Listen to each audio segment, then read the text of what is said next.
Title: Kant's Groundwork of the Metaphysics of Morals, Critical Essays on the Classics. Geyer, Paul. Introduction.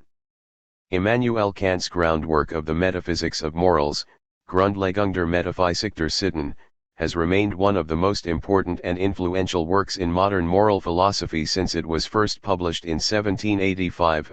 Its only possible peers are John Stuart Mill's two masterpieces on liberty and utilitarianism, published 8 decades later. In the second half of the 20th century, Kant's groundwork has, if anything, been even more widely read than before, studied intensively by students in courses in moral philosophy at every level, and providing the inspiration for some of the most creative work done by contemporary moral philosophers. There are obvious reasons why the book enjoys and deserves its popularity. It provides impressive formulations of the most fundamental principle of morality, it provides concrete but controversial examples of virtuous human conduct and the application of the fundamental principle of morality that continues to supply material for fruitful discussion, and it offers a stirring image of the possibility of deriving rules for human conduct from the value of human freedom and autonomy itself that does not depend on a theological view of the world and the place of humanity in it, although it is not incompatible with an enlightened theology. In this regard, the groundwork can be regarded as the paradigmatic expression of the ideals of the European Enlightenment, ideals that many regard as having been irremediably undermined by the gloomy history of the 20th century, but which are probably better regarded as not yet having had a real chance to prove themselves. The 20th century's long nightmare of fascism and totalitarianism in all its forms did not undermine the validity of the ideals of the Enlightenment, although it may have shown how hard it is to realize them. In spite of its importance and even a kind of popularity, the groundwork is one of the most difficult to read and understand of the great works of Western philosophy. The book is mercifully short, but its arguments are often too obscure and the transitions between them too abrupt to be clear. Kant's formulations of the fundamental principle of morality are impressive, but it is by no means clear how they are meant to be related to each other nor exactly how they are to be applied. And while Kant clearly thought that he could make his views intuitive by including more examples than he did in his Critique of Pure Reason, 1781, what he has to say about these examples, such as that a person who acts entirely out of sympathetic inclination to others displays no special moral worth in his actions and deserves no special praise, often seems thoroughly counterintuitive, thus standing in the way of comprehension and acceptance of his general principles rather than helping them gain a proper hearing. Because of both its importance and its difficulty, Kant's groundwork has received careful attention from some of the best moral philosophers and historical scholars currently working, and in the last couple of decades an immense body of helpful secondary literature about the groundwork has been published. The purpose of the present volume is to introduce students and readers of Kant's work to some of the best of this literature, and in so doing to introduce them to some of the most important issues in the interpretation of the work and to some of the most helpful voices in its contemporary discussion. To accomplish these two goals, two principles have been adopted in the selection of the work here presented. First, following J.B. Schneewein's initial essay, Natural Law, Skepticism, and Methods of Ethics, which furnishes some of the key historical background for understanding Kant's aims in the groundwork, 1. The rest of the essays presented each focus on one of the 3 sections of Kant's book and one or more issues raised in and by that section. These essays are grouped in the order of Kant's 3 sections, and as far as possible the order of the essays within these sections parallels the sequence of topics in Kant's own work. To that extent the essays can be used as a selective, collective commentary too as the reader reads through Kant's book. Second, to maximize readers' exposure to leading writers on Kant's ethics, only one article from each author represented here has been included, although many of these authors have published numerous articles and books that can be immensely helpful even to beginning students of the groundwork. The author's own notes as well as this volume's suggest readings will help readers to find further works by the authors represented here as well as valuable work by others that could not be presented here. The essays that follow offer a great wealth of insight about Kant's groundwork, about both its promises and its problems. So that readers can get to those papers as quickly as possible, this introduction will be kept short. What follows will be only a brief outline of the groundwork and suggestions about how the papers included bear on the various issues of both interpretation and assessment that it raises. Title and Preface. The first question a reader might ask is just what Kant meant by the title Groundwork of the Metaphysics of Morals, or, in German, Grundlegung der Metaphysik der Sitten. The first part of the title has in the past been translated as Principle or Foundations. But German has other words for those English terms, Grundsatz and Grundlage respectively, the first of which Kant frequently uses, which therefore makes the use of another word for the translation of Grundlegung preferable. In addition, the terms principle and foundations also lack the active connotation of the participle Grundlegung, which suggests something like laying the foundation or preparing the ground for something. To capture that connotation, one recent translator used the word grounding as a noun for, but that seems an unnecessary neologism. As do most of the authors in the collection, I have preferred the translation groundwork, used by H. J. Peyton in his classical translation of the book from 1948,5, which by incorporating the word work captures the active element of Kant's participle without mimicking its grammar. This term has also been used by Mary J. Greger in her monumental new translation of all of Kant's writings in both moral and political philosophy. Point 6. Why is it important to preserve this connotation? To answer this question already requires an interpretation of Kant's intentions. Clearly, Kant meant this book to enunciate the fundamental principle of morality and show something about how it is applied, at least enough to show that he has correctly formulated the principle. But if that were all he meant, he could have simply called the book The Principle of Morality, without using the peculiarly active term Grundlegung, nor, for that matter, would he have had to use the mysterious phrase metaphysics of morals, Metaphysik der Sitten, instead of just morals, Sitten, or morality, Moralitat. In fact, by making the title of his book complex in just the way he did, using the participle and inserting the word metaphysics into it, Kant seems to have meant to signal two different points about his aims. First, he clearly did not mean simply to formulate the principle of morality and illustrate its application, but also to show how that principle is rooted in and can be justified by irreducible features of human thought and action, in Kant's terms in practical reason and the freedom of the will. To provide the groundwork for a principle rather than just to state the principle is to prepare the way for the reception of the principle by grounding it in a certain conception of these most fundamental human faculties or capacities. Since a philosophical conception of these most fundamental faculties as the basis for morality can be called a metaphysics of morals, then one thing that Kant meant by calling his work a groundwork of the metaphysics of morals is that it is a groundwork for the fundamental principle of morality in a metaphysics of morals, an argument for it that roots it in a particular philosophical account of the most fundamental of human capacities and their value. Kant indicated this aspect of his intentions by his use of the phrase metaphysics of morals, Metaphysik der Sitten, at several key places in his text, for example, g. 38,889 and 426. However, there is something else that Kant meant by the phrase metaphysics of morals.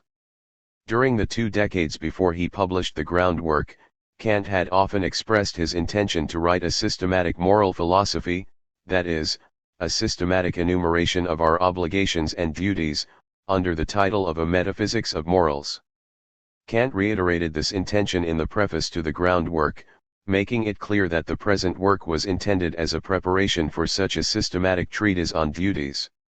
Finally, a dozen years after the publication of the groundwork, Kant did at last publish a systematic account of what he had by then come to call our duties of right and of virtue, our duties and rights as members of polities and our duties just as human beings, under the title of the Metaphysics of Morals, 1797. This work offers a systematic account of our duties and obligations based on the division of all of our duties to ourselves and to others into 2 classes, those that are coercively juridically and politically enforceable and those that are not, but can only be enforced by the application of our own consciences to our natural dispositions and inclinations. In publishing the groundwork of the metaphysics of morals in 1785, Kant clearly intended to provide the introduction to such a work, although in the dozen years between 1785 and 1797 he ended up writing two additional critiques: the Critique of Practical Reason, 1788, and the Critique of Judgment, 1790, as well as his major work on morality as the only possible basis for religion within the boundaries of mere reason, 1793, none of which were foreseen at the time of the groundwork, and all of which in various ways also introduce the eventual metaphysics of morals. When Kant finally did write the Metaphysics of Morals, the relation of both its foundation and its division of duties to the earlier groundwork of the Metaphysics of Morals was by no means straightforward. Nevertheless, when he wrote the groundwork, Kant clearly intended it as a preparation for a work like the later Metaphysics of Morals, and this tells us something about how it must be understood. In the preface to the groundwork, Kant compares a metaphysics of morals to a metaphysics of nature, suggesting that the metaphysics of morals will be the pure or exclusively rational part of ethics, contrasted to an empirical part that might be called practical anthropology, just as a metaphysics of nature must contain both a pure and an empirical part. G. 388. In the preface to the Metaphysics of Morals, however, Kant suggests that a work with such a title must include at least a certain amount of practical anthropology or empirical information about human beings, so that it can be seen what sorts of duties and obligations human beings applying the fundamental principle of morality in the general circumstances of human life must have, even though such a work can never amount to a complete empirical system or specification of all of our duties. MM 6:2056. In this second sense, a metaphysics of morals is not an entirely abstract foundation for moral theory, but rather a worked-out system of duties that takes account of at least some general features of the human condition as made known to us empirically rather than by reason alone, just as a metaphysics of nature turned out in Kant's 1786 book Metaphysical Foundations of Natural Science not to be entirely pure or a priori but rather to explicate the consequences of applying the pure principles of the understanding to the empirical concept of motion. Thus the title of a groundwork of the metaphysics of morals must be taken in a double sense. On the one hand, the task of such a work must be that of grounding a conception of the fundamental principle of morality in highly abstract concepts of reason and will, in abstraction from all details about the human situation except the minimal assumption that we have such a reason and such a will. In this sense, the work grounds the fundamental principle of morality in a metaphysical conception of the basis of morality, as Kant several times suggests. On the other hand, the work must also be a preparation for the metaphysics of morals in Kant's later sense, or at least begin to show how the most general principle of morality can give rise to a concrete system of obligations and duties when it is applied to the human condition considered in at least some of its particularity, that is, considering at least very general but still empirical facts about human beings such as that the kinds of ends we can freely choose to fulfill depend upon our being not pure wills but embodied creatures, that our ability to fulfill the ends we set for ourselves depends upon our mental and physical health as well as upon the development of skills and talents that require time and education, and perhaps a few other extremely general but still empirical presuppositions of this sort. This in turn suggests that the examples that Kant offers in the course of the groundwork also have a dual function. On the one hand, insofar as they play a part in suggesting the analysis of the fundamental principle of morality in a metaphysics of morals, they anchor Kant's account of the fundamental conceptions of reason and will themselves, which will in turn be used to ground the fundamental principle of morality, in intuitive and commonly accepted claims about human nature.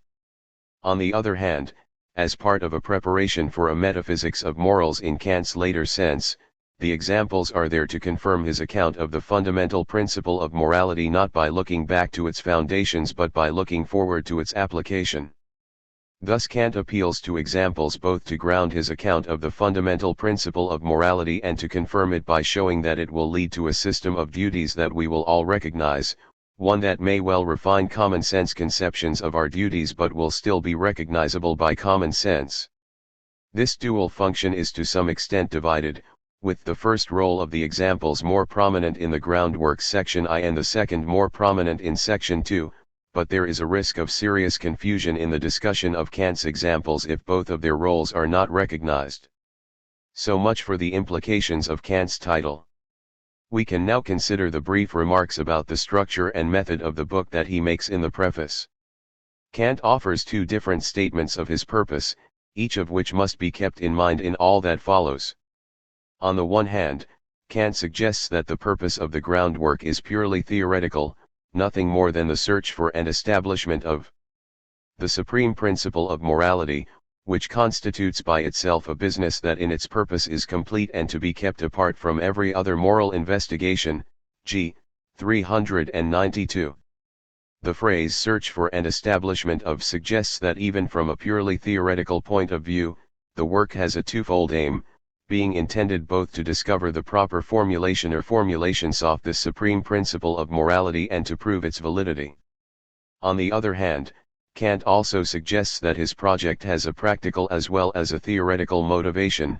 A metaphysics of morals is therefore indispensably necessary, not merely because of a motive to speculation for investigating the source of the practical principles that lie a priori in our reason, but also because morals themselves remain subject to all sorts of corruption as long as we are without that clue and supreme norm by which to appraise them correctly. G. 38990. A clear account of the fundamental principle of morality and a convincing proof not only that this principle is binding upon us but also that we are capable of living up to it is not a matter of interest solely to the philosopher, but is of practical importance to every human being as a means by which to counteract the natural human tendency to find ways to lighten the demands of morality, even if at some level we also naturally acknowledge them. Only with both the clearest possible understanding of the principle of morality and a convincing proof that we can really do what it demands of us can we be fortified against the natural and inevitable temptations to escape or minimize its rigorous demands.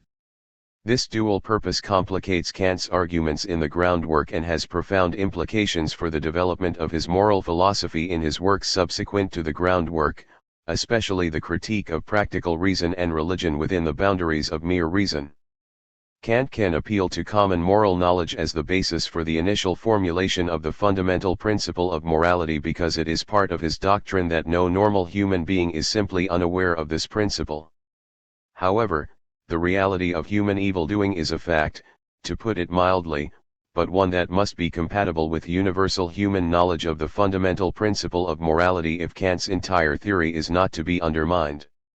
Kant will steer his way through this dilemma by assuming that human evildoing arises not from sheer ignorance of the moral law, but rather from the temptation to make exceptions for oneself, not to reject the moral law out of hand but to find loopholes in it, cg. 424.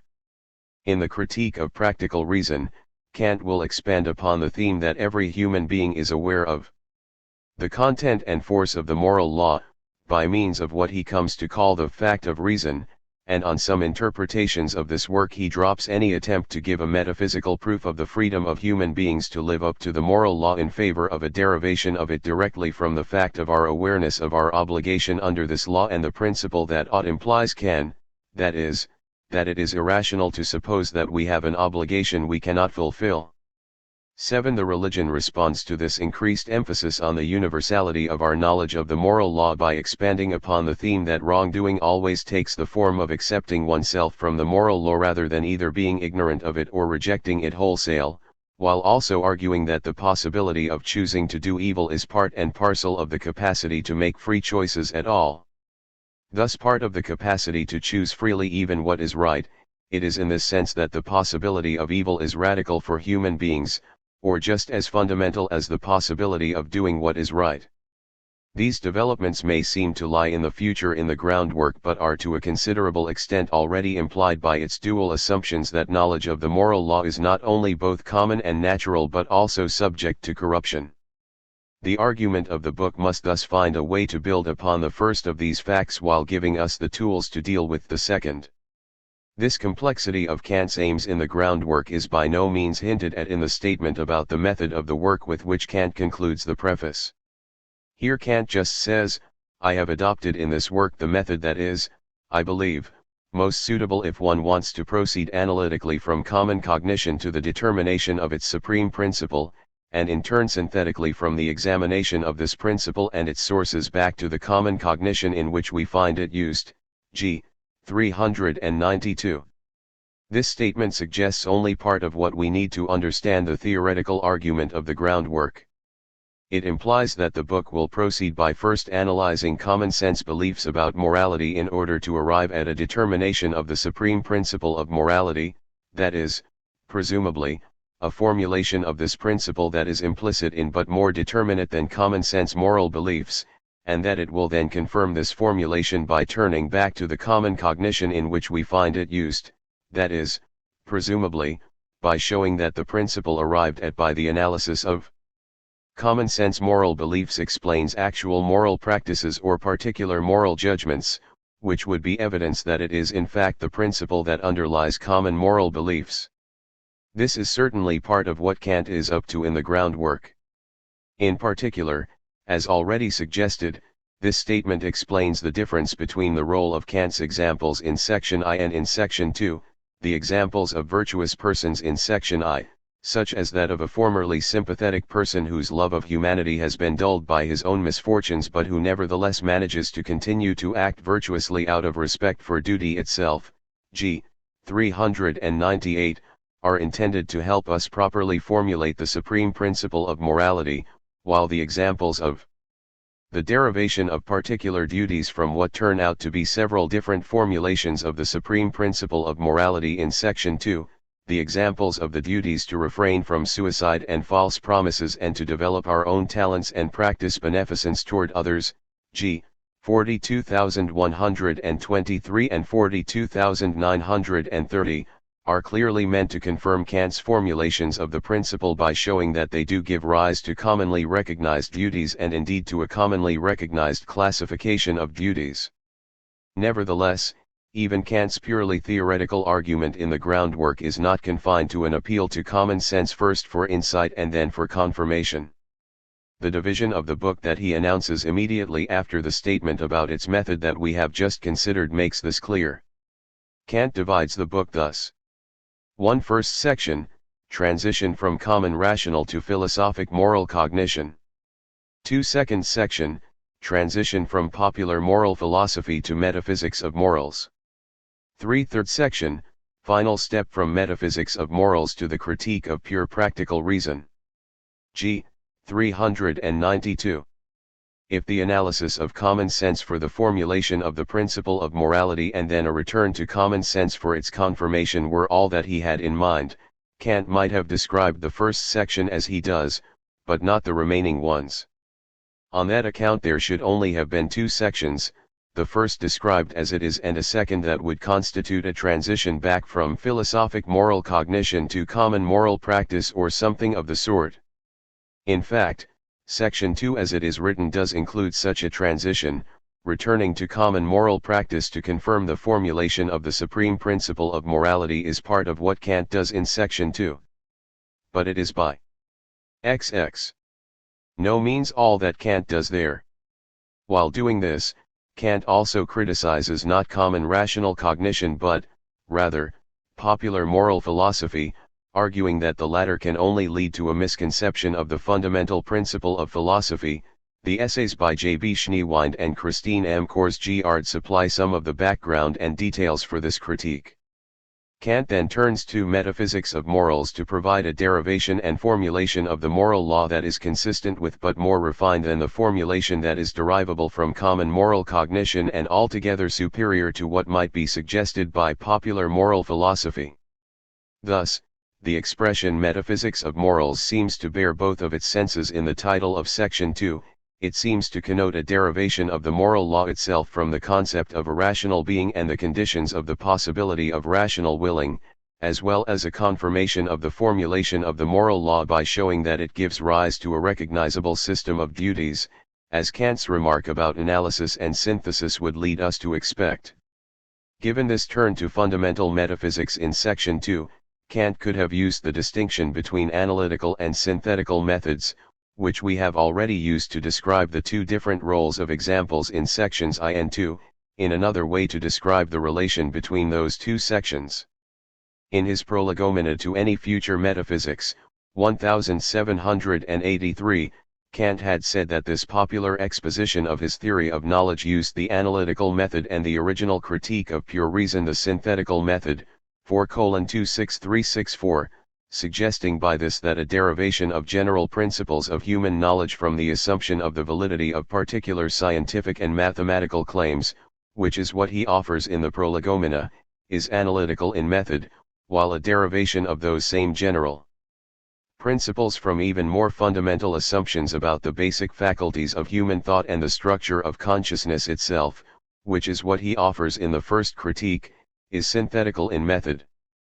But that model cannot be carried over to the groundwork without some modification, as Dieter Henrich argues in his essay, because Kant repeatedly states that both sections I and II of the groundwork are analytical in method, and that only section 3 is synthetical, that is, he claims that his method does not become synthetical until he makes the final transition from metaphysics of morals to the critique of pure practical reason.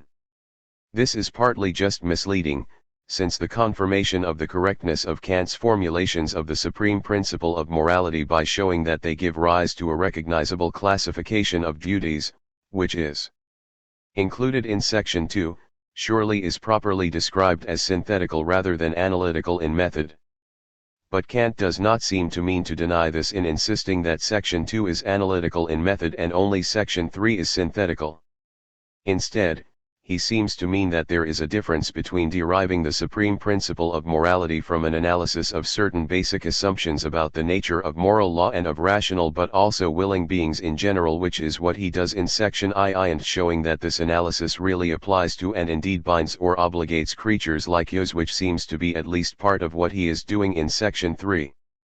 Several of the essays included in this volume, especially those by Henry E. Allison and Dieter Henrich in Part 4, try to explicate in some detail the difference between Kant's argumentative strategy in sections 2 and 3 and to explain precisely what he is arguing in section 3. But even these remarks about the complexity of Kant's theoretical method in the groundwork do not fully explain why he even thought it necessary to write such a book. Kant precedes the methodological remarks we have thus far been considering with the statement that the necessity of working out for once a pure moral philosophy, completely cleansed of everything that may be only empirical and that belongs to anthropology, is clear of itself from the common idea of duty and of moral laws. This is clear, he holds, because everyone must grant that a law, if it is to hold morally, that is, as a ground of an obligation, must carry with it absolute necessity, g. 389. Is common sense then completely non-problematic and authoritative about the fundamental principle of morality, that is, sufficient to both lead to and confirm the formulation of such a principle?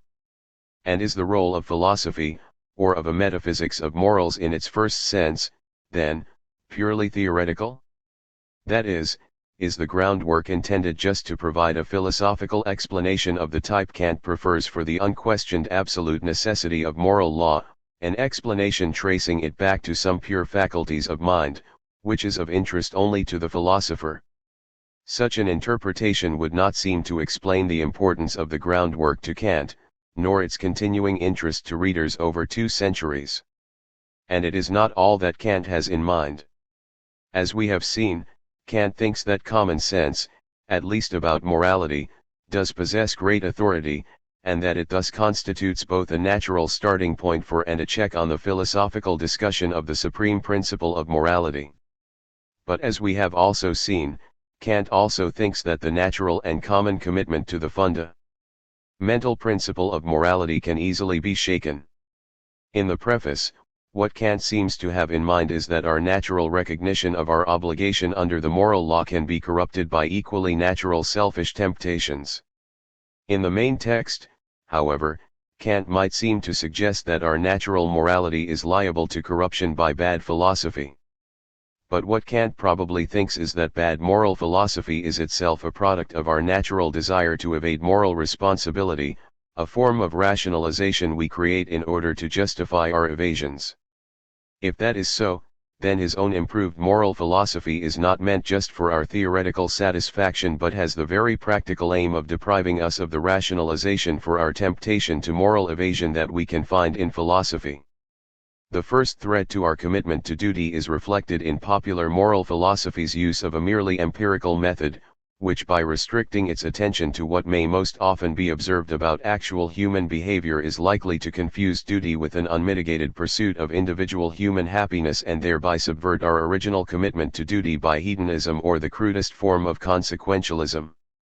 Kant's fear of the threat of hedonism is part of what explains the rigidity of his distinction in the groundwork between virtue and any concern for happiness, even though the doctrine of the highest good that he enunciates in each of his three critiques recognizes that the relation between virtue and happiness is more intimate and complex than the groundwork usually suggests.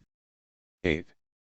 Second, the common sense commitment to morality can be threatened by the common belief in determinism, the doctrine that every event, even human actions, is completely and inexorably determined by previous states of affairs, which may lead us to think that we cannot always perform our duty even if we know what it is and, thus, may weaken our commitment to what seems to be an unrealizable ideal of duty. An attempt to avert the practical rather than merely theoretical threat of determinism is a large part of Kant's concern in section 3 of the groundwork. Indeed, the fact that Kant recognizes two different sources for the corruption of moral common sense may even explain why the groundwork has 3 sections instead of 2, why it contains both a metaphysics of morals to distinguish the content of the fundamental principle of morality from any principle of morality that could be derived merely from empirical observation of human behavior in all its weakness, section 2, and a critique of pure practical reason to show that human beings are, in fact, always capable of living up to the exacting demands of this supreme principle in spite of the apparent threat of determinism, section 3. The essay by Kors-Giard, although it is about Kant's argument in section I, prepares the way for such an interpretation of Kant's intentions in section 2, as does Schneewein's essay. All 3 essays in part 4, that is, those by Thomas E. Hill, Jr., Allison, and Henrich, focus at least in part on the issue of freedom from determinism in section 3. Reflection on Kant's few methodological comments in the preface to the groundwork, then, already suggests how many issues are at stake in the work and why Kant's exposition of his argument is unavoidably dense and often difficult to follow. Further discussion of methodological issues is best left to the essays in this volume. At this point, we can turn to a brief overview of Kant's main arguments in sections I through 3 of the book. Section I. As its title, Transition from Common Rational to Philosophic Moral Cognition, g. 393, may be taken to suggest, the primary purpose of section I is to arrive at an initial formulation of the fundamental principle of morality by appealing to what Kant takes to be universally shared moral concepts and judgments that are supposed to show that everybody already assumes the validity of the principle he will identify, even if philosophy is needed to make the formulation of the principle more precise and rigorous as a first step toward constraining the natural tendency to evade its implications. Several of Kant's claims and examples, especially his examples of virtuous persons supposedly motivated by the fundamental principle of morality alone, have been intensely contested almost since the publication of the groundwork. But in reflecting upon Kant's argument in this section, it is important to keep the role of these examples in perspective. They are supposed to lead us to accept Kant's initial formulation of the principle of morality, but they are not his whole argument for it. While it is part of Kant's view that the fundamental principle of morality is readily accessible to every human being, that need not be part of every moral philosophy, and it might be possible to establish Kant's fundamental principle of morality on other grounds even if his appeal to common sense is shaky. And even if an initial appeal to common rational cognition is held to be an indispensable foundation for any moral theory, perhaps analyses and examples of common moral beliefs and practices different from Kant's might still lead to the same general principle. So it is important not to get too caught up in the debates about Kant's examples and thereby lose sight of his goal. Kant begins with several claims about the concept of a good will. He claims that a good will is the only thing that is unconditionally good, good in itself and under all circumstances. Other goods, gifts of nature such as strength, intelligence, and character traits such as courage, as well as gifts of fortune such as wealth and power, may be put to good or evil uses and, thus, are not intrinsically or unconditionally good, but a good will itself is incapable of being put to an evil use and is, thus, always good. G. 39394. Further, Kant argues, a good will is not good because of any proposed end that it affects or accomplishes, but solely because of the quality of the volition or intention that it expresses. G. 394. This claim raises difficult issues about the moral significance of ends or purposes that will pervade the first two sections of the work. Almost any moral theory could allow that in appraising the moral worth of particular human actions we must look to what the agent intended rather than to the state of affairs that may actually have resulted from that intention, because there's many a slip twixt spoon and mouth. Even our most well-intended actions do not always turn out as we plan. But it would be compatible with that commonplace to infer that we should evaluate actions by their intended rather than actual outcomes. We don't have to immediately jump to the conclusion that the moral worth of actions and their agents have nothing to do with intended outcomes at all, as Kant seems to do.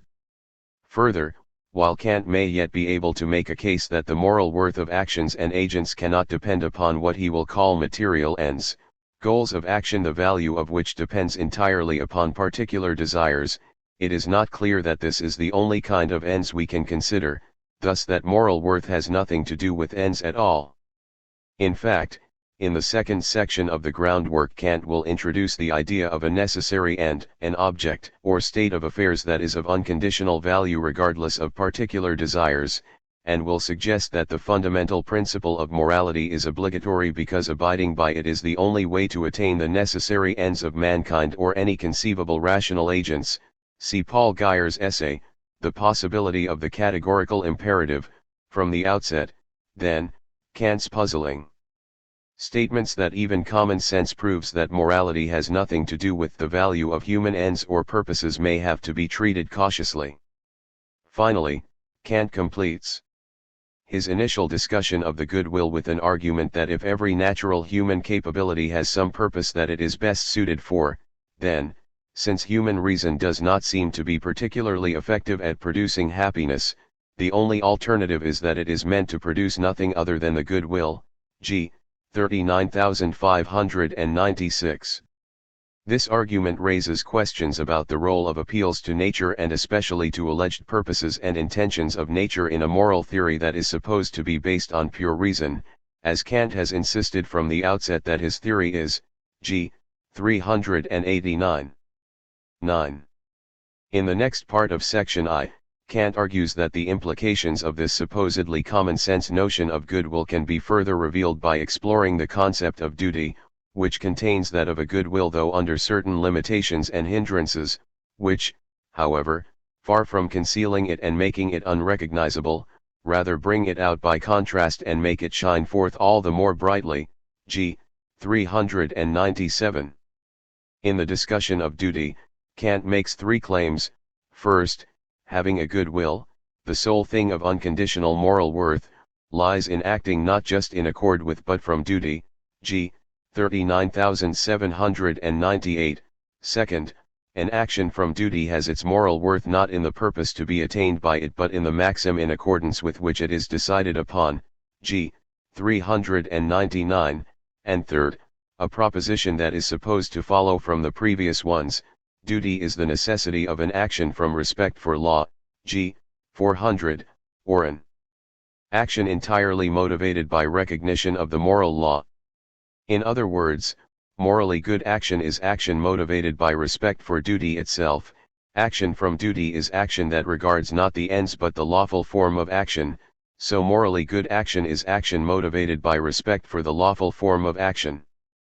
Kant's argument is then that the fundamental principle of morality must be one that is consistent with this conception of duty, thus one that is independent of any particular purpose or end an agent may have, but at the same time is still capable of motivating a human being as a rational agent to action. The culminating argument of section I is that this constraint on the fundamental principle of morality, derived from common views about the concept of duty, is enough to entail what that principle must be. This conception of duty has excluded the possibility that any rule for action, or what Kant calls a maxim, cg. 401n, could be adopted as the principle of duty because of the value placed on some particular end that it should bring about, so the only alternative is that a maxim can be adopted as a guide to duty only because it conforms to the idea of a universally valid moral law as such. In Kant's words, since I have deprived the will of every impulse that could arise for it from obeying some law, nothing is left but the conformity of actions as such with universal law, which alone is to serve the will as its principle, that is, I ought never to act except in such a way that I could also will that my maxim should become a universal law, g. 402. This principle, Kant claims, is implicit in common sense, even if common sense does not formulate it so precisely. Thus, then, we have arrived, within the moral cognition of common human reason, at its principle, which it admittedly does not think so abstractly in a universal form, but which it actually has always before its eyes and uses as the norm for its appraisals, g. 4034. Kant will go on to argue in section 2 that this principle actually presents itself to human beings in the form of a categorical imperative, a principle that is categorical because it holds unconditionally, independently of whatever particular desires or inclinations we might happen to have, but that presents itself to us as an imperative, or a constraint, precisely because we do have particular desires and inclinations that might lead us to act otherwise than as the principle requires. By the fundamental principle of morality, then, Kant means the most basic law of morality that would hold for any agent conceived as a rational being, no matter how abstractly that agent is conceived. By the categorical imperative he means this principle in the form in which it presents itself to creatures like us, who not only are rational beings but also have in our bodies and psyches sources of desire and inclination independent from pure reason and that may have to be constrained by pure reason. Kant supports his claims that virtuous actions are those done from the motive of duty alone with several examples, some of which have proven non-controversial but others of which have turned out to be quite controversial.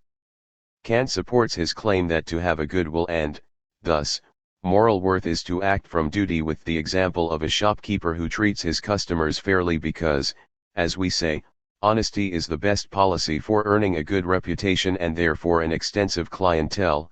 Such a person is acting in conformity with duty but not from duty and therefore does nothing that is morally praiseworthy, although also nothing that is blameworthy, g. 397. This claim has not been challenged. But Kant goes on to support his further claim that to act from duty is to act out of respect for the moral law alone with several further examples. For instance, he says that a person who helps others simply out of feelings of sympathy displays no special moral worth or praiseworthiness, but that a person whose sympathy with others has been deadened by his own misfortunes but who still helps them out of his sense of duty and respect for the moral law does display moral worth in all its distinctness, g. 398. This example has proven highly controversial. Indeed, one can even say that it has outraged readers of Kant from the days of Friedrich Schiller and Arthur Schopenhauer, both of whom argued that sympathetic feeling plays just as large a role in our conception of the morally desirable personality as does commitment to abstract principles. 10. In their essays, Nelson Potter, The Argument of Kant's Groundwork, Chapter 1, and Christine M. Korsgaard, Kant's Analysis of Obligation, The Argument of Groundwork I, focus on Kant's derivation of the fundamental principle of morality from his analysis of the concept of duty and are less concerned with the question of whether Kant's supposedly common-sense examples of virtuous and dutiful persons are consistent with a plausible moral psychology. To the extent that Kant's examples are meant as heuristic devices to introduce a formulation of the principle of morality that will then be both grounded in and extended by more purely philosophical considerations, by what Kant calls a turn to the metaphysics of morals, g. 412, 42,627, in the first of the senses we explained above, this approach is correct. But, as we saw earlier, it is also part of Kant's theory that moral philosophy and common sense must be consistent, because he believes that the moral law really is known by every human being, a position he would have difficulty maintaining if his conceptions of duty and moral worth were noticeably divergent from what most people believe. In recent years, an extensive debate has grown up about just what Kant is claiming about morally praiseworthy motivation and about whether his position is plausible. Much of this discussion begins with a 1979 article by Richard Henson and a 1982 reply to it by Barbara Herman. 11 Because I have not wanted to focus the discussion of the issues raised by section I2 exclusively on the plausibility of Kant's conception of morally praiseworthy motivation, and also because these papers have been very widely cited and are readily accessible, I have chosen not to reprint these essays here, but have instead chosen to represent this debate with the less well-known essay by Tom Sarle, Kant's Goodwill and Our Good Nature, which gives a reliable account of this debate and stakes out an eminently reasonable position in it, namely, that the point in moral psychology that Kant is trying to make is that we should not see inclinations as motivations for action that are in competition with the principle of morality, but, rather, we should see inclinations as ineliminable elements of human psychology that are precisely what is to be regulated by our commitment to the fundamental principle of morality. In other words, these examples not only introduce the fundamental principle of morality by means of the argument cited above, which is analyzed in detail by both Potter and Kors-Giard, but also prepare the way for the distinction between the fundamental principle of morality and its presentation to creatures like us as a categorical imperative that is central to the arguments of both sections 2 and 3 of the groundwork. Section 2. The second section of the groundwork, entitled Transition from Popular Moral Philosophy to Metaphysics of Morals, is the heart of the book, but it is also as complicated a stretch of argumentation as Kant ever wrote. The title might suggest that the point of the section is theoretical, that Kant simply aims to replace what is in his view theoretically inadequate moral philosophy with his own, improved moral philosophy. And certainly that is part of what he is trying to do. The final paragraph of section I, however, begins with the striking statement that there is something splendid about innocence, but what is bad about it, in turn, is that it cannot protect itself very well and is easily seduced. G. 4045. This suggests that the section that follows will also have the practical goal of showing how innocence, that is, the sound insights of moral common sense on which Kant has based his analysis of duty in section I, can be saved from seduction. But what sort of seduction does Kant have in mind? The professional philosopher might flatter himself that philosophy, even bad philosophy, has the power to seduce common sense, but perhaps philosophy, which, after all, cannot be pulled out of thin air but has to build on at least some assumptions of common sense, can itself be seduced by the natural inclination to try to evade what we all know to be true and right but also hard. Kant writes as if the faults of popular moral philosophy are due to empiricism, a poor choice of philosophical methodology for a moral philosophy that is to be unconditionally valid, but perhaps our natural tendency to evade the strict demands of morality invokes empiricism to try to put on a better face, to justify its own weakness precisely by limiting our belief about how we ought to behave by the inglorious facts about how we usually do behave. And if the empiricism in moral philosophy against which Kant argues is itself not the case but is, rather, only the expression of a natural human tendency to try to evade the demands of morality even though we all know what those demands are, then we should not think that saving innocence from seduction can be done once and for all just by replacing a poor philosophical foundation for morality with a better one. Rather, even armed with a sound moral philosophy, we will still face a lifelong struggle against our natural tendency to evade morality's strict requirements, which will surely find other forms of self-justification even if it is deprived of empiricism. Such a view would certainly be compatible with Kant's view about moral self-reform in the religion within the boundaries of mere reason, where he writes that even if by a single and unalterable decision a human being reverses the supreme ground of his maxims by which he was an evil human being, still, he is a good human being only in incessant laboring and becoming, i.e., he can hope in view of the purity of the principle which he has adopted as the supreme maxim of his power of choice, to find himself upon the good, though narrow, path of constant progress from bad to better, Rel. 648. 12. Kant begins the section by asserting that his appeal to the common use of our practical reason is not to be confused with treating morality as a concept of experience, or as a form of empiricism. He charges empiricism, which might seem compassionate because of its deep regret of the frailty and impurity of human nature, with undermining our moral idealism by denying the reality of the concept of duty and ascribing everything to more or less refined self-love. It uses reason, which should serve it for giving law, only to look after the interests of the inclinations. G. 406. Why does Kant make this harsh charge against an approach to ethics that has been advocated not by deviants but by personally noble and blameless human beings from Epicurus to Francis Hutcheson and David Hume? The answer is that it is not just a methodological mistake to try to ground moral theory on experience when it is absolutely impossible by means of experience to make out with complete certainty a single case in which the maxim of an action otherwise in conformity with duty rested simply on moral grounds and on the representation of one's duty. G. 407. Rather, if you try to ground a moral theory on observation of how people actually do behave rather than on our innate knowledge of how we ought to behave, then you will end up sanctifying the hodgepodge of inclinations on which PEO PLE often do act, a mixture of self-love and sympathetic feelings, or inclinations to one's own happiness as one presently imagines it and the happiness of some other persons who just happen to be near and dear to one. One will end up with principles advocating now perfection, now happiness, here moral feeling, there fear of God, a bit of this and also a bit of that in a marvelous mixture. G. 410. This might be considered the subversion of moral philosophy by the natural inclination to evade the demands of morality as well as the seduction of common moral understanding by bad philosophy. In order to avoid these dangers, Kant argues that moral philosophy must use a metaphysical rather than empirical method.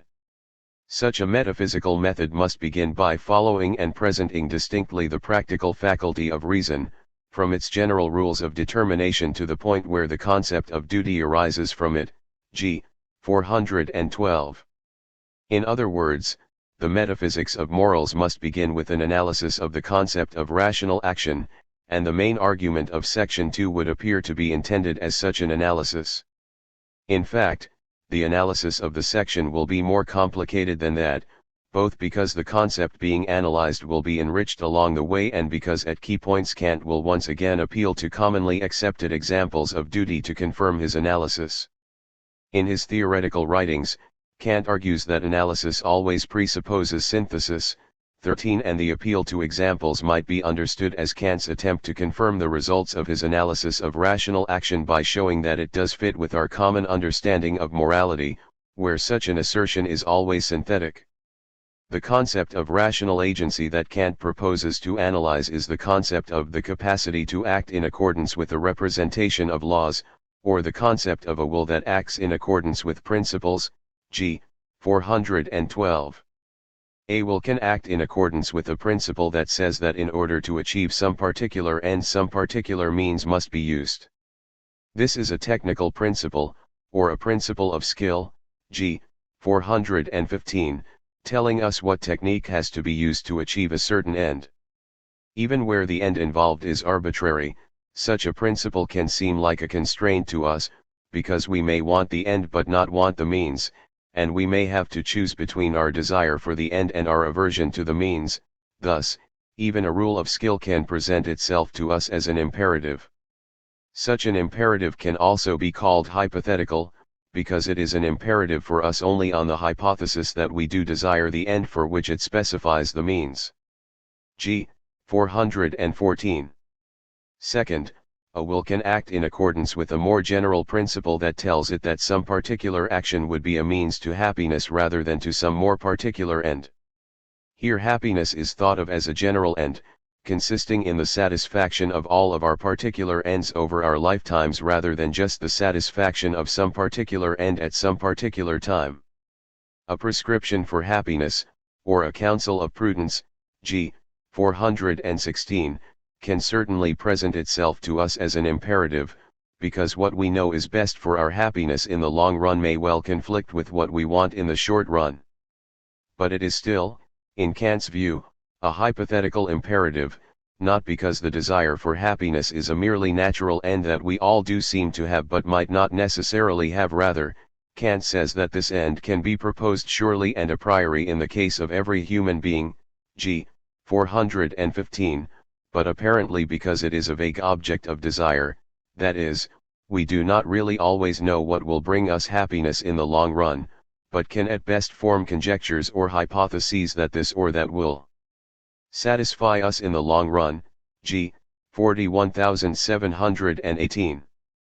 In any case, Kant holds that the goal of happiness, whether our own or that of others, cannot immediately and directly give rise to any absolutely necessary and unconditional principles of action for a rational agent, although he will later argue that, once we have adopted the fundamental principle of morality that he has already identified in section I and is about to reintroduce into the present analysis as the categorical imperative, that principle itself can make the happiness of others and even the happiness of all including ourselves into a mandatory or necessary end of morality.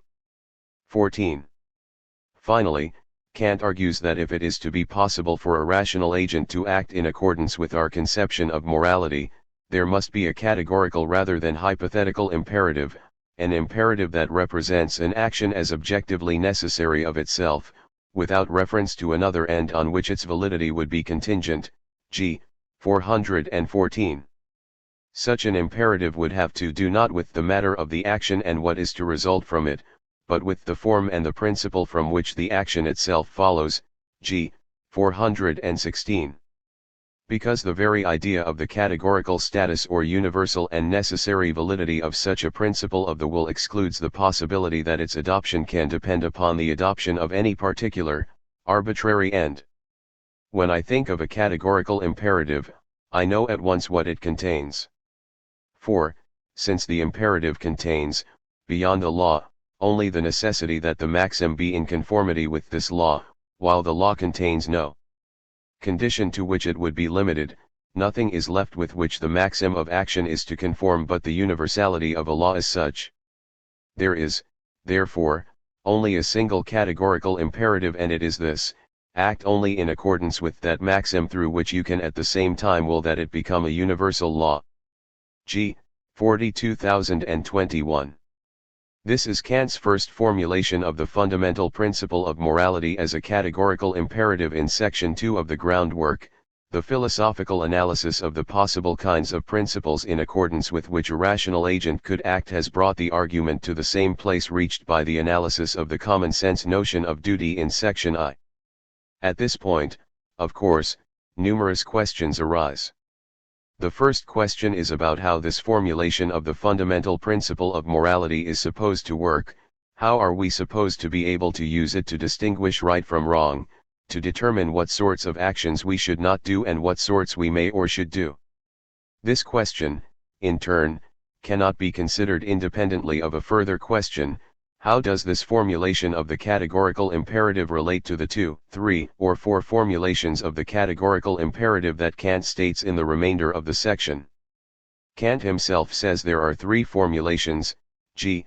436, but some commentators count as many as 5. For discussions of this issue, see the essays by Thomas W. Pogge and Paul Guyer in this volume. That question in turn divides into 2 more. How do the derivations and justifications of the further formulations relate to this one, and how do the applications of the subsequent formulations relate to the application of the initial one? Finally, there are methodological or procedural questions. Kant has presented this first formulation as the product of an analysis of the concept of a will that is capable of acting in accordance with a law of reason, or an unconditional law, but how can such an analysis be shown to be binding for us?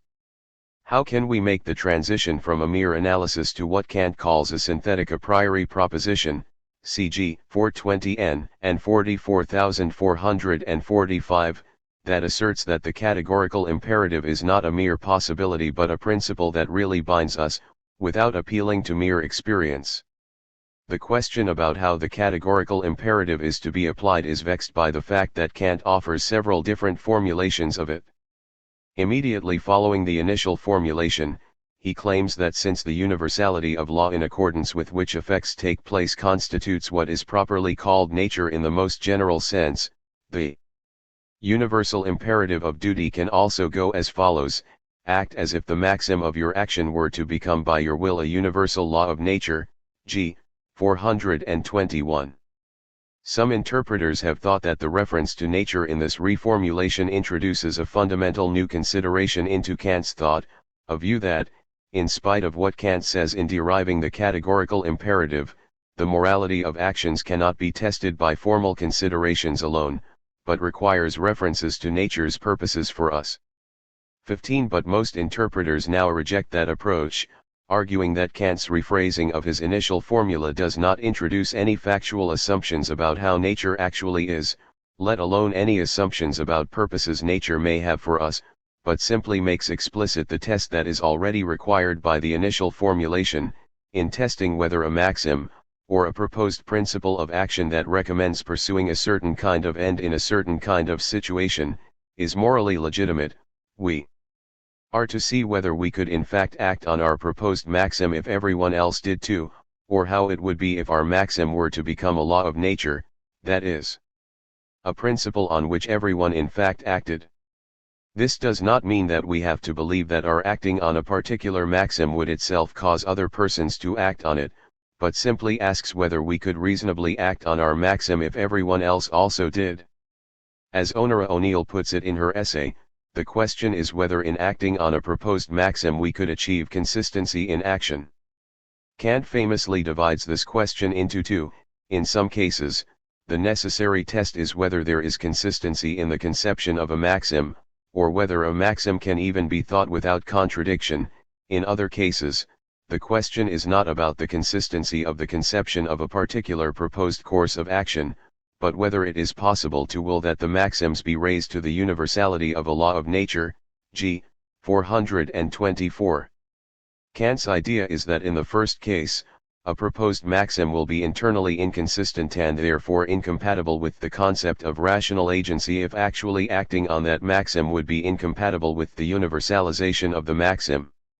For instance, trying to obtain a loan by making a false promise to repay it would be an internally inconsistent or self-contradictory maxim of action, because if it were universalized, that is, if everyone were to act on it, and that fact was known, then, given how we assume that human beings would respond to this fact, nobody in his right mind would ever make a loan, and one's own initial proposal would thereby be frustrated.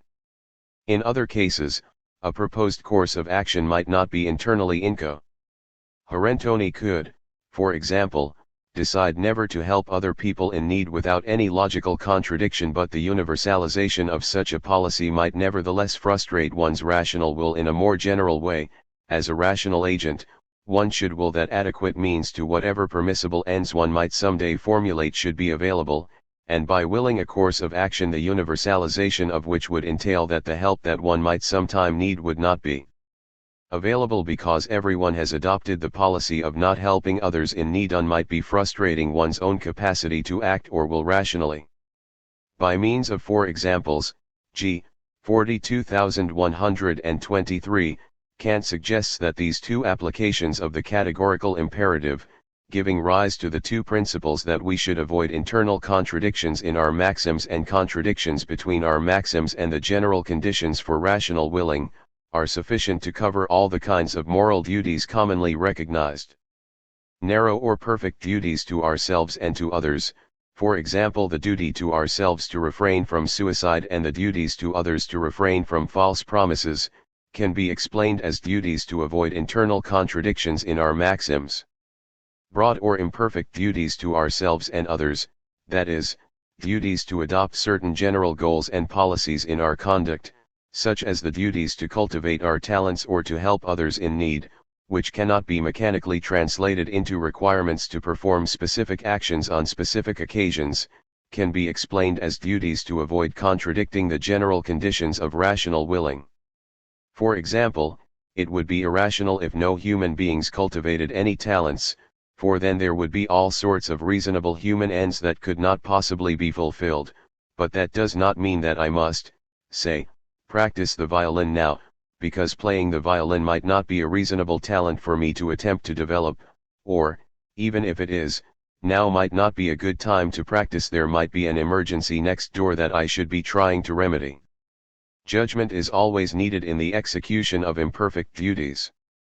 Although Kant's classification and explanation of the specific kinds of duties to ourselves and others that we have will be considerably refined in the metaphysics of morals, it is important for him to introduce at least examples of the main classes of duty in the groundwork of the metaphysics of morals to show that his analysis of the philosophical concept of a rational agent has given rise to a formulation of the fundamental principle of morality that is consistent with common sense or with widely shared conceptions of what sorts of duties human beings actually have.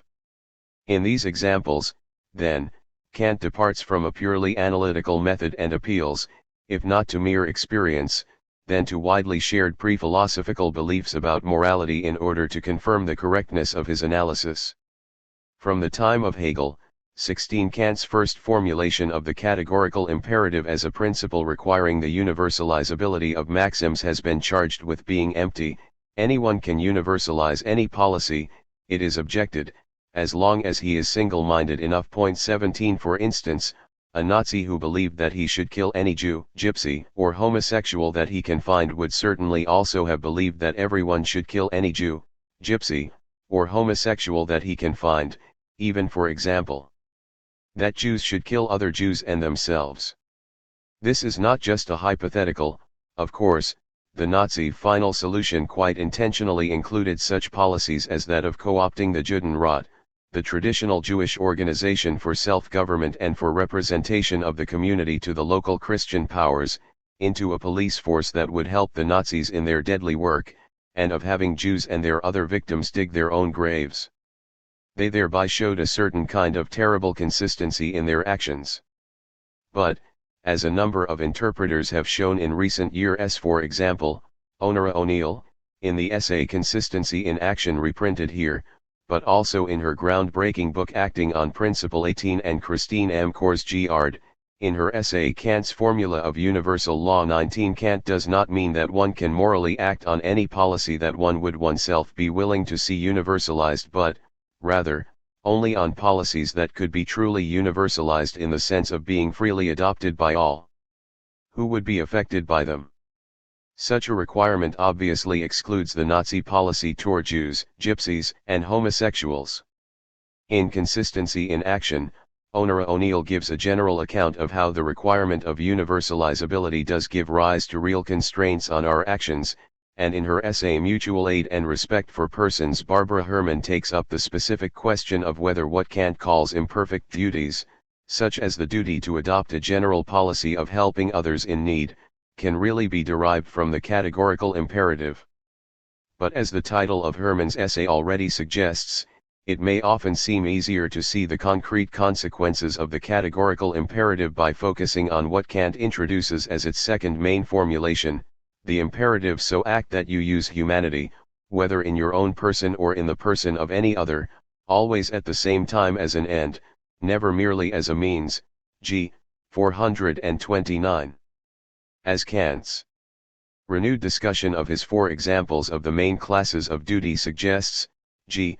42930, at least part of what is involved in treating others as ends rather than means is treating them in ways that they themselves could adopt as their own ends or purposes, that is, treating them in ways to which they could freely consent. This makes clear that the principle of universalizability has to be interpreted as a principle of universal consent. Asking whether a principle can be universalized is not just asking whether I would like to see everyone acting upon it, but whether everyone could agree to acting on it. To apply this formulation of the categorical imperative to exclusively self-regarding actions, we have to ask whether proposed maxims of actions are ones that respect our own capacities to freely set and consent to the ends of our actions, not just in the circumstances at hand but over the whole course of our lives. In his essay Humanity as End in Itself, Alan Wood offers an especially instructive interpretation of this formulation of the categorical imperative and shows in detail how it can be applied to concrete moral issues. The appeal to Kant's conception of humanity as an end in itself raises the question of how Kant's several formulations of the categorical imperative are related to each other. This question becomes more complicated when Kant introduces what he says is a third formulation, the principle that a rational being must always regard himself as law-giving in a kingdom of ends, g. 434, but that he also breaks down into two different versions, what is sometimes called the formula of autonomy, the imperative to act only so that the will could regard itself as at the same time giving universal law through its maxim, and the formula of the kingdom of ends, that all maxims from one's own law-giving are to harmonize into a possible kingdom of ends, as with a kingdom of nature, g. 436. Kant makes conflicting statements about all these formulations, even on the very same page. On the one hand, he says that what he counts as the three ways of representing the principle of morality are at bottom only so many formulae of the very same law, and on the other hand, he suggests that the formula of universality brings out only the form of virtuous action, the formula of humanity as an end in itself, its matter, its end or its object, and that only the formula of the kingdom of ends gives a complete determination of the principle, g. 436. This suggests that each of the main formulations of the categorical imperative makes a distinct and essential contribution to our understanding of the fundamental principle of morality and that we are not really in a position to understand and apply this principle until we have recognized all the formulations. This vexed issue is studied in detail by Thomas W. Pogge, The Categorical Imperative, and Paul Guyer, The Possibility of the Categorical Imperative, in Part 3 of this volume. These authors agree that each formulation makes an essential contribution to Kant's project but do not agree on just how the differences among the principles are to be understood. One important issue they discuss is the significance of the introduction of a necessary end for rational agents in the formula of humanity. Kant argues, presumably still as part of his analysis of the concept of a rational agent, that a rational agent necessarily acts with some end in view and, thus, in spite of his initial hostility to connecting the fundamental principle of morality to any end at all, that there must be some end or ends that are in fact compatible with the categorical imperative, otherwise a rational agent bound by that imperative would simply be incapable of acting, g. 42728. But he suggests different models for bringing ends into the picture. In the later Metaphysics of Morals, he suggests that there must be certain ends, one's own perfection and the happiness of others, that can be seen as necessary once the categorical imperative has been adopted. 6:385, in the groundwork, however, he may mean that there must be some necessary end that makes it rational to adopt the categorical imperative in the first place, an end that would be the ground of a possible categorical imperative. This end would be the value of the human being and in general every rational being, as an end in itself, not merely as a means to be used by this or that will at its discretion, g. 428. In other words, the point of adopting the principle of being able to universalize one's maxims would be that this is the only way to ensure that one will be treating both oneself and others as ends in themselves, agents who can always freely consent to how they are being treated. The question of just how these several arguments are to be understood is one of the main issues discussed in these two essays. Another important issue discussed in these essays is how to understand the difference between the first formulation and the principle of autonomy, the principle that everyone must be treated as a legislator of universal law, when these two principles sound virtually identical. One possibility here is that Kant is introducing a motive for adopting the original principle of universalizability, by conceiving of oneself not just as subject to the requirement of universalizability but as creating that requirement by one's own legislative act. One conceives of oneself as a free and autonomous agent, worthy of a kind of respect that nothing that is merely a subject of laws is. And by conceiving of others also as self-legislators of the same law to which one is subject, one explains the source of their dignity and thus explains why one must legislate universalizability in the first place. Kant suggests something like this toward the end of section 2, in what are among the most passionate pages of the groundwork, where his vision of the possible dignity of human beings takes on its clearest form. Every rational being, as an end in itself, must be able to regard himself as also giving universal laws with respect to any law whatsoever to which he may be subject, for, it is just this fitness of his maxims for giving universal law that marks him out as an end in itself. It also follows that this dignity, he has over all merely natural beings brings with it that he must always take his maxims from the point of view of himself, and likewise every other rational being, as law-giving beings, who for this reason are also called persons. G. 438. On this account the conception of human beings as autonomous legislators who are members of a kingdom of ends or a community of such legislators would make the categorical imperative possible by introducing a conception of ourselves and our fellow human beings as objects worthy of the special kind of respect that can only be shown through adherence to the categorical imperative in either of its previous formulations. Again, this is an important issue discussed in the last two essays of Part 3.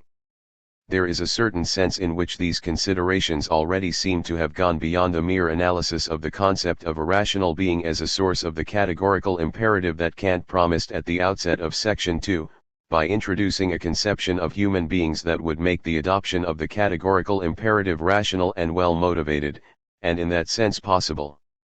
At the same time, there is another sense in which all this discussion still seems to present that categorical imperative merely as a possibility.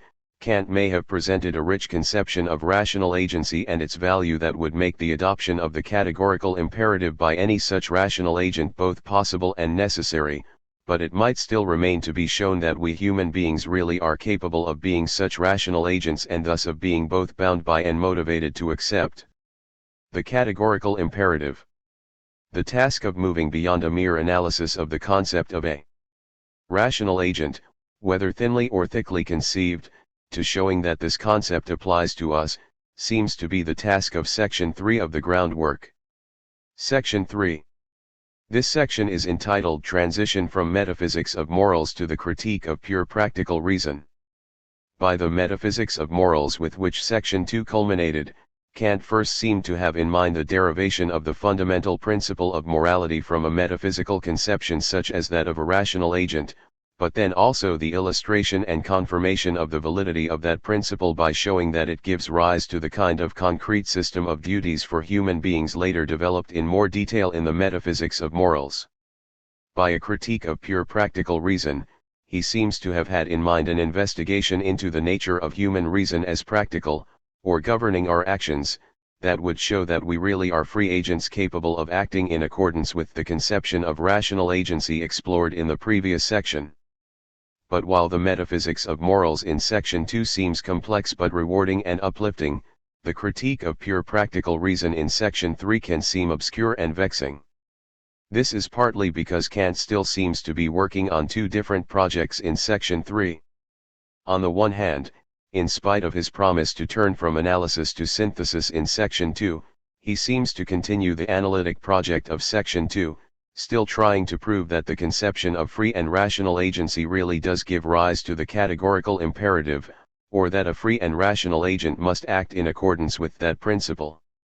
On the other hand, he also seems to embark on the different, synthetic rather than analytic, task of showing that we human beings really are free and rational agents, subject to all the conditions that being such agents entails.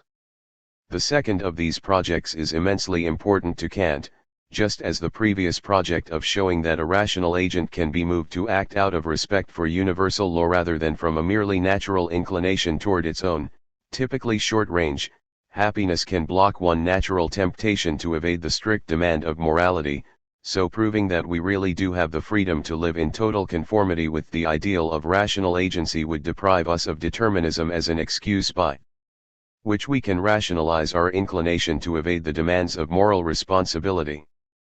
Seeing Kant as still working on two distinct projects even in section 3 of the groundwork may help explain something that may otherwise appear confusing about the structure of this section.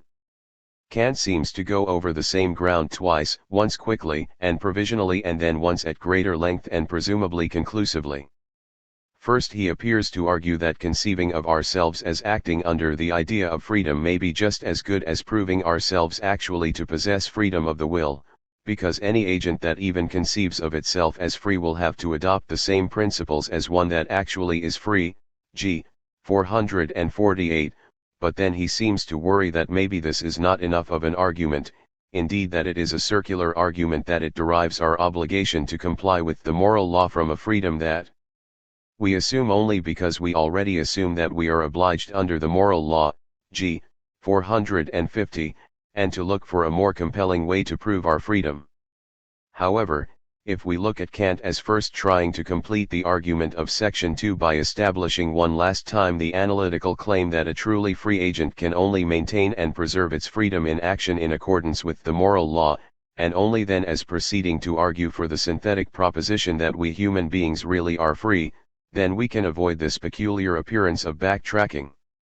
3 essays on section 3 of the groundwork are included in part 4 of this volume, and the difference between the first two, Kant's argument for the rationality of moral conduct by Thomas E. Hill, Jr., and Morality and Freedom, Kant's reciprocity thesis by Henry E. Allison, and the third, the deduction of the moral law, the reasons for the obscurity of the final section of Kant's groundwork of the metaphysics of morals by Dieter Henrich, here translated into English for the first time, suggests such an approach. Both Hill and Allison are concerned to argue that a truly free being really would conform its actions to the moral law, or, in Kant's terms, that genuine freedom has to be conceived in a positive and not merely a negative sense, g.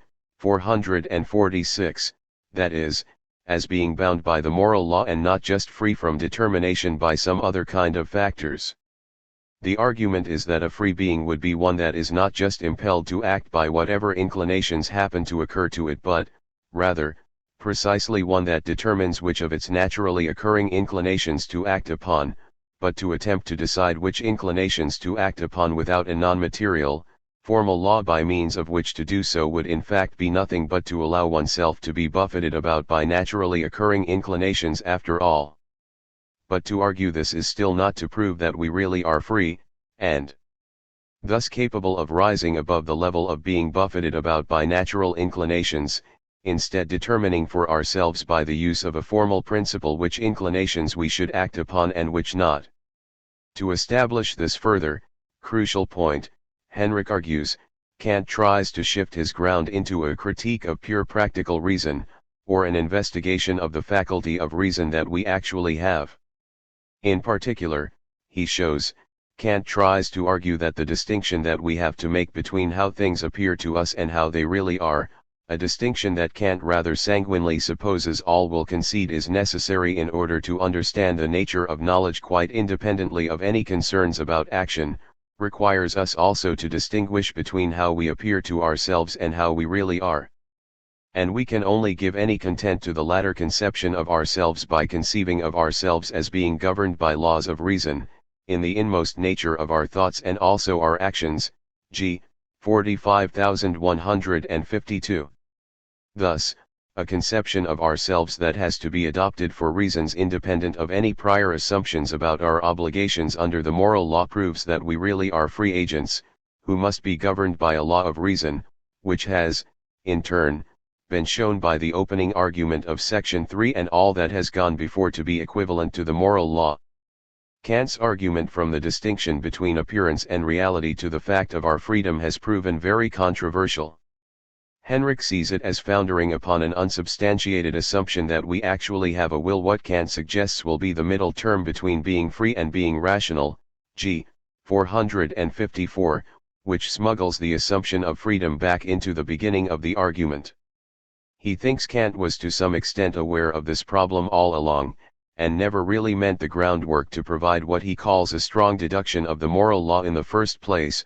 Rather, the groundwork already anticipates the critique of practical reason's frank admission that we cannot deduce our obligation under the moral law from a prior, essentially theoretical, demonstration of the fact of our freedom, but can only assume our freedom, as a postulate of pure practical reason, as a precondition of our sense of moral obligation that must be taken as rock bottom and, that, indeed, it could be argued, was the starting point of Kant's argument in section I.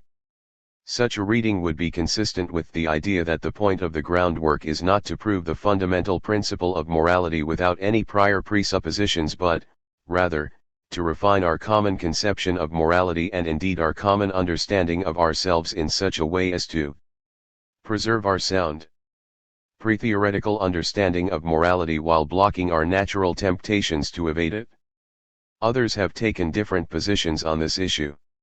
In an important essay not included here, Karl Marx has argued that Kant really did mean to provide a metaphysically persuasive proof of the existence of human freedom in the groundwork, but then realized that his attempt was a failure and radically changed his strategy in the Critique of Practical Reason. 20 Henry E. Allison, on the contrary, has argued that Kant has a sound inference from the spontaneity of human reason in a theoretical context to freedom in a practical context, which he consistently maintains from the first critique through the groundwork and into the second critique. 21 Since these works have been more readily accessible than Henrich's essay, and since in any case this issue remains unresolved, Henrich's essay, with its reflections on the difficulties and obscurities of Kant's general concept of a deduction as well as its specific discussions of the issue about the demonstrability of the freedom of the human will, has been presented here.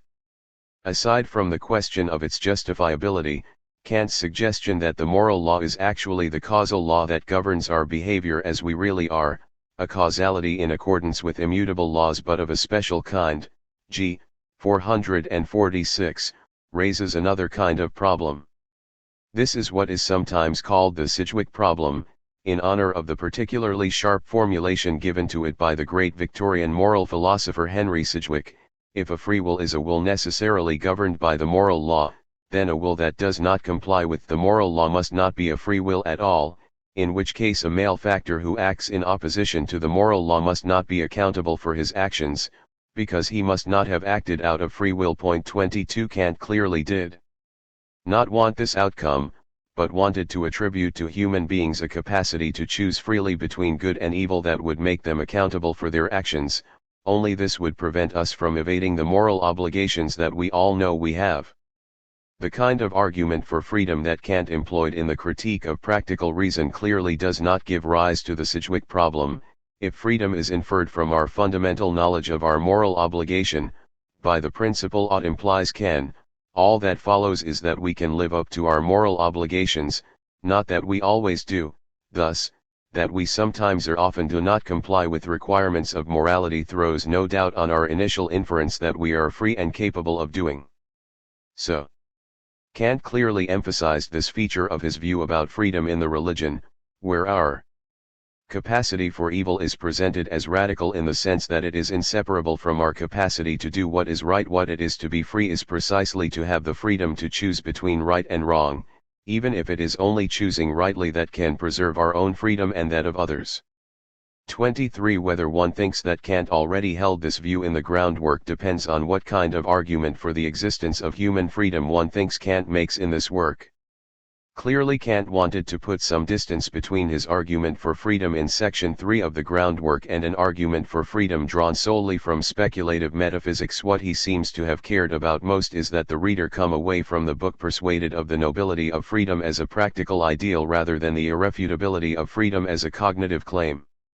Thus the penultimate paragraph of the book ends with these stirring words, with which this introduction can also conclude.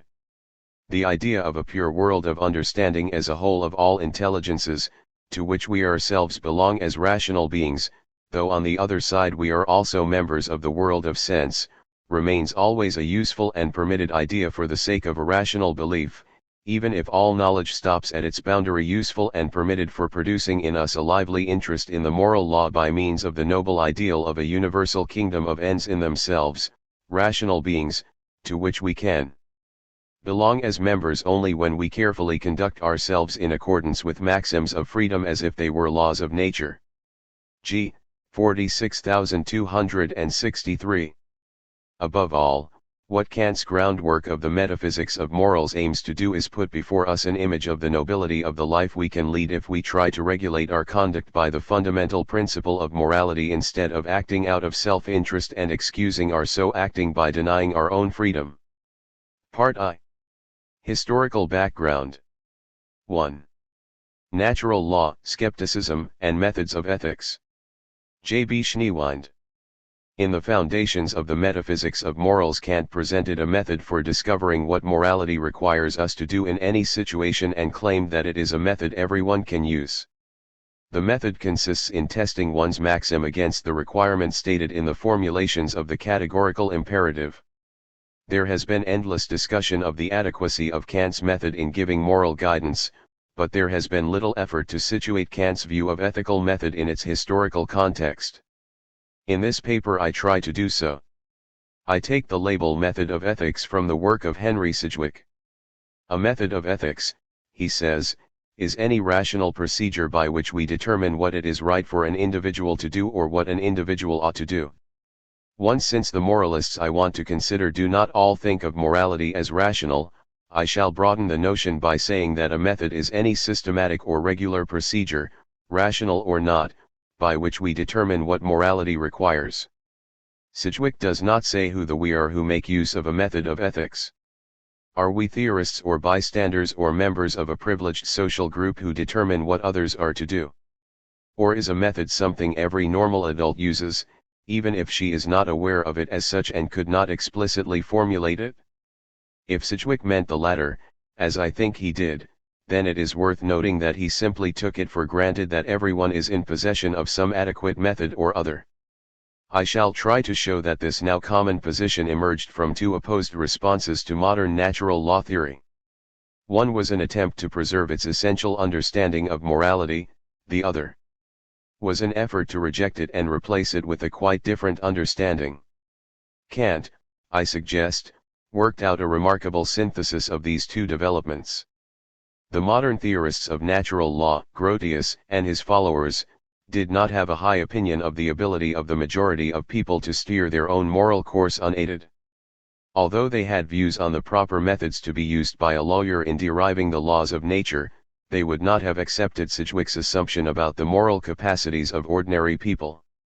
Hobbes took a step toward the Sidgwickian position by offering a formula by which we may presently know whether what we are doing be against the law of nature or not. It is summarized by the well-worn maxim, "Do not that to others, you would not have done to yourself," and Hobbes thought it could be used by even the simplest person. The Hobbesian method is what I shall call opaque. It points out a right act but does not let the agent see why the act is right. Hobbes does not even try to explain why the method succeeds in picking out acts which are made right by other features than the one the method uses. 3 Consequently, its users would have to take it on authority that it is a reliable method. There is not much of a departure here from the usual cavalier attitude of natural law theory toward ordinary people. A number of followers of the natural lawyers were unhappy about this particular feature of their outlook. The reason for their concern was perhaps first voiced by Jean Barbieric. In the historical and critical account of the science of morality, which he prefixed in 1706 to his translation of Pufendorf, Barbieric gives us a reason for supposing that God must have made moral knowledge accessible to everyone. God has given us the ability to grasp a vast number of mathematical truths, so he must have made us capable of knowing, and establishing with the same evidence, the maxims of morality, in which are contained those duties he indispensably requires of us and the performance of which, moreover, is the sole path to our happiness. God's goodness, he says, will not permit us to doubt of this, and the fact that moral truths are easier to grasp than mathematical ones bears this out. 4. Unless it is somewhere in his copious footnotes, Barbieric makes no positive suggestions about the method we should all use to become aware of what is required of us. But the suggestion that we must be able to know what is required of us because we will be held account able for acting accordingly was taken up by others. Here is a statement of it by Henixius, whose treatise on natural law, first published in Latin in 1737, was translated into English by George Turnbull in 1743. Every principle of science must be true, evident, and adequate, wherefore the principle of science, with respect to natural law, must be evident, and that not only in the sense, that it is intelligible to the literate, but universally, to the unlearned as well as the learned, all being equally under obligation to conform themselves to the law of nature. A too subtle principle of natural law is suspicious, since all are, without excuse, even the illiterate, and those who are strangers, to subtle refined philosophy, if they offend against the law of nature. 5. A position not unlike this was taken earlier by Bishop Butler. One of his central assertions is that of the full competence of the individual conscience. Philosophers have looked for some general rule which determines the rightness and wrongness of action, he says, and such inquiries are in some ways useful. Yet, he says, let any plain honest man, before he engages in any course of action, ask himself, is this I am going about right, or is it wrong? I do not in the least doubt, but that this question would be answered agreeably to truth and virtue, by almost any fair man in almost any circumstances. 6. Butler's point, indicated in his preface, is that anyone who knowingly transgresses a law may justly be punished, even if he did not believe he would be punished. Hence a religious skeptic who refuses to do what he knows he ought will be as justly punished by God as a believer. 7 For Butler as for Henixius, the universal availability of awareness of the requirements of morality is needed to defend the full accountability of each of us before God. We find a similar line of argument in the Guide to Rational Living, 1744, of Christian August Crucius, whose work Kant knew and in his early years admired. 8 Crucius teaches the universal availability of moral knowledge as a necessary consequence of God's justice. We must believe that God will reward the good and punish the wicked, and we cannot doubt that God is just. Hence we must all be equally able to know what we are to do in order to deserve well.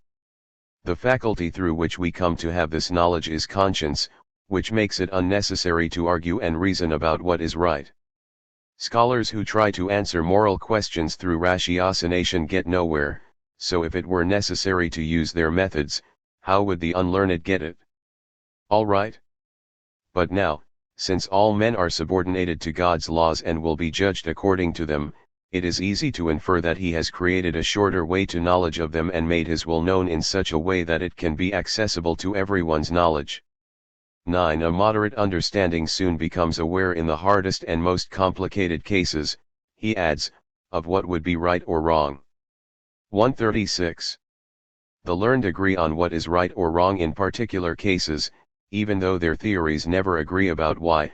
Happily theory does not matter. Butler appeals to conscience as the faculty which explains our awareness of what to do but does not claim that conscience shows us what makes right acts right. The method he thinks available to everyone is opaque. Although we can all see that conscience was given us to be an authoritative guide, to ask why conscience guides us as it does is to ask God's reasons for requiring certain actions.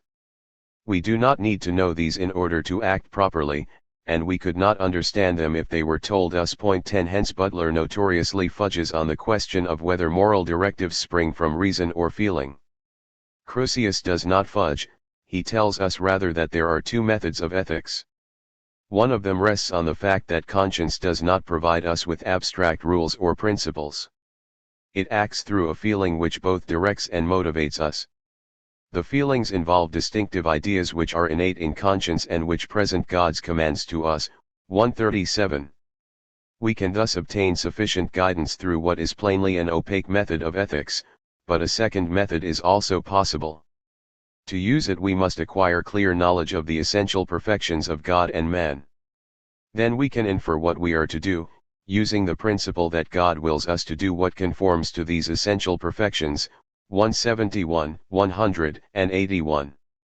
In showing us what we ought to do, this method, unlike the first, allows us to see why we ought to do it. Its results do not differ from those of the opaque method in which unclarified feelings direct us, but the latter method is, I shall say, transparent. 11. Butler's admirers Price and Reed transformed his position into one centering on a transparent method of ethics. They took awareness of what morality requires to be knowledge of moral principles or laws which everyone grasps intuitively. These laws show us not only what is right but also what makes right acts right. Price and Reed are concerned to counter Hume's denial that there is moral knowledge. They are equally determined to preserve the simplicity and thus the general availability of moral knowledge.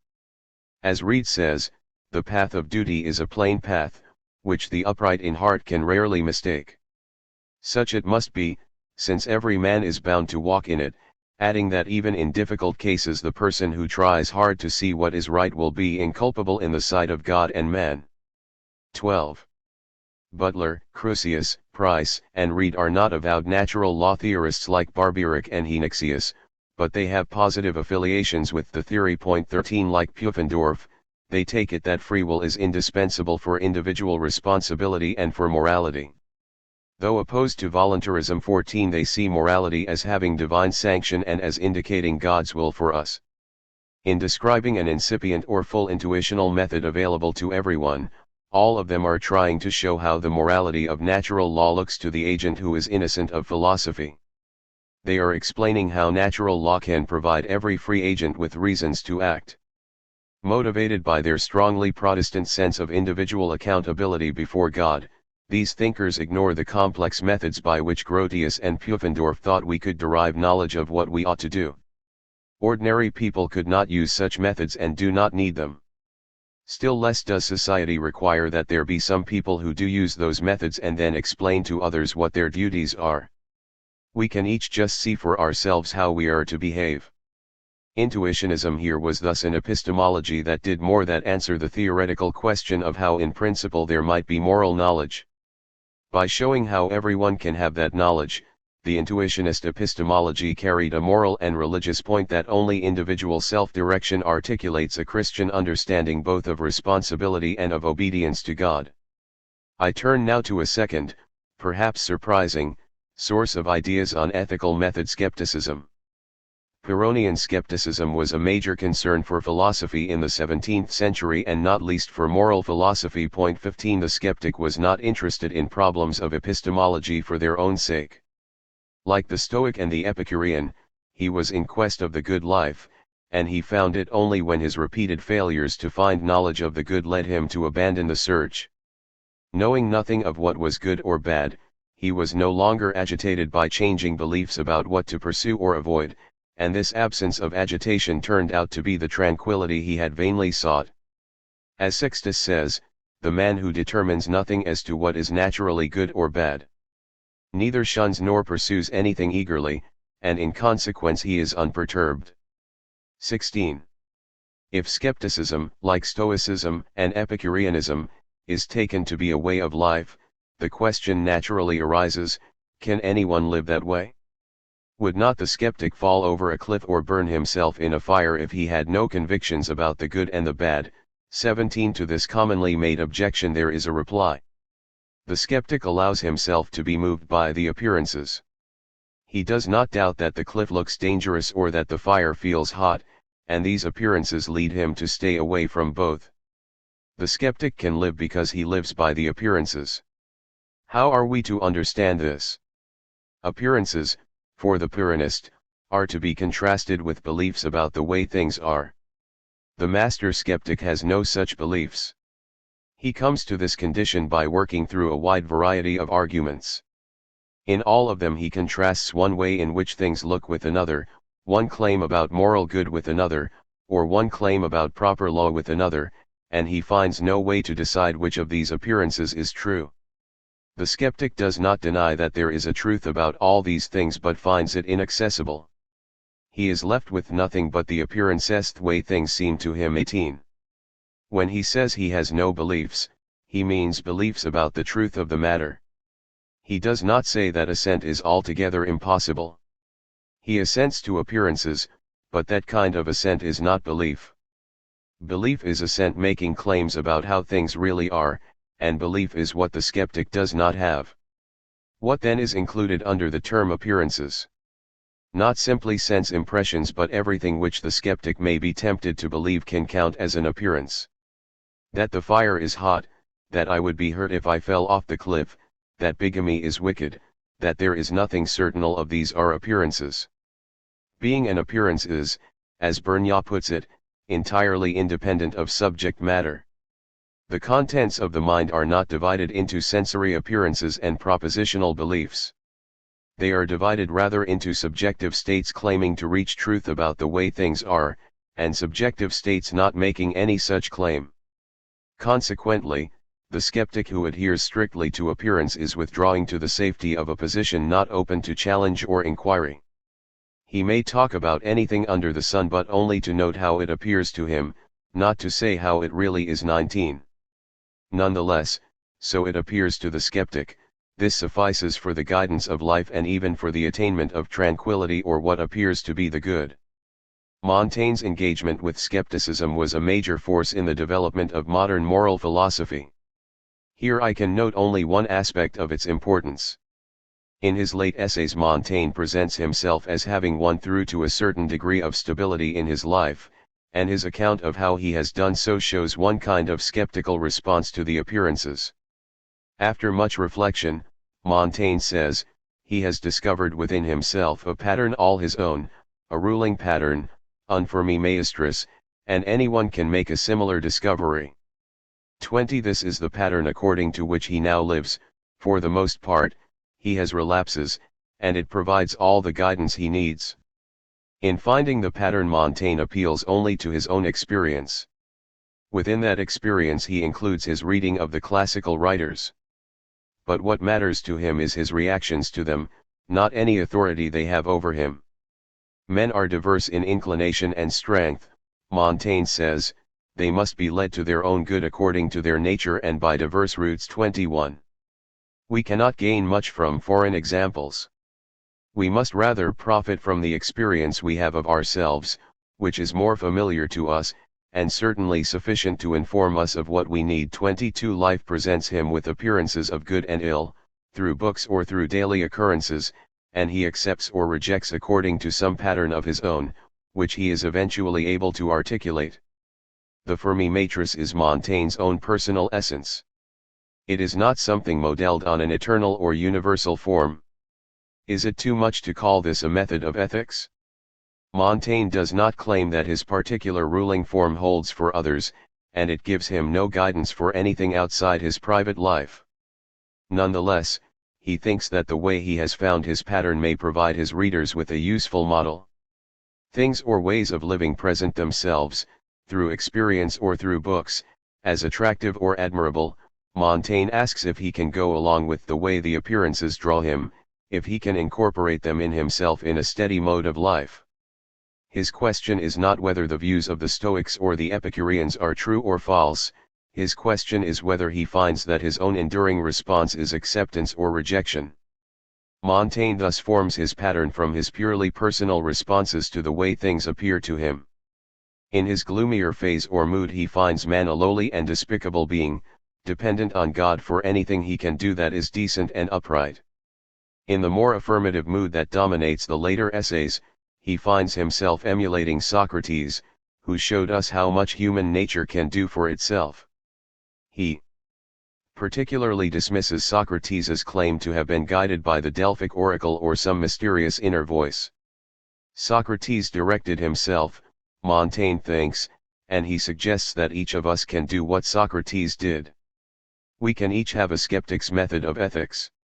Shaftesbury is rightly seen as having initiated a new movement in moral philosophy. I suggest that we look at his views about how we form moral judgments as an attempt to spell out a skeptical method of ethics. In his inquiry concerning virtue or merit, Shaftesbury draws a sharp distinction between two kinds of judgments we make about the goodness of active beings.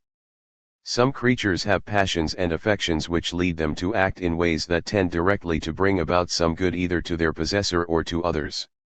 We call these creatures good when they bring about good because of such an inner impulse, rather than incidentally. But there is another kind of goodness which can only be attributed to beings able to reflect on the affections they find within themselves. Reflection, Shaftesbury says, gives rise to another kind of affection towards those very affections themselves, which have been already felt, and are now become the subject of a new liking or dislike. 23. This new liking or disliking is moral approval and disapproval, and it is only beings capable of having this reflective feeling who can be virtuous or vicious. The exact nature of the reflective moral facility is not clear in Shaftesbury. Sometimes it is treated as yielding a feeling, sometimes it is endowed with cognitive capacities. Sometimes it is said to discern the propriety in the relative strengths of first-order active impulses, and propriety is likened to harmonious beauty. But sometimes Shaftesbury speaks of the heart approving what is just and right and disapproving the contrary, as if the first-order affections possess moral properties to which the second-order affection somehow responds. I.2.3, RI, 173. It is not necessary for the present purpose to decide which of these readings is sound. I am inclined to think that Shaftesbury's basic idea is that the reflective affection discerns the presence or absence of harmony or proportion or beauty, moral beauty in the relations among the various spontaneous affections, approves of them when it is present and of course disapproves when it is absent. He also seems to believe that this harmony is objectively there to be perceived, and the faculty of perceiving it he sometimes calls the moral sense. 24. However the moral sense functions, it is quite clear that it is the spontaneous active affections or some balance among them which Shaftesbury takes as the intentional object of the reflective feeling. It is also evident that he believes that actions are thought of as right or wrong depending on the virtue of the affections which lead the agent to do them. Shaftesbury says, "Whatsoever is done through any unequal affection is iniquitous, wicked, and wrong. For wrong is not such action as is barely the cause of harm, but when anything is done through insufficient or unequal affection, as when a son shows no concern for the safety of a father, or, where there is need of succor, prefers an indifferent person to him, this is of the nature of wrong." 25.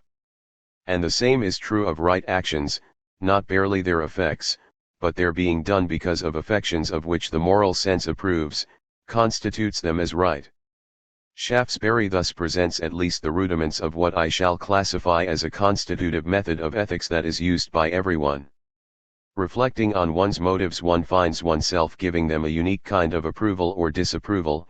In any particular situation one is to act from the approved motive or set of motives, and the act so motivated is the appropriate action. There is no other source of rightness or wrongness in actions. One's motives reflect one's beliefs about the world in which one is acting, and about its goods and ills.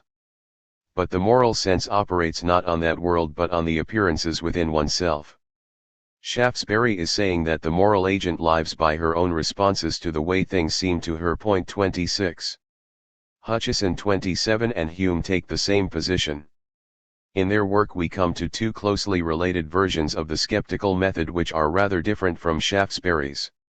The main difference as far as the working of the method itself is concerned is that Hutcheson and Hume see approval or disapproval as directed at particular active affections one by one, rather than at an overall balance of affections.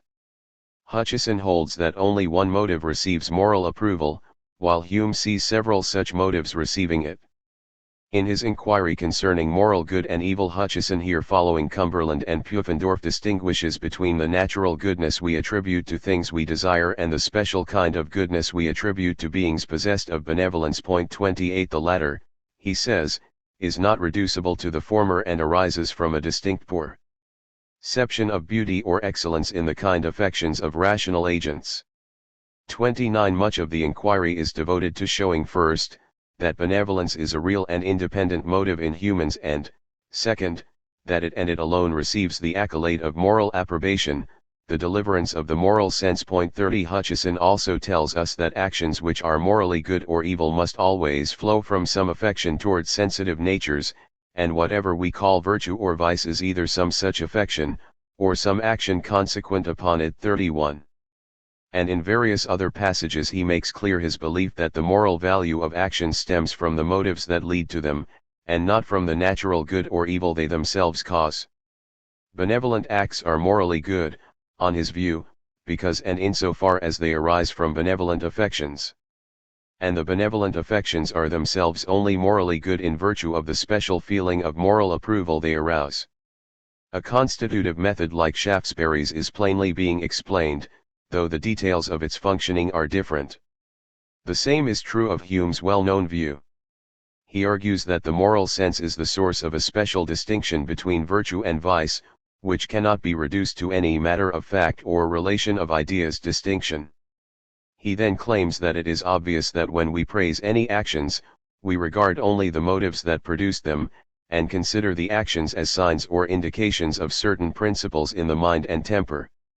The external performance has no merit. We must look within to find the moral quality. 32. The distinction between natural and artificial virtues arises because of the difficulties Hume uncovers in finding appropriate motives for kinds of action which we all agree in approving. He must show both what motives lead directly to acts of justice, promise-keeping, and loyalty to country, and why we approve of the motives, in order to explain how such acts can be right. 33 For there is no source of rightness in action other than a motive which receives the felt approval of our moral faculty. Hume shows us how a special motive, a sense of duty, might arise when the usual motives are not present in us and when there may be some question as to whether we approve of it as we do of what it stands in for, but in other respects the method he shows us using is similar to that ascribed to us by Shaftesbury and by Hutcheson, and later by Adam Smith. 34. In all these variants the skeptical method requires the agent to have acquaintance with, and to carry out operations by, what may be described as matters internal to the mind or self. The agent's own affections or passions, or the desires or feelings of others sympathetically represented in the spectator's own mind or breast, come under the scrutiny of a reflective internal feeling or are adjudged by some other process which does not appeal to anything outside the self. Of course some beliefs about external states of affairs, about circumstances and consequences must be present, since they are embedded in the direct affections judged by the moral faculty. The accuracy of the embedded knowledge of consequences or circumstances is irrelevant to the judgment delivered by the moral faculty. What matters is the effective response of the agent to what she takes to be the nature or outcome of a proposed or desired course of action. That response is wholly internal, and it is the approval that gives the motive its specifically moral value. What are we to make of the continued effort of the British moralists to show that some variant of what I have suggested is a skeptical method of ethics shows how it is that we make moral decisions? Several problems are addressed by or through it which were important in the discussions of the period. First, the skeptical method offered a special kind of reply to contemporary skepticism about moral knowledge. Second, it located the place of morality in the kind of morally neutral universe which Newtonian science presented. And finally it did both of these things in a way that carried with it a special attitude toward humans as moral agents. According to the various versions of the method which I have discussed, an inner condition is judged by an inner faculty which everyone possesses, and neither of these is open to any variety of skeptical doubt. Let us carry skepticism ever so far, let us doubt, if we can, of everything about us, Shaftesbury exclaims. We cannot doubt of what passes in ourselves. Our passions and affections are known to us. They are certain, whatever the objects may be on which they are employed.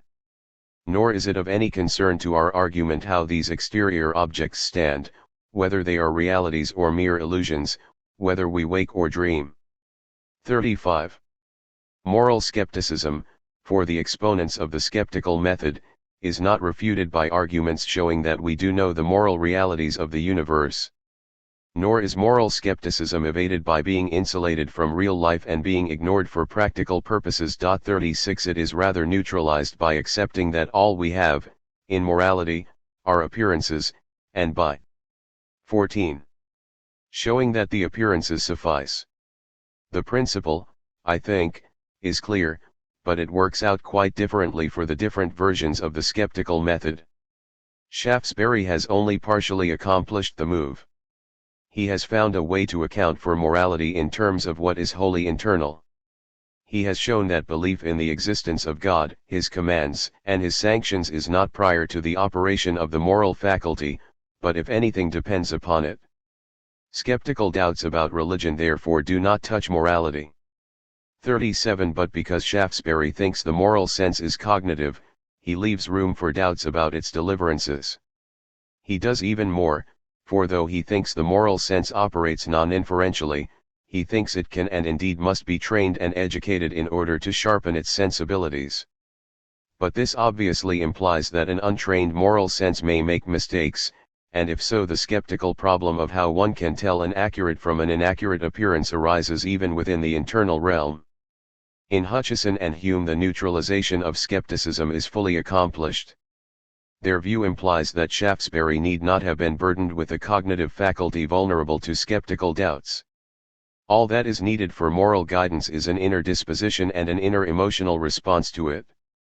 As I said in discussing the method generally, it is true that the inner disposition may form around or include beliefs about the external world.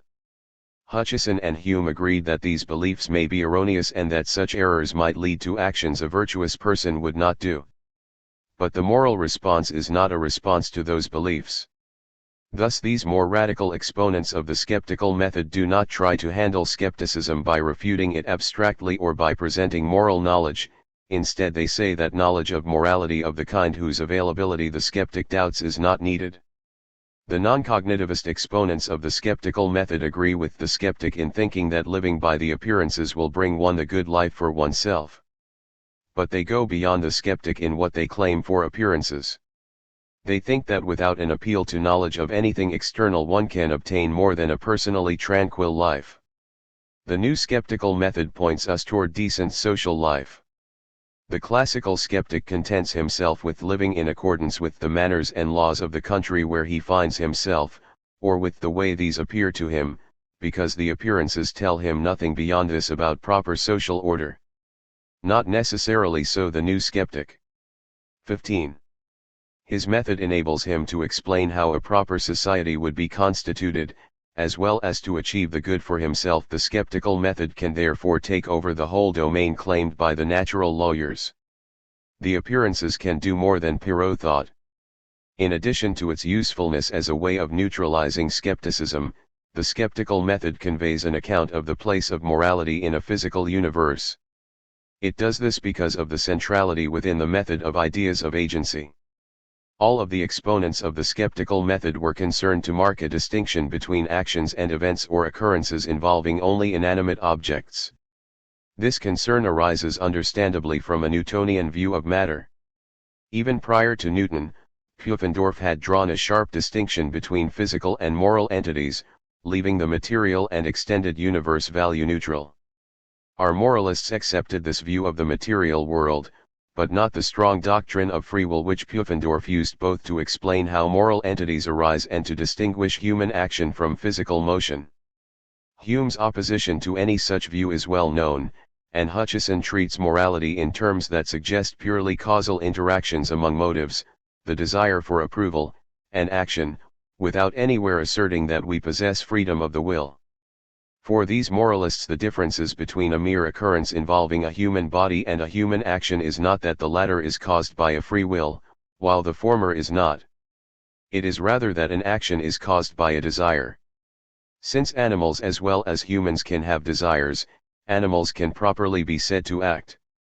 The scope of their agency is limited because there are some concepts animals cannot have and consequently some desires they cannot have, such as a desire for the general good. And of course, since animals, on this view, cannot reflect on their desires and so can neither approve nor disapprove of them, they cannot be moral agents. Human agency differs from animal agency in its scope, and it differs more importantly because humans can have their initial desires influenced to some extent by a reflective desire, the desire to act or not to act on the spontaneous desires. This human capacity for a unique and complex form of agency is what makes possible the presence of morality in the world. In providing a reply to skepticism and explaining the place of morality in a Newtonian universe, the skeptical method also carries a view about the importance and capacities of human beings. It shows that humans are not subservient to some external order, which they must discover and follow. According to our moralists, we have within our 16. selves a source of guidance which enables us to live together in ways we all accept as just and decent. The exponents of the skeptical method were opposing the dominant natural law views of morality because, among other things, those positions carried with them a deeply Augustinian picture of man as a fallen creature unable to order his own affairs and desperately in need not only of guidance by external directives but of sanctions to induce compliance. For our moralists this is all wrong. Our possession of a method of ethics that is neither opaque nor transparent but constitutive shows that we create the moral order in which we live, and supply our own motives for compliance. Should we consider Kant a follower of the British exponents of the skeptical method? Kant was concerned with skepticism, 38, and there is a general similarity between his idea of method and theirs. Both hold that an inner faculty, for Kant, our own practical reason, tests an inner motivation, for Kant, a maxim, on which an agent contemplates acting. Only approval of the latter by the former makes the act morally appropriate. More precisely, there are three respects in which Kant's method seems exactly like other versions of the skeptical method. 1. A maxim incorporates what we know or believe about the basic features of the situation in which we are proposing to act, but whether it passes the test of the categorical imperative does not depend on its accuracy in mirroring that situation. It depends rather on the aim contained in the maxim, and that in turn depends on our long-range motivations and on the ways in which we conceptualize these. 39 So the immediate object of the moral faculty for Kant as for the moralists of the skeptical method is our active dispositions. 2. For most people most of the time, on Kant's view, maxims elicit approval or disapproval through arousing a moral feeling of respect. While Kant plainly thinks that conscious use of a procedure of applying the categorical imperative is possible and beneficial, 40 his Rousseauian moral admiration for ordinary people leads him to think that everyone usually knows what maxims are proper without the formula, through the feeling that is the way in which practical reason shows itself immediately in us. Thus Kant's view of the phenomenology of moral experience is in this respect close to the British position. 3. Our awareness of the categorical imperative does not reflect some knowledge of an independently existing moral standard. It shows rather our consciousness of ourselves as practical rational beings, imposing a condition on those of our motivations which spring from our 17. Existence as needy and dependent beings. For Kant as for the exponents of the skeptical method, doubt about moral realities outside the agent is irrelevant to the agent's ability to reach a justified decision about what to do. These points of agreement between Kant and the British moralists must be placed within the perspective of an important disagreement. For Kant as for the exponents of the skeptical method, agency is absolutely central to an understanding of the place of morality in the post-Galilean physical world. But Kant has an idea of agency which is radically at odds with theirs. His views are in fact in line with the views of the natural law theorists and their successors. As I have indicated, for the natural lawyers and their successors free will is central to our being the sort of agent who can be morally responsible. And Hutcheson and Hume, as I indicated earlier, reject that view. Kant's difference from the British moralists on this point is accompanied by other differences between his method and theirs. Kant holds that our inner active dispositions, our desires and aversions, are as fully determined by temporally antecedent events as are the motions of physical objects. Consequently, he does not think that an adequate idea of agency can be derived from the distinction between bodily motions caused by desires and those not so caused, but caused, say, by slipping on the ice. One route of causation is as fully determined as another, whether the route involves an inner detour or not. If I am not an agent when I push you because I slipped, I am not an agent when I push you just because I feel angry and want to. To be an agent I must be as free from determination by my desires as I am from determination by purely physical causes. In the groundwork, Kant says that we cannot prove that such freedom is impossible, and in section 3 he tries to convince us that we must understand ourselves as possessing it. My concern here is not with these much discussed points as such, but with their bearing on Kant's method. We are agents, Kant holds, because we are free and can express our freedom in action. A desire may suggest an end or goal to us, but unless we accept the suggestion freely we will not act on it. Thus Kant rejects the view that we are passive in relation to our desires, and that we must understand ourselves as simply moved by them. Since Hutcheson and Hume accepted such a view, another similarity between their position and that of the Puranists 41, Kant could not agree with their version of the skeptical method. On Kant's view, what happens when my moral faculty approves my acting on a specific maxim is not fully described by 18. Saying that a reflective motivating disposition reinforces a spontaneous disposition.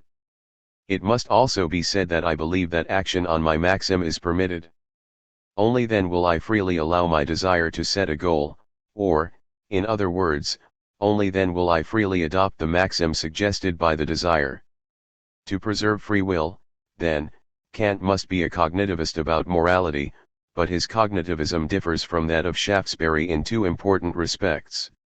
Whereas Kant gives us a formula which articulates the principle on which the moral faculty works, Shaftesbury tells us something about what that faculty approves but does not try to state a rationale behind the approvals. Kant's formulations of the categorical imperative are of course designed to accomplish this. Moreover, Shaftesbury apparently believes that the moral sense perceives the presence or absence of a prior harmony or propriety in the relations among our first-order dispositions, and that approval and disapproval respond to this. But Kant does not think that our initial desires or the maxims arising from them have any normative properties that are independent of their relation to the moral law. In this he resembles Hutcheson and Hume. They hold that it is by being approved that a disposition acquires moral goodness, while for Kant a maxim obtains its moral status through its relation to the moral law. Its moral goodness or badness is not prior to that law but is an outcome of its operation. 42. Like Kant, Hutcheson and Hume offer articulations of the principle behind the operation of the moral faculty. Hutcheson, for example, tells us that the moral faculty approves most basically of benevolence and that all other moral approval can be explained in terms of our approval of the desire for the good of others. When we see this, he thinks, we will understand the moral faculty. But this understanding is essentially a causal understanding. If Hutcheson is right, the philosopher can discover what features of dispositions cause moral approval, but neither he nor ordinary people need this knowledge in order to approve or to act rightly.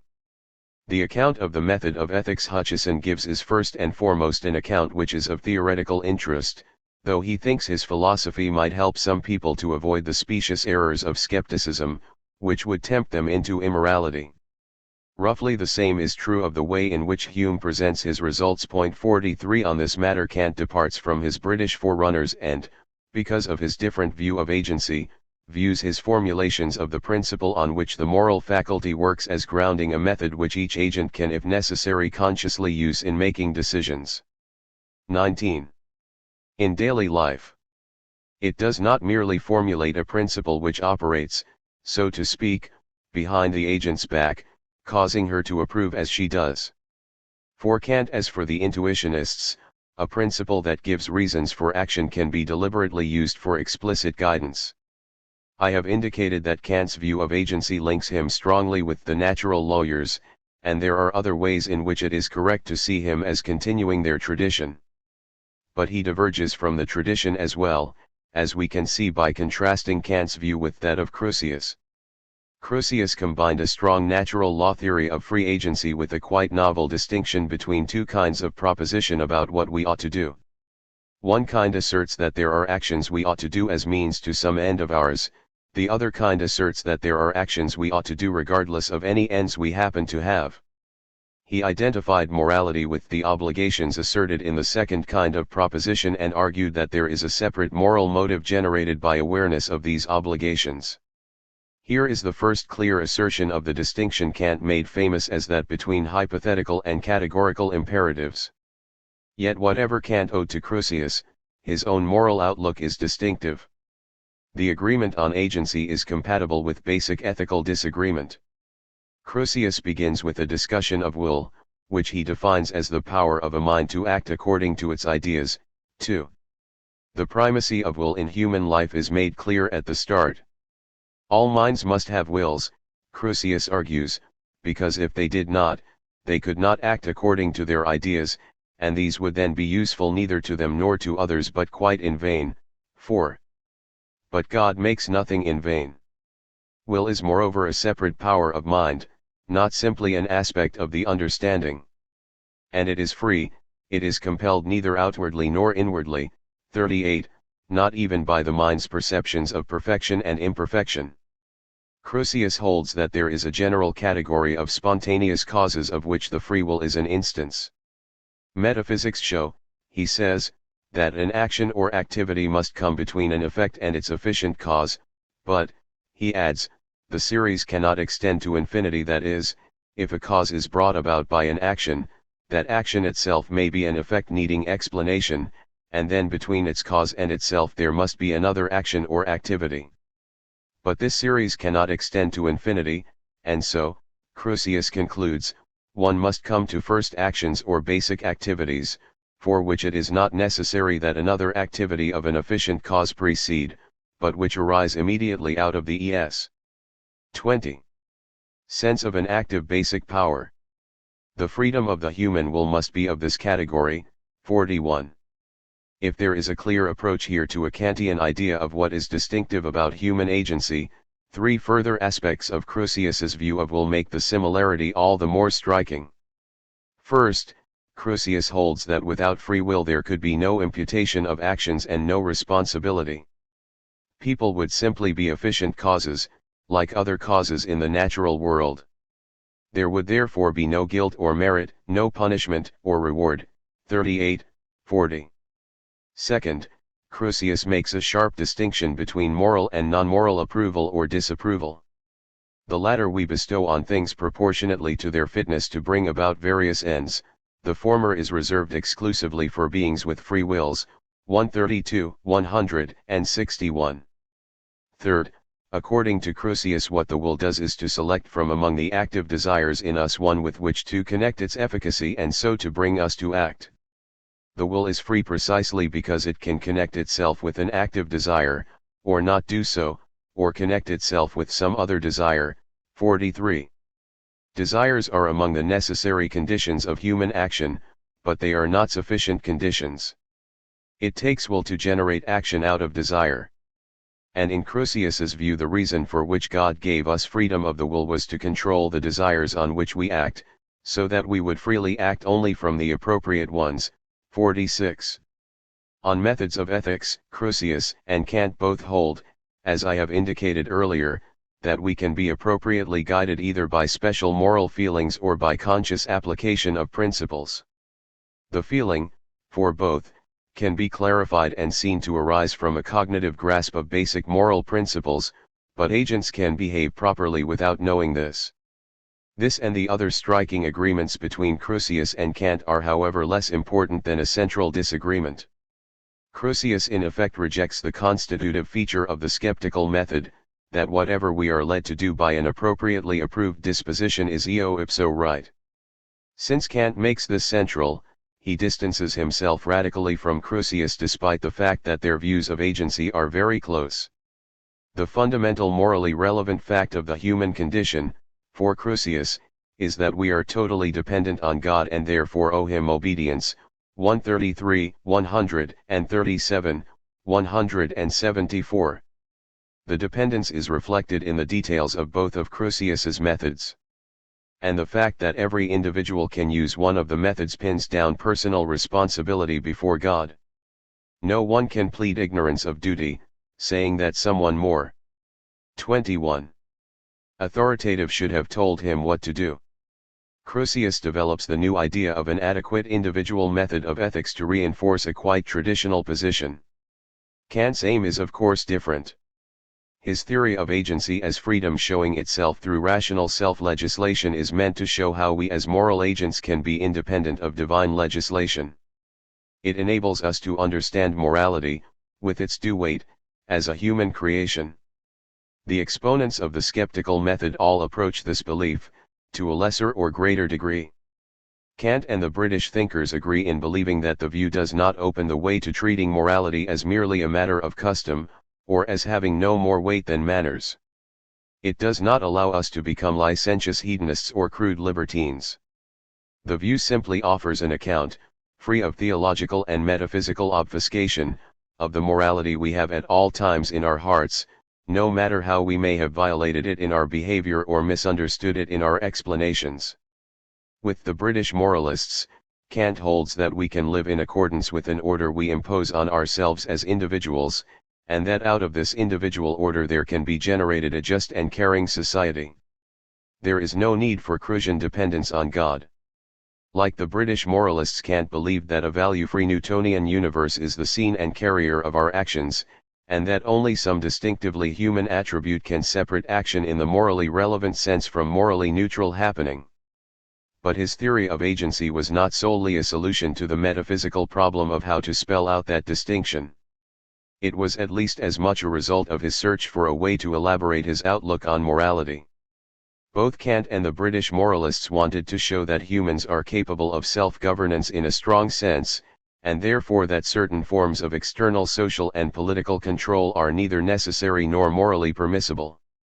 Their ways of doing so were, as I have tried to indicate, deeply different. Yet Kant is an exponent of the skeptical method not only because his method shares many features with the ones proposed by the British moralists, but also because he shares their outlook on morality itself. 44. 27. Part 2. The Good Will and the Categorical Imperative, Groundwork I. 29. 2. The Argument of Kant's Groundwork, Chapter 1. Nelson Potter. A great deal has been written about Kant's groundwork of the metaphysics of morals. But in those writings little attention has been devoted to analyzing the structure and argument of Chapter I of that work. The discussions of Chapter I that one finds in most of the commentaries on the groundwork do little to uncover and set forth any overall structure or argument in the chapter. But in fact Chapter I contains a sustained argument beginning with the first sentence and continuing through to the point where the principle of morality is stated toward the end of the chapter. When this argument is made apparent, it is also apparent that Chapter I has a definite role to play in the economy of the whole work. Chapter I establishes what the supreme principle of morality is by an analysis of the concept of moral goodness. Chapter II continues with an exposition, using technical philosophical terminology, of that same principle, and Chapter III, of course, aims to justify that principle.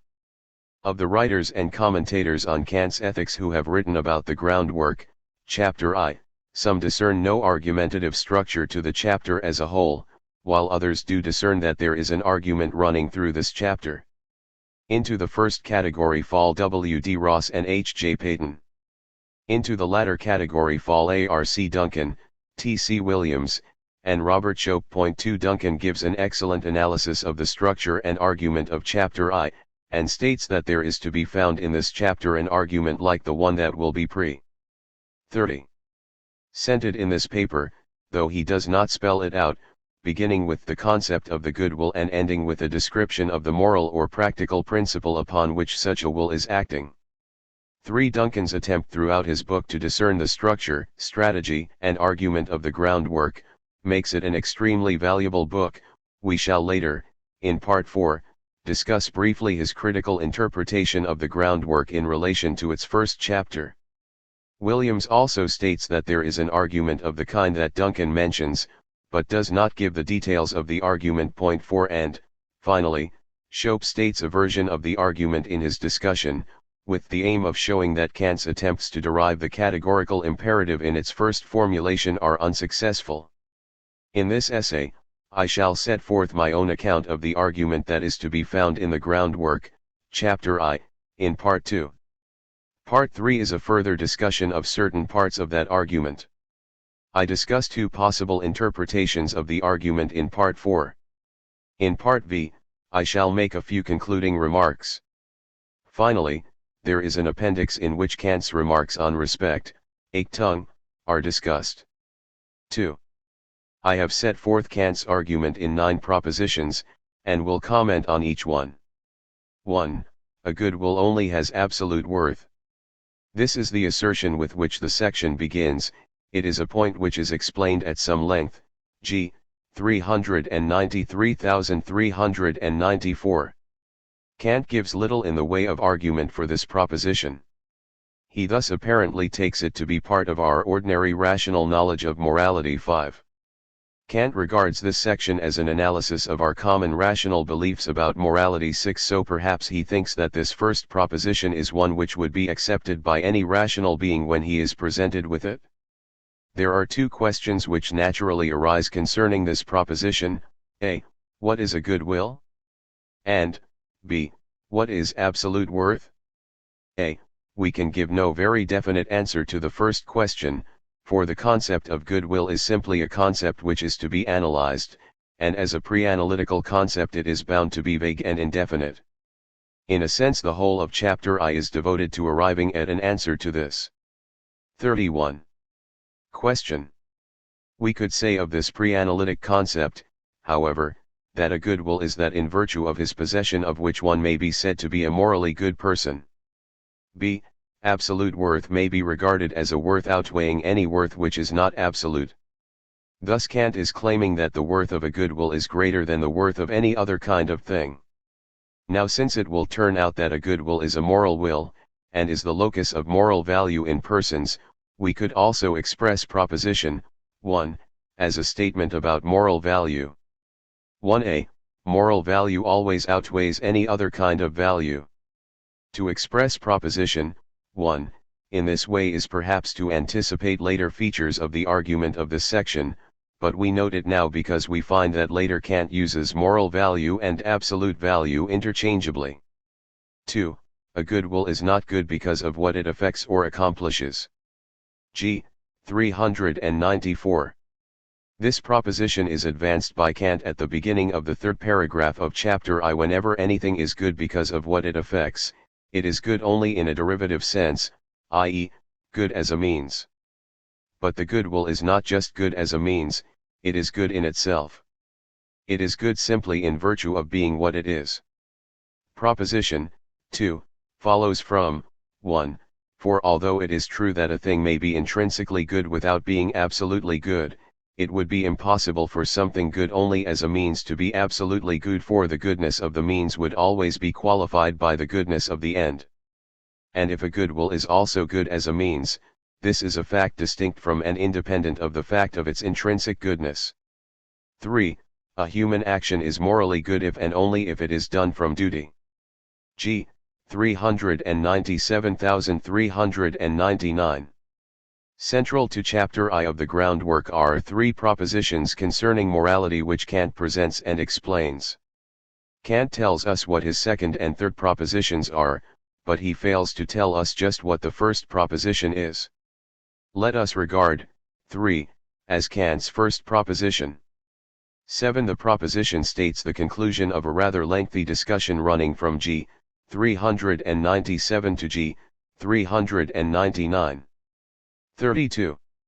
It seems that Kant thought that proposition 3 followed from proposition 1, though the way in which it follows is not obvious. The two important aspects of the transition from the one proposition to the other are the following: a. The shift from the value of a good will to the value of actions which are expressions of that will. For the purposes of the present argument, Kant could analyze either the notion of a good will or the notion of a morally good action and get the same results. b. The introduction of the concept of duty, as a concept central to the analysis of acts expressive of a good will in human beings. Kant introduces the concept of duty as follows. We will therefore take up the concept of duty, which includes that of a good will, exposed, however, to certain subjective limitations and obstacles. G. 397. That is, wherever we have dutiful action, there we have an action which is an expression of a good will, though the converse is not true. The concept of duty is applicable when, as with human beings, the dictates of a good will are or may be resisted by the agent's feelings and desires. We may note, however, that proposition 3 does follow from proposition 1, only if we are given an analysis of action from duty adequate to show that such actions and only such actions are expressive of a good will. We shall discuss Kant's account of action from duty in greater detail in part 3 of this paper. 4. To act from duty is to act, not with regard to the purpose to be attained by our action, but with regard only to the maxim in accordance with which it is decided upon. This is Kant's second proposition, g. 399. It has been reworded slightly to bring it into closer relation to our proposition, 3. The paragraph in which Kant states this proposition and attempts to justify it is worth quoting in full. Our second proposition is this: an action done from duty has its moral worth, not in the purpose to be attained by it, but in the maxim in accordance with which it is decided upon. It depends therefore, not on the realization of the object of the action, but solely on the principle of volition in accordance with which, irrespective of all objects of the faculty of desire, the action has been performed. That the purposes we may have in our actions, and also their effects considered as ends and motives of 33. The will, can give to actions no unconditioned and moral worth is clear from what has gone before. Where then can this worth be found if we are not to find it in the will's relation to the effect hoped for from the action? It can be found nowhere but in the principle of the will, irrespective of the ends which can be brought about by such an action, for between its a priori principle, which is formal, and its a posteriori motive, which is material, the will stands, so to speak, at a parting of the ways, and since it must be determined by something, it will have to be determined by the formal principle of volition when an action is done from duty, where, as we have seen, every material principle is taken away from it. G. 399,400. The argument here is complex, and Kant is not entirely clear about what he is arguing for, as we shall see. If action from duty is action expressive of a good will, and hence is action good in itself, as the good will is good in itself, then the goodness of the action can lie neither in its actual or intended effect, for in that case, the action would only be good as a means. Cf. Proposition 2. But all actions undertaken for the purpose of fulfilling some desire are actions which are good merely as means. So morally good action cannot be action which is undertaken to fulfill a desire. But when our actions are morally good, our will has been determined to action by something. What can it be which determines the will to a morally good action, if it is not some inclination? Kant's answer is that the basis of determination can be found nowhere but in the principle of the will. The will is then pictured as choosing between an a priori principle, which is formal, and its a posteriori motive, which is material, g. 400. Since the latter has been ruled out as a candidate for what determines the will in morally good action, it must be the case that in action from duty the will is determined by the formal principle of volition. In Proposition 4, we have one of the first mentions in Chapter I of the maxim of an action. Kant offers a definition of maxim a page later, the subjective principle of willing. 8. The maxim is thus the general rule or policy of action a person is following when he performs an action. It is subjective in that it holds only for the agent who has adopted it. Kant contrasts maxims with practical laws, g. 400n, or imperatives 9, both of which are objective practical principles.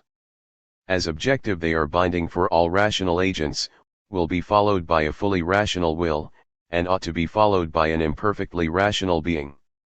Cg. 412-413.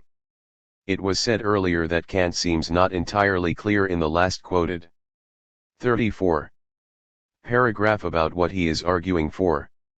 In fact, it seems that he is establishing two distinct propositions. The first is 4a. The moral value of an action is a quality of its maxim. This proposition is consistently a part of Kant's moral doctrine. This part of Kant's doctrine is especially prominent in the Religion and the Metaphysics of Morals. In the former work, virtue is defined in terms of a perfectly general and formal maxim of action. 10. In the latter work, it is said that the duties of virtue arise from imperatives directed, not to actions, as in the doctrine of right, but to maxims of action. 11. Maxims are rules of action which are freely chosen by the agent. They are the inner rules which are followed in the performance of outer actions. It is for our choice of maxims that we are most directly responsible. For actions for which we are responsible are simply consequences of our having adopted a certain maxim. 12 At times it seems that Kant intends a definite contrast between actions and maxims of action. 13 And at other times it seems that we may speak indifferently of an action or its maxim. 14 In any case it is consistently a part of Kant's moral doctrine that we cannot tell the moral value of an action from its outer nature. We must look to its inner principle, i.e., its maxim. 15 But there is another proposition for which it seems that Kant is arguing in the present paragraph.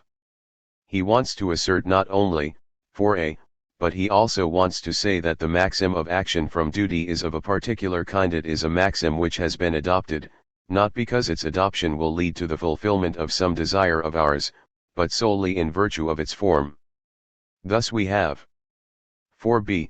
Action from duty is action done on the basis of a maxim which we have adopted, not because its adoption will fulfill desires of ours, but because of its form. This proposition will be discussed more fully in Part 3. Kant next sums up the results of the argument so far. 16. Therefore nothing but the idea of the law in itself, which admittedly is present only in a rational being so far as it, and not an expected result, is the ground determining the will, can constitute that preeminent good which we call moral, a good which is already present in the person acting on this idea and has not to be awaited merely from the result. G. 401. 35. And then he asks, but what kind of law can this be, the thought of which, even without regard to the results expected from it, has to determine the will, if this is to be called good absolutely and without qualification? G. 402. Kant replies to this question as follows. Since I have robbed the will of every inducement that might arise for it as a consequence of obeying any particular law, nothing is left but the conformity of actions to universal law as such, and this alone must serve the will as its principle. That is to say, I ought never to act except in such a way that I can also will that my maxim should become a universal law. Here bare conformity to law as such, without having as its base any law prescribing particular actions, is what serves the will as its principle, and must so serve it if duty is not to be everywhere an empty delusion and a chimerical concept. The ordinary reason of mankind also agrees with this completely in its practical judgments and always has the aforesaid principle before its eyes. G. 402. We may state Kant's argument in this passage as follows. 5. This formal principle of volition, i.e., the principle of the adoption of maxims in virtue of their form, is simply the requirement that my action conform to universal law as such. Kant believes that we must accept this proposition because a purely formal principle of volition could require nothing more. 6. The essence of law is its universality. This is obtained by an analysis of the concept of law, in Kant's view. 7. Hence the moral law commands nothing but that I always act in such a way that I can will my maxim should become a universal law. It may seem that proposition 7 either does not follow from 5 and 6, or that it does not express all that Kant thought that it did. But it is plain enough that Kant thought that a principle adequate to be a supreme principle of morality did follow from 5 and 6. Also, when 36. Kant introduces the first formulation of the categorical imperative in Chapter 2, he writes that by merely considering the concept of a categorical imperative, we can know what it must contain. For since besides the law this imperative contains only the necessity that our maxim should conform to this law, while the law, as we have seen, contains no condition to limit it, there remains nothing over to which the maxim has to conform except the universality of a law as such. G. 421. It seems that Kant thinks that moral imperatives command simply that our actions be law-like in general. It is at least doubtful whether Kant really can deduce the moral imperative from the concept of the law by itself. Whether he can depends, among other things, on what the meaning of that moral imperative is, the question of what the categorical imperative means and the related question of how it is to be applied. 17 are themselves much contract-overt topics. For this reason I shall not attempt to judge whether Kant's derivation here is successful. We may now draw some inferences from the argument as a whole. Propositions 5 through 7 purport to be an analysis of the formal principle of volition, which purports to show that this formal principle tells us to always act in such a way that I can will my maxim should become a universal law, from 7. And 4b said that action from duty is action on such a formal principle of volition, i.e., a principle which we adopt in virtue of its form. Thus, putting together 4b and 5 through 7, we obtain 8. To act for the sake of duty is to act only on that maxim which can at the same time be willed as a universal law. Now we also know, from propositions 1 through 3, that a will which acts for the sake of duty is a good will. We may therefore conclude, from 1 through 3, and from 8, that 9. A good will is a will which always acts only on that maxim which can at the same time be willed as a universal law. It is now clear that there is a continuous argument from the concept of a good will to the first formulation of the categorical imperative, and it is also apparent that Kant thought that there was. Thus we may say that although the nature of the moral law has not been sufficiently 37 explained when its formulation is introduced in the first chapter, and although certain aspects of it have not been explained, 18 at least the fact that a maxim of a good will would always have the character of universalizability has been sufficiently established in the first section, and is taken by Kant to have been so established, through an analysis of concepts to be found in ordinary rational knowledge of morality 19. This analysis of the argument of section I of the groundwork leaves out of account those parts of that section which are not a part of what I take to be the main argument of the section. These parts are 3. 1. There is an unusual and not very convincing argument from considerations of natural teleology concerning the function of practical reason, g. 394,396.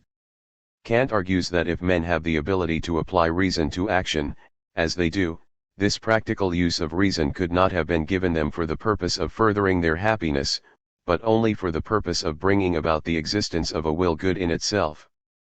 We shall not discuss this passage further. 2. Kant introduces the concept of respect, Achtung, for the law, g. 400. We shall take this passage up in the appendix. 3. After we are given the formulation of the moral law, g. 402, the section concludes with a further exposition of the contrast between moral reasoning and prudential reasoning, and argues that a philosophical understanding of morality is necessary if men, in their ordinary practical thinking, are not to confound moral and prudential concerns, a confounding which leads to the destruction of morality. We will not need to discuss this passage further. 3. It seems that Kant's primary purpose in his discussion of his first proposition, g.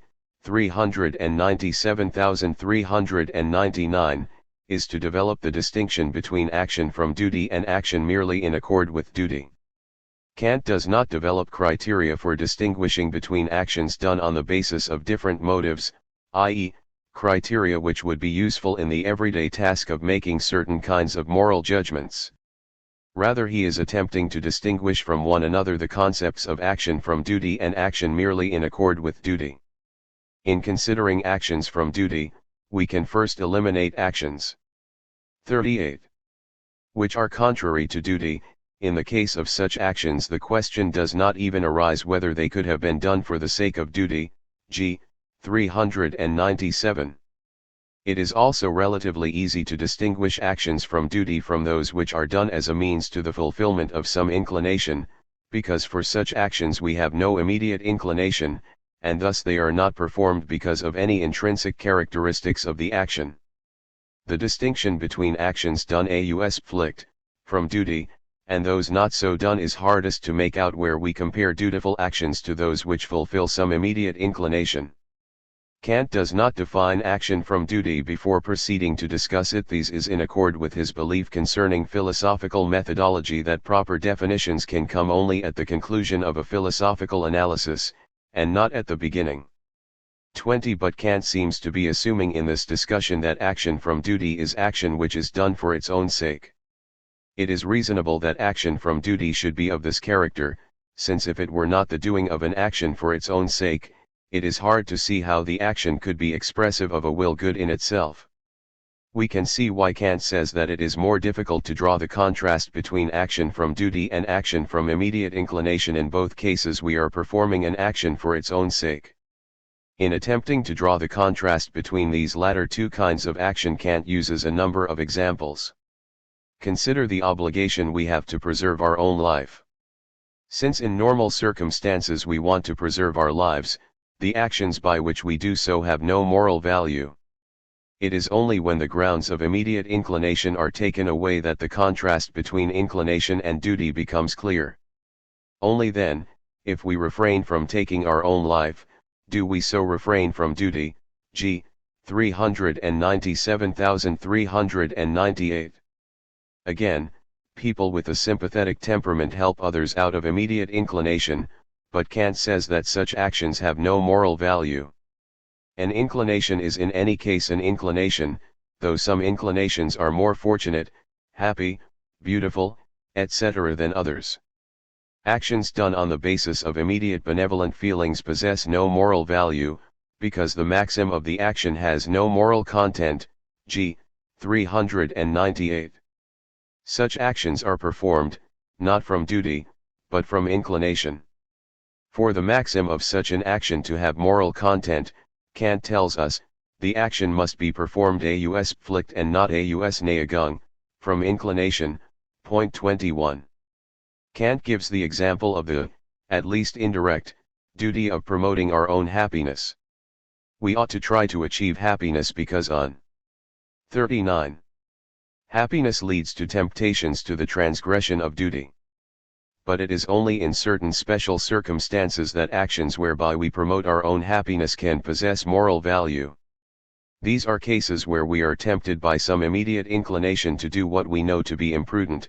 In such a case, perhaps the motive of prudence is not sufficient to determine the will, and here perhaps the law to further his happiness, not from inclination, but from duty, G. 399, becomes relevant. For here it is the motive of duty that supplies the motivation that the principle of happiness does not supply. 22. Kant also comments that the scriptural command to love our neighbor and even our enemy must be regarded as a command to practical love, and not a command to pathological love, for the latter kind of love, love from inclination, cannot be commanded. Here I think we find one of the philosophical motives for Kant's assigning moral value only to actions from duty. Only action on such a basis could be commanded by a moral law. Given the fact that any action has some motivational basis, no action could be commanded by the moral law if we acted only from inclination. Note that we're not here commanded to act from duty, rather it is simply that no action from inclination can be demanded of us at all. Whenever we have a moral obligation, it is presupposed that an adequate motivational basis for the required action will be forthcoming. But it is only in the case of action from duty that such a presupposition is justified for every case of a moral command. If the moral law commands us unconditionally, it cannot wait on any such presuppositions being justified in each case, for this in effect would be to make the command conditional, and thus not categorical. The justification of the possibility of moral commands must include the justification of the motivational presupposition, and it is only in the case of action done from a motive of duty, i.e., only in cases where the action is done as a morally required action, that the moral quality of the action is to be found in its very motive. Point 23. As Kant recounts these examples, he tells us that maxims of action from duty have moral content, Sittliche Gehalt, G. 398, while other maxims do not. What is it for a maxim to have moral content? We do not get any very complete answer to that question in Chapter 1. But Kant begins to provide an answer to this question in his discussion of his second proposition. First, we must remind ourselves that the moral value of any action is a quality of its maxim. Secondly, the maxims of actions having moral value are either themselves in some sense formal, or are determined by a formal principle of volition. It is not 40. Clear from what Kant says here which is the better way to state this point. Form is to be contrasted with matter here, and the matter of an action or maxim of action is, it seems, the purpose, Absicht, g. 399, for which it is done, the end of the action. Elsewhere Kant identifies the end of an action, and the matter of a volition. 24. To refer to the form of a maxim, in contrast, is to refer to it simply as a principle of action, without reference to the ends which acting on such a principle will realize. All action to which we are determined by some subjective end, inclination, is action whose maxim is without moral content. That has been said in the discussion of the first proposition. So the maxim of action from duty must be a maxim which is determined by no such end, or, which has no such matter. But we must be determined to the action by something or other. The only other thing which could determine us to action would be some formal principle, i.e., a principle containing no reference to any end. If a maxim is a moral maxim having moral content, it must be so in virtue of its form, for the matter of maxims has been excluded as a determining factor in action from duty, or, as Kant puts it, every material principle is taken away from it, the will, g. 400.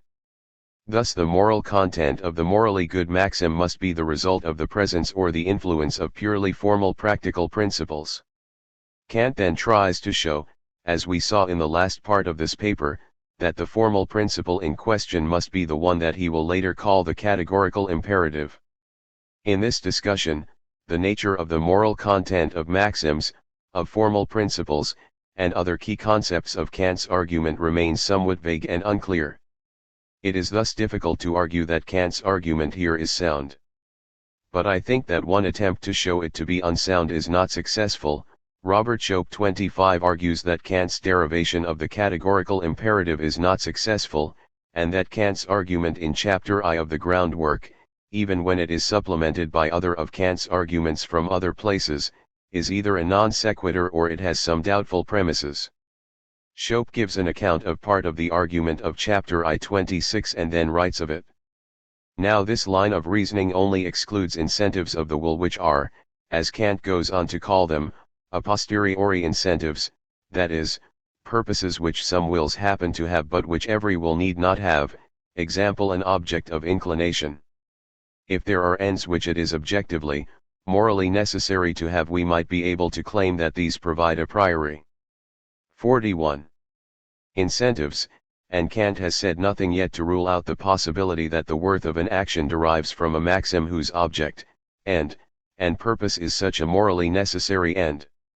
To preserve my life out of inclination, from an a posteriori incentive, is to have as my maxim to preserve my life since I have an inclination to do so. To act from duty, however, might be to have as my maxim merely to preserve my life, regardless of inclination. Kant so far has not proved that the latter kind of maxim cannot be the ultimate maxim of a good will acting to preserve the agent's life.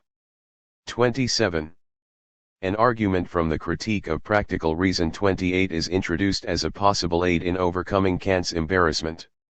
That argument concludes, in Schoep's formulation therefore, if the idea of an object or material of the faculty of desire determines the will, the practical principle of the agent is not a moral law.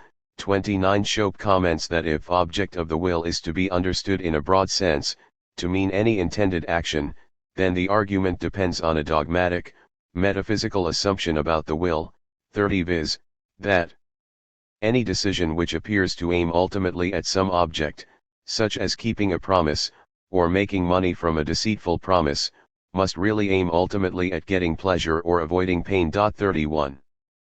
But Kant would then be making the unsupported, dogmatic claim that the will, whether good or bad, can never determine itself to action merely by adopting a principle such as to keep a promise, regardless of the pleasure or pain I get from doing so, or such as to make a deceitful promise when that will get me money. 32. Nor, Schoep thinks, is there any satisfactory way to patch up or improve Kant's argument so as to avoid this unsupported premise. But Schoep's account fails to consider one of Kant's arguments, an argument from Chapter 2 of the groundwork, concerning the concept of autonomy. Cg. 432433. There Kant is introducing the concept of autonomy, and giving an account of the categorical imperative as the only possible autonomous moral principle.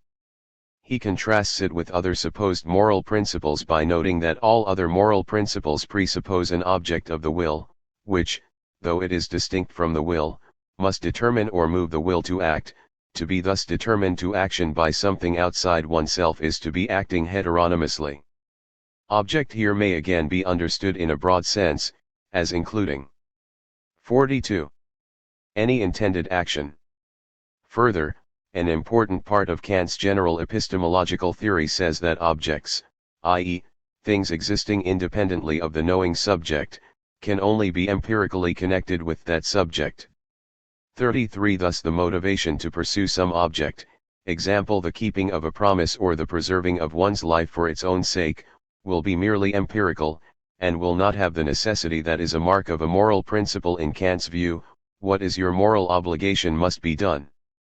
This last point is a statement of Kant's argument in the second critique, the one mentioned by Schope, without any reference to the ideas of pleasure or pain. Kant's argument there may now be seen, not as resting on an arbitrary metaphysical assumption, but on a plausible epistemological doctrine saying that causal motivational connections between objects and the knowing subject are always only empirical, and b.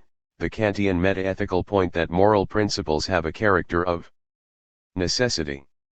It might be said that since Kantian autonomy presupposes the principle of autonomy, i.e., the categorical imperative itself, to use it to show that the supreme principle of morality is that same principle in Kant's chapter I is to beg the question.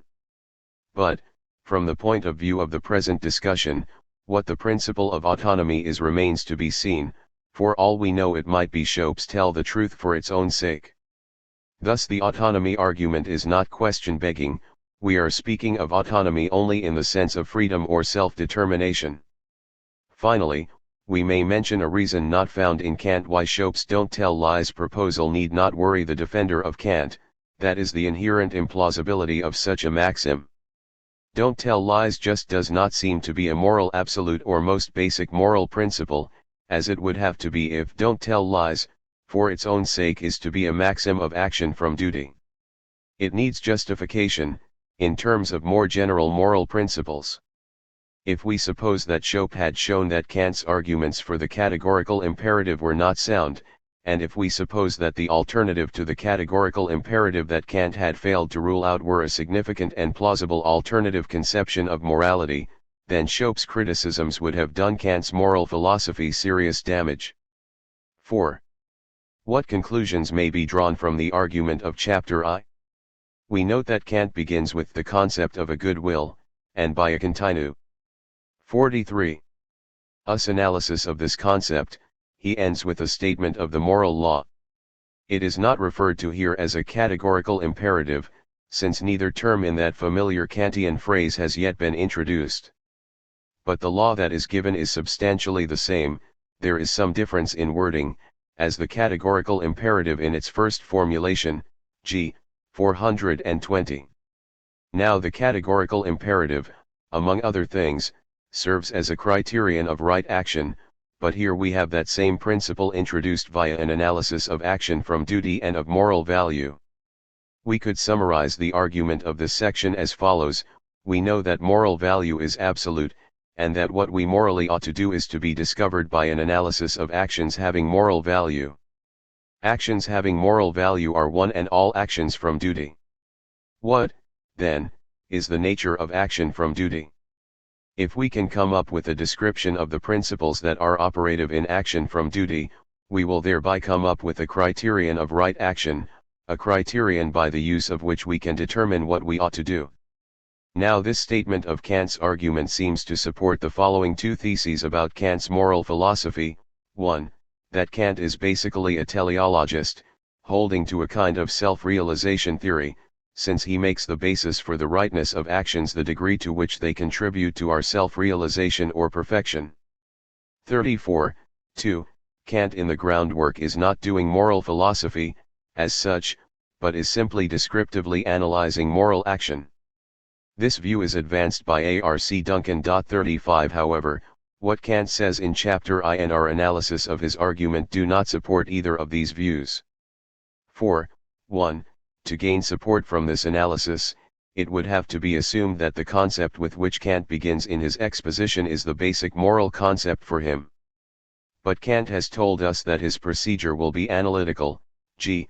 392, he will begin with some commonly accepted truth, example the absolute value of a good will, or, the necessary truth of mathematical propositions, and will analyze it to discover the principles on which it is based. If this is his procedure, we may expect more primitive concepts to appear at the end of the section, not at the beginning. It may be that no one has ever held the view that Kant is a teleologist or perfectionist of this kind. Nevertheless, this possible interpretation is interesting to consider because, a. The perfectionist view was an influential view in Kant's own time, and one that Kant actively opposed in his critical ethics, and b. There is a certain kind of truth in this teleologist or perfectionist interpretation. That is, it is true that actions in accord with duty and done from the motive of duty are expressive of the moral perfection of the agent. It is for this reason that 44. The basic moral principle can be discovered by an analysis of the nature of morally good action, as Kant has done in chapter 1. Also, the concept of moral perfection, as an end or goal which it is morally obligatory to pursue, comes to occupy an important part of Kant's moral philosophy in the doctrine of virtue, the second half of Kant's metaphysics of morals. Thesis 2 seems to be supported by the fact that, according to the present interpretation, Kant in chapter 1 is simply descriptively analyzing the nature of moral action, thereby deriving a moral principle. Thus, within the scope of this chapter, at least, Kant's main aim seems to be purely descriptive and analytical. And perhaps the best way to discover the principle of right action is through a descriptive analysis of action from duty. But all of these facts are consistent with the claim that the groundwork is a piece of ethical philosophy. If, for example, the formal principle arrived at in chapter I is then used to derive particular moral obligations, where such derivation is one of Kant's major aims in the groundwork, then Duncan's critical interpretation would be false. Thus the present account of chapter I is consistent with either the truth or the falsity of Duncan's thesis, and does not either strongly confirm or disconfirm that thesis. V. I have shown that chapter I of Kant's groundwork contains a continuous argument by which Kant seeks to derive a statement of the supreme principle of morality from an analysis of the concept of moral goodness. This supreme principle of morality, which in chapter 2 Kant calls the categorical imperative, is the principle on which a morally good man acts. It is also a criterion of morally right action, as Kant's model application to show that it is wrong to make a false promise, G. 402, is designed to make clear. The connection between the categorical imperative as a criterion of right action and the categorical imperative as the principle on which a morally good man acts seems to be the following: to perform a morally good action, i.e., to act from duty rather than merely in accord with duty, is to do what is right for the reason that it is right. That is, when an action is done from duty, the empirical beliefs and the moral principle which together yield an argument justifying a particular moral conclusion, example that one shouldn't make false promises, are the beliefs and principles that motivate one. 45. To perform the action. It is for this reason that the categorical imperative can be used both to describe the motivation of the morally good man, and to serve as a moral test for determining what one ought to do. Appendix, Achtung. The third proposition, which we did not consider in the analysis of chapter I with which this essay began, considers the nature of action from duty, subjectively regarded. It is as follows: duty is the necessity to act out of respect for the law, G. 400. In his discussion of this proposition, Kant attempts to show that respect, though it is a feeling which is of a quite special sort, and hence that it is such that it is characteristically moral. Feelings have objects to which they are attached or directed. One can feel inclination, but not respect, for an object, or, we might add, a state of affairs, which is an effect of a possible action. Nor can inclination itself be an object of respect, at most it can be an object of approval or love. Only something which is conjoined with my will solely as a ground and never as an effect, something which does not serve my inclination, but outweighs it or at least leaves it entirely out of account in my choice, wall, and therefore only bear law for its own sake, can be an object of respect and therewith a command. G. 400. Now if we can accept this account of Achtung, we can see that it would be a feeling closely connected with morality, for it has the following characteristics. 1. Its object is never an effect or object of the will, but a ground of the determination of the will. What is never an effect or object of the will must be purely formal in nature, and thus respect must be respect for only bear law for its own sake. G. 400. 2. Respect is an effect of the moral law, and not a cause of the law. In contrast, the feeling of hunger is, or may be, a cause of the adoption of a certain maxim of action. The feeling of moral respect does not function as a cause in this way, for if it did, to act out of respect for the law would be to act on the basis of a feeling or matter of the will. G. 401n. 3. This feeling is not produced by some outside influence, but is rather self-produced by a rational concept, and therefore specifically distinct from feelings, which are so produced, all of which can be reduced to inclination of fear. G. 401n. 46. Thus the feeling of respect is unique in its cause, its object, and its effects in action. It is not clear, however, what role the concept of respect plays in action having moral value, or in Kant's moral philosophy generally. From what is said in the present passage, it seems that respect does not enter into the maxims of actions from duty in the way that sensuous feelings enter into maxims which are sensuously determined. On the other hand, it seems that respect is at least a necessary concomitant of action from duty and of our awareness of the moral law. 36. If it is a consequence of the will's determination by the moral law, then it is an effect which arises only after a morally good maxim has been formed and adopted, and it does not determine such a maxim, but is determined by it.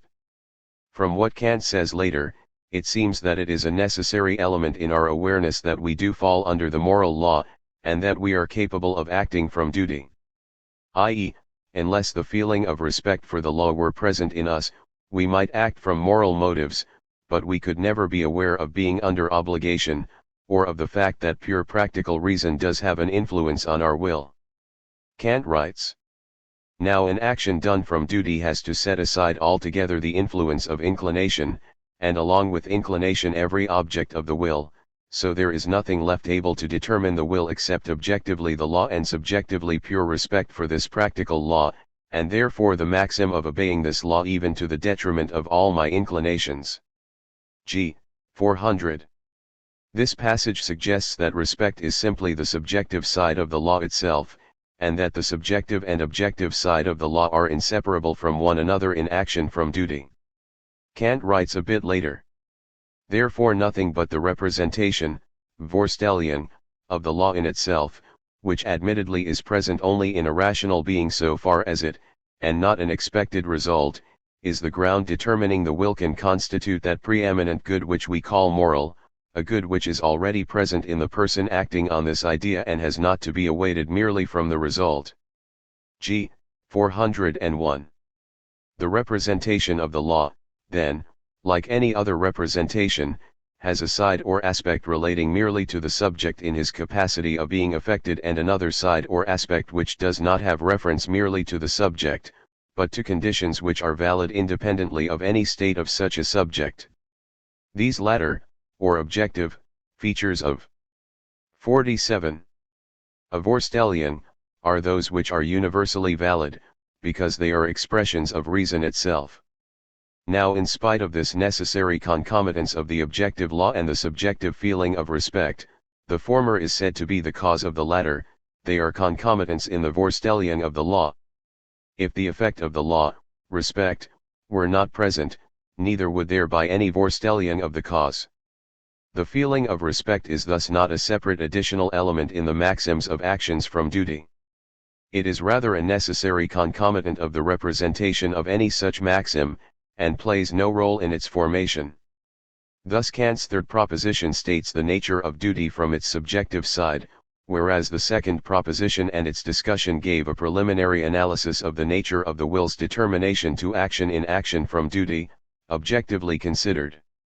It is with the objective nature of the moral law and the morally good will that the greatest interpretive difficulties remain.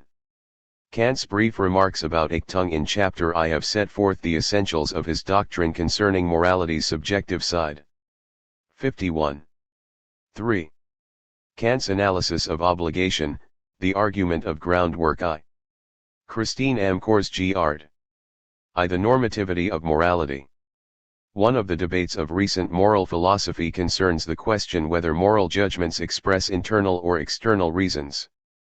1. According to internalists, if someone knows or accepts a moral judgment, then she must have a motive for acting on it. The motive is part of the content of the judgment. The reason why the action is right is a reason for doing it. According to externalists, this is not necessarily so. There could be a case in which I understand both that and why it is right for me to do something, and yet have no motive for doing it. Since most of us believe that an action's being right is a reason for doing it, internalism seems more plausible. It captures one element of our sense that moral judgments have normative force, they are motivating. But some philosophers believe that internalism, if correct, would also impose a restriction on moral reasons. If moral reasons are to motivate, they must spring from an agent's personal desires and commitments. Point 2. This is unappealing, for unless the desires and commitments that motivate moral conduct are universal and inescapable, it cannot be required of everyone. And this leaves out the other element of our sense that moral judgments have normative force, they are binding. Some internalists, however, have argued that the force of internalism cuts the other way. If moral reasons must motivate, and I show you that an action is morally right, I have ipso facto provided you with a motive for doing it. Moral reasons motivate because they are perceived. 52. As binding. 3. A good person, according to these internalists, does the right thing because it is the right thing, or acts from the motive of duty. Many of the moves in the contemporary debate were anticipated in the debate between the rationalists and the sentimentalists of the 18th century. At the center of their dispute was the notion of obligation, a term they used primarily to refer to the normativity of duty. The term obligation is a source of confusion, because an obligation is sometimes used loosely as synonym for a duty, a required action. But obligation refers not so much to the action as to the requiredness of the action, to its normative pull. We say that we feel obliged, or are under an obligation, to express our sense that the claims of morality are claims on us. The idea that moral conduct is obligatory, like the idea that moral judgments express internal reasons, is intended to capture both elements of the normativity of morality, its power both to motivate and to bind. And the 18th century moralists, like contemporary internalists, ran into a difficulty when they tried to combine these two elements. Rationalist moral philosophers criticized their opponents for not being able to explain how we are bound to do our duty. Samuel Clarke, for instance, levels this complaint against what he takes to be the view of Hobbes, that moral laws are the positive laws of a sovereign, possibly God, who has the power to enforce them. Either we are obliged to obey the sovereign, Clarke urges, in which case obligation is prior to positive law, or there is no real obligation at all. Point 4. According to later rationalists, sentimentalism is subject to the very same objection. The sentimentalist Francis Hutcheson, for example, believes that God has provided us with a moral sense which causes us to approve benevolence and deem it virtuous. But rationalists argue that providing us with a sense which endows certain motives with a moral quality is just a way for God to create morality by positive institution. Hutcheson admits as much, for he says that God could have given us a malice-approving moral sense had he so chosen. It is not because benevolence is obligatory in itself, but because God is benevolent, and approving benevolence is good for us, that God has caused us to approve it. 5 But the rationalist Richard Price complains that this makes morality a kind of illusion. We may indeed have moral perceptions, but unless what we perceive is a rightness that is really in the action is not really right, and so not really obligatory, after all. Price says that moral sense theory implies that there being nothing intrinsically proper or improper, just or unjust, there is nothing obligatory. 6. The rightness 53. Of an action cannot be something extrinsic to it, projected onto it, like a secondary quality, by the operation of a sense. The action must be intrinsically obligatory if it is obligatory at all. But sentimentalists, in turn, criticized rationalists for not being able to explain how we are motivated to do our duty. According to rationalists, rightness is a real property of an action or of the relation of an action to its situation, discerned by reason. But the bare grasp of a rational truth seems to have no motivational power. Hume famously complains, "Men are often governed by their duties, and are deterred from some actions by the opinion of injustice, and impelled to others by that of obligation. Since morals, therefore, have an influence on the actions and affections, it follows, that they cannot be derived from reason, and that because reason alone, as we have already proved, can never have any such influence." 7. The problem was to find an account of obligation that combines the two elements of normativity, motivation and bindingness. This problem was inherited by Kant. A form of rationalism was the dominant ethical theory in Germany, and Kant was a rationalist by training as well as by temperament. But he was also a great admirer of the British sentimentalists. 8 As early as the so-called prize essay, Kant identifies obligation, Verbindlichkeit, as the primary concept of ethics. 9, p. 2:298. There, he argues that the project of moral philosophy is to show how there can be obligations, understood as unconditional oughts which both bind and motivate. It is easy to see how an action can be necessary to achieve a certain end, but for an unconditional ought the end itself must also be necessary. p. 2:29899. At this point in his career Kant endorses the Wolffian ethical principles: do the most perfect possible by you and do not do that which would hinder the greatest possible perfection realizable through you as the primary formal ground of all obligation. p. 2:299. But he levels against these principles a charge later to be leveled against his own view by Hegel: by themselves, they constitute an empty formalism, from which no particularly definite obligation flows. p. 2:299. The content of morality, Kant speculates, must be determined by the operation of unanalyzable feelings. He praises Hutcheson's idea of the moral sense as a possible source for this content. p. 2:300. But the prize 54. Essay's discussion of ethics ends inconclusively. Kant says, it has still to be discovered in the first place whether the faculty of knowledge or feeling, exclusively decides the primary principles of practical philosophy.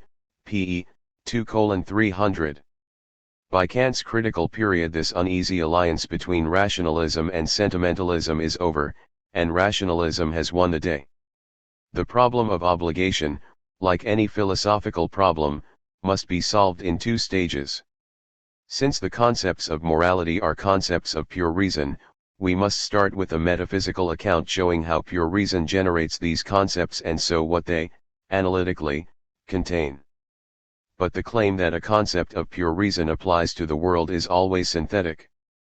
Kant cannot, like earlier rationalists, simply insist that a rational moral order is intuited in the nature of things.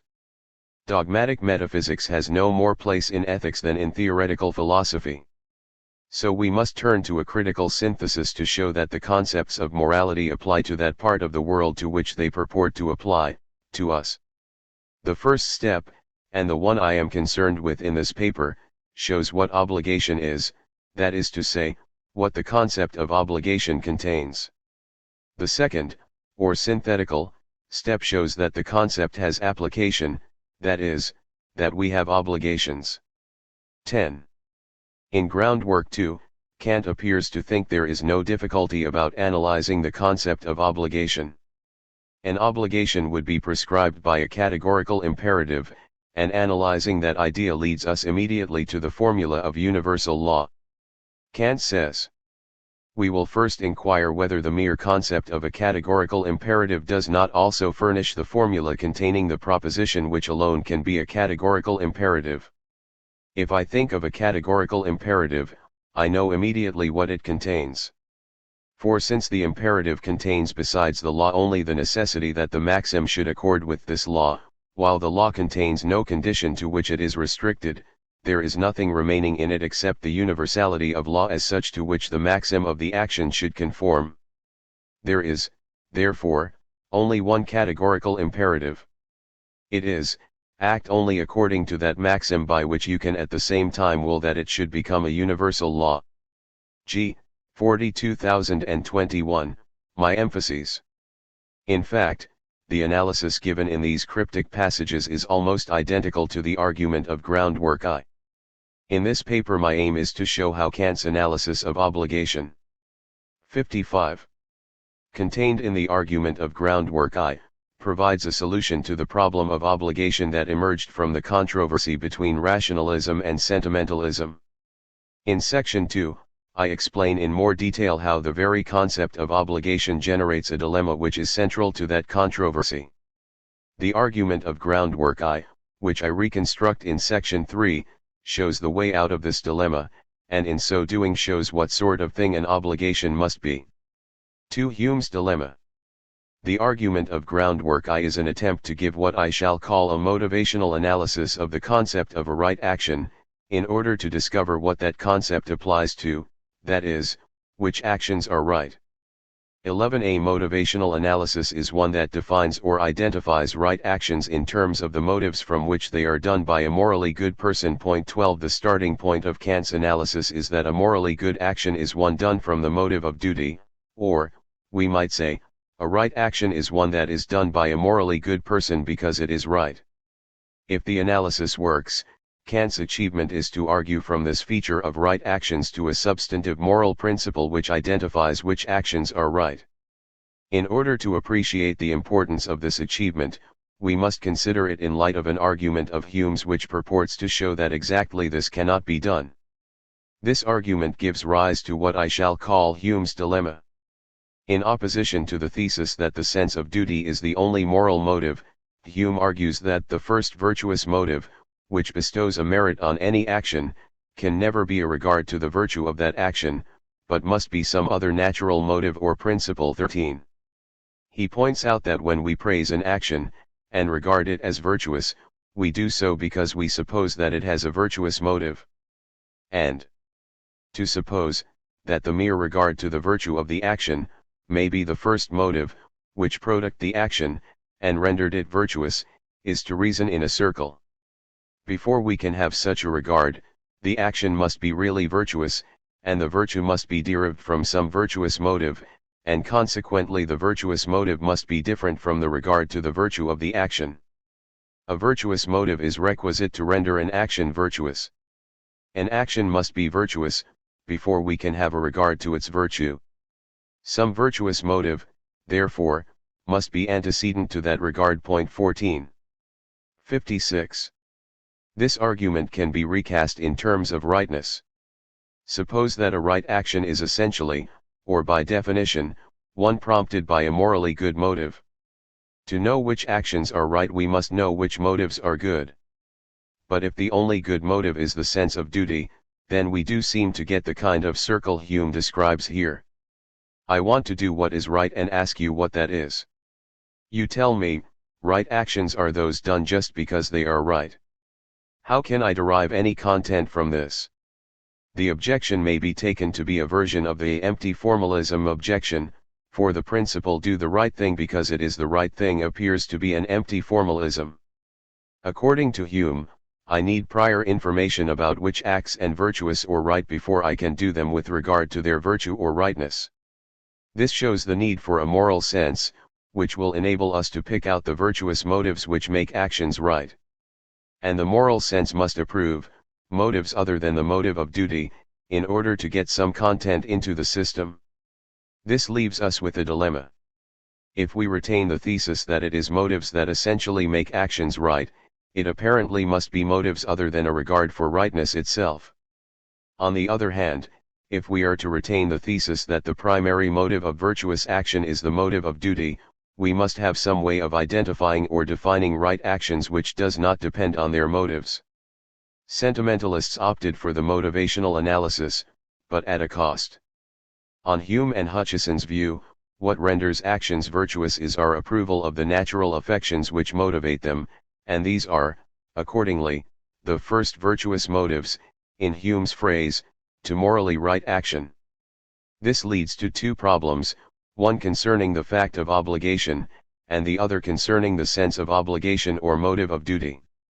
I have already mentioned the problem concerning the fact of obligation. The action is supposed to be right because we approve its motive. But we might, had we been given a differently constituted moral sense, have approved a different motive and so a different action. So the action is not necessarily right. But then it is hard to see how it can be obligatory. An obligatory action is one that is binding on that it is necessary to do. But if the action is not necessarily right, how can it be necessary to do? Contemporary internalists make a similar objection to externalism. If the moral motive is simply a natural affection such as benevolence, we can really have no obligations. For how can there be an obligation to have the motive which gives us obligations? And how can we be obliged to perform the actions, unless we are obliged to have the motive that produces them? If it is not necessary. 57. To have the motive, it is not really necessary to perform the actions. 15. Behind both objections is the idea that the rightness of an action cannot be extrinsically conferred. If it is necessary for us to have a benevolence-approving moral sense or benevolent motives, this must be because benevolent action is intrinsically obligatory. If benevolent action is not intrinsically obligatory, then neither an arbitrarily implanted moral sense nor dispensable natural affections can make it so. As these arguments suggest, the idea that we are in fact obliged is naturally associated with the idea that we should act from the motive of obligation. To be obliged to the performance of an action is to believe that it is a right action and to find in that fact a kind of motivational necessity. The action is called for or demanded by the situation, and that is the motive for doing it. And this brings us to the second problem. If the first virtuous motives are admirable natural motives, then the motive of obligation must play at best a secondary role. Hutcheson, accordingly, dismisses most of what is said about obligation as confused and obscure. 16. When we say someone is morally obliged to an action, we mean only that the moral sense approves the action, that there is a justifying reason for it. 17. We are not talking about exciting or motivating reasons. The two parts of the normativity of morality, its power to bind or justify and its power to motivate or excite, have separate sources. But, Hutcheson complains, some farther perplex the subject by asserting that the same reasons determining approbation ought also to excite to election. 18. Obviously he disagrees. A good action need not be motivated by the agent's approval of it. This does not mean that there are no actions to which we are motivated by moral approval. Hutcheson says, the prospect of the pleasure of self-approbation is indeed often a motive to choose one action rather than another, but this supposes the moral sense, or determination to approve, prior to the election. 19. Hume's account of actions done from the motive of duty is similar. But may not the sense of morality or duty produce an action, without any other motive? I answer, it may, but this is no objection to the present doctrine. When any virtuous motive or principle is common in human nature, a person, who feels his heart devoid of that principle, may hate himself upon that account, and may perform the action without the mo. 58.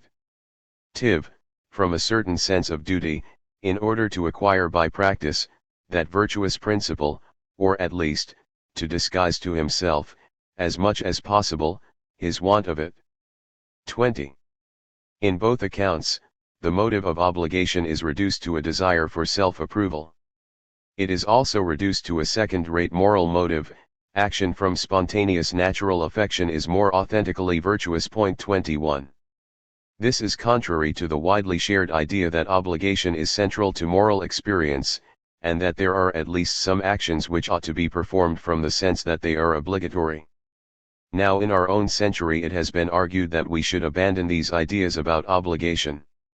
In her famous 1958 paper Modern Moral Philosophy, Elizabeth Anscombe argued that the moral ought and obligation are specifically modern notions that classical philosophers like Aristotle did very well without. Anscombe claims that these ideas are naturally associated with the divine law conception of ethics, and, in the absence of that conception, lack sense. Point 22. Similar charges have been made more recently by Bernard Williams in the last chapter of his book Ethics and the Limits of Philosophy. Point 23. But Anscombe and, although to a lesser extent, also Williams, share an important assumption with their sentimentalist predecessors, for both tend to think that the primary force of saying that I am obliged to do something is that I will be judged, punished, blamed, or will blame myself, if I do not. Point 24. This emphasis is characteristic of sentimentalism, which constructs morality from the standpoint of the spectator or judge, taking the affections of approval and disapproval as the source of our most fundamental moral conceptions. For a sentimentalist, the idea of obligation can only arise by turning disapproval against the self. Point 25. For a rationalist, however, the focus on obligation comes from an agent-centered or deliberative perspective, not from that of the moral judge. The primary deliberative force of saying I am obliged to do this is not I will blame myself if I do not, but my judgment that it is right impels me to do this. 26. And this is at least related to an older thought, which is found in the classical philosophers. Aristotle's person of practical wisdom does the virtuous action for its own sake and for the sake of the noble, Tokelin. Point 27. He is moved to act by an ethical quality, a moral beauty and nobility, which he apprehends in the action. He does not merely act on some spontaneous natural affection which sideline judges applaud. Point 28. And this element of moral action, this feature of how it looks from the agent's point of view, essentially drops out of sentimentalism. 59. This had a great deal to do, I believe, with keeping ethical rationalism alive in the 18th century. On many points, Hutcheson and Hume's attacks on early rationalism were effective, and later rationalists, such as John Ball Guy and Richard Price, particularly admired Hutcheson. 29. But the idea of obligation and its connection to motivation was captured better by Clarke's ethical system than by either sentimentalist or Hobbesian views. In describing right actions as fit to be done, reasonable, and proportionate, Clarke tries to capture the sense that right actions are called for or demanded by their situations, that they have a kind of rational necessity comparable to the necessity of demonstrable truth. Point 30. He argues that the original obligation of all is the eternal reason of things. 31. And that the moral motive is the sense of this obligation. For the judgment and conscience of a man's own mind, concerning the reasonableness and fitness of the thing, that his actions should be conformed to such or such a rule or law, is the truest and formalest obligation, even more properly and strictly so, than any opinion whatsoever of the authority of the giver of a law, or any regard he may have to its sanction by rewards and punishments. 32. Increasingly, as the 18th century progresses, we find philosophers on both sides of the debate working to combine the best insights of sentimentalism with a more rationalistic account of obligation. 33. But rationalism too has a cost, so long as Hume's argument is accepted. For Hume's argument makes it appear that the idea that the motive of duty is the primary motive to right action can be maintained only at the expense of the idea that right actions are defined essentially in terms of good motives. Instead, the rationalist must hold that rightness is in the nature of the actions required. As Price puts it, all actions, undoubtedly, have a nature. That is, some character certainly belongs to them, and somewhat there is to be truly affirmed of them. This may be, that some of them are right, others wrong. But if this is not allowed, if no actions are, in themselves, either right or wrong, it follows, that, in themselves, they are all indifferent. 34. Since that is unacceptable, we must conclude that right and wrong are real characters of actions. 35. This, of course, removes any difficulty about doing actions with regard to their rightness. If the rightness is in the action, we can certainly do it for the sake of that rightness. But 60. Now the rationalist is saddled with the view that rightness is, to speak anachronistically, a non-natural property, inherent in the actions, and intuited by reason. In this way, rationalism seems to entangle us in a metaphysical moral realism, as well as an epistemological intuitionism, which are both unpalatable. This will in particular be an objection for Kant, since his project forbids the uncritical assumption that necessary principles may be found, by rational intuition, to hold in the nature of things. And, although the rationalists rejected the empiricist theory of reason from which it follows that reason cannot motivate, they had no account of how we can be motivated by rational truths to put in its place. The rationalists saw that obligation is only possible in one way: the perception of the bindingness of the right action must be what moves us. But instead of explaining how this is possible, they simply insisted that it is. 36. 3. The argument of groundwork. In the preface to the groundwork, Kant says that his method in the first part of the book will be to proceed analytically from common knowledge to the determination of its supreme principle, g. 392. Specifically, groundwork I seeks the principle behind common rational knowledge of morals, g. 393. Because he is analyzing common knowledge, Kant starts from an idea which he expects the reader, once he recognizes it, to accept, that nothing is unconditionally valuable except a good will. Whenever we believe we have witnessed the exercise of such a will, we think we have seen an action that has a special kind of value that is independent of what it affects or accomplishes, and so, unconditional, g. 394. In order to discover the principle of morality, or of unconditionally good action, we need to discover what principle a good will acts on. The notion of duty includes that of a good will, since the notion of duty is the notion of a good will operating under certain subjective restrictions and hindrances, g. 397.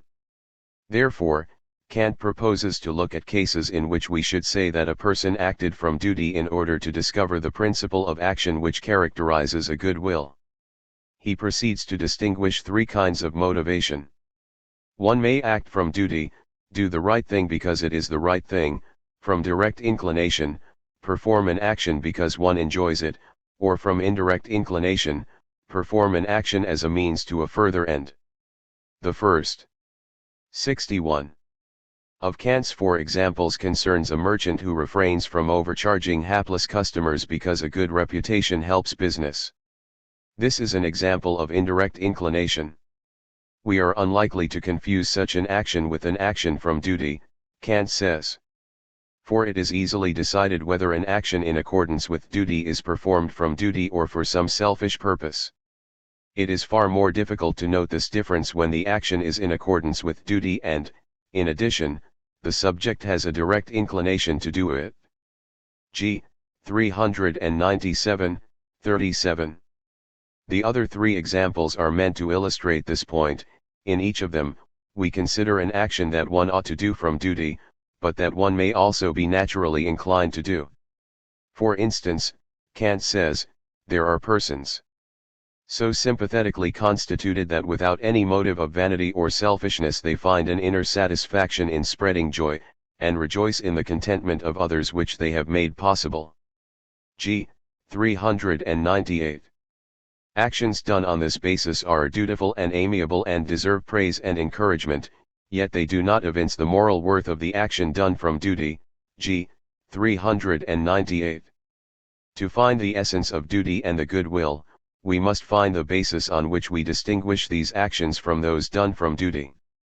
It is essential not to confuse the point of these examples with that of the honest merchant, who acts neither from duty nor from direct inclination, but only for a selfish purpose. G. 397. According to a familiar but misguided reading of these passages, Kant holds a crudely hedonistic theory about all motives other than moral ones. He thinks that all actions except moral ones are done for the sake of one's own pleasure, and so are all equally selfish and without moral worth.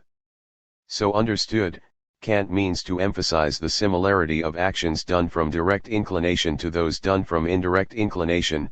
Their purpose, like the honest merchant's, is fundamentally selfish. But what Kant clearly emphasizes here is the difference between direct and indirect inclination, and he says explicitly that the sympathetic person is without any motive of vanity or selfishness, g. 398. He praises such actions as amiable and even dutiful, plichtmaßig, and compares them to actions arising from the inclination to honor, which he elsewhere describes as a simulacrum of morality, IUH, 826. 38. In fact, if 62. We suppose that Kant holds a hedonistic theory of the purpose of all actions done from inclination, neither the distinction between direct and indirect inclination, nor, as I will show in a moment, the general argument of groundwork makes much sense. Instead, Kant envisions the act of the sympathetic person as one done for its own sake.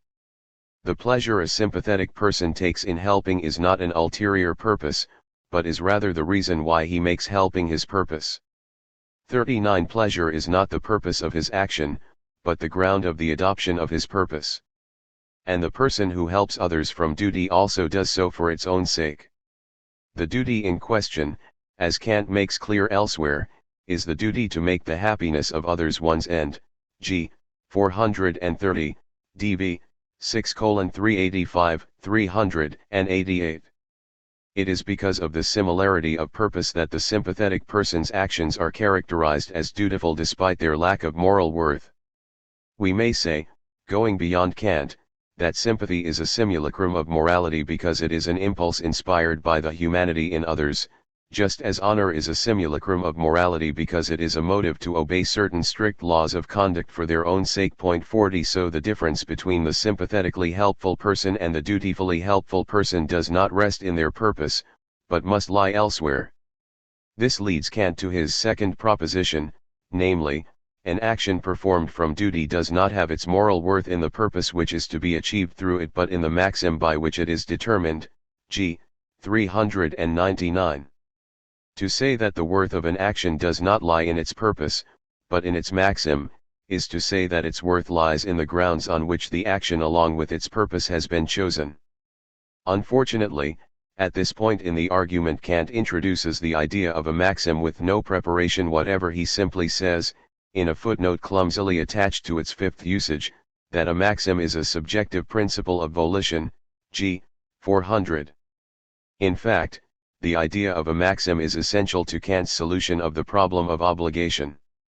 According to Kant, it follows from the fact that a rational being acts under the idea of freedom, g. 448, that she acts for a reason or on a principle which she must regard as voluntarily adopted. The point here has to do with the way a rational being must think of her actions when she is engaged in deliberation and choice. When you make a choice, you do not view yourself as simply impelled into it by desire or impulse. Instead, it is as if there were something over and above all of your desires, something that is you, and that decides which if any of 63. Your desires to gratify. You may of course choose to act on a desire, but that does not mean that you are impelled by it. It means you take this desire as a reason, or, in Kant's language, you make it your maxim to satisfy this desire. You may even choose to act on your strongest desire, but still that does not mean its strength is impelling you.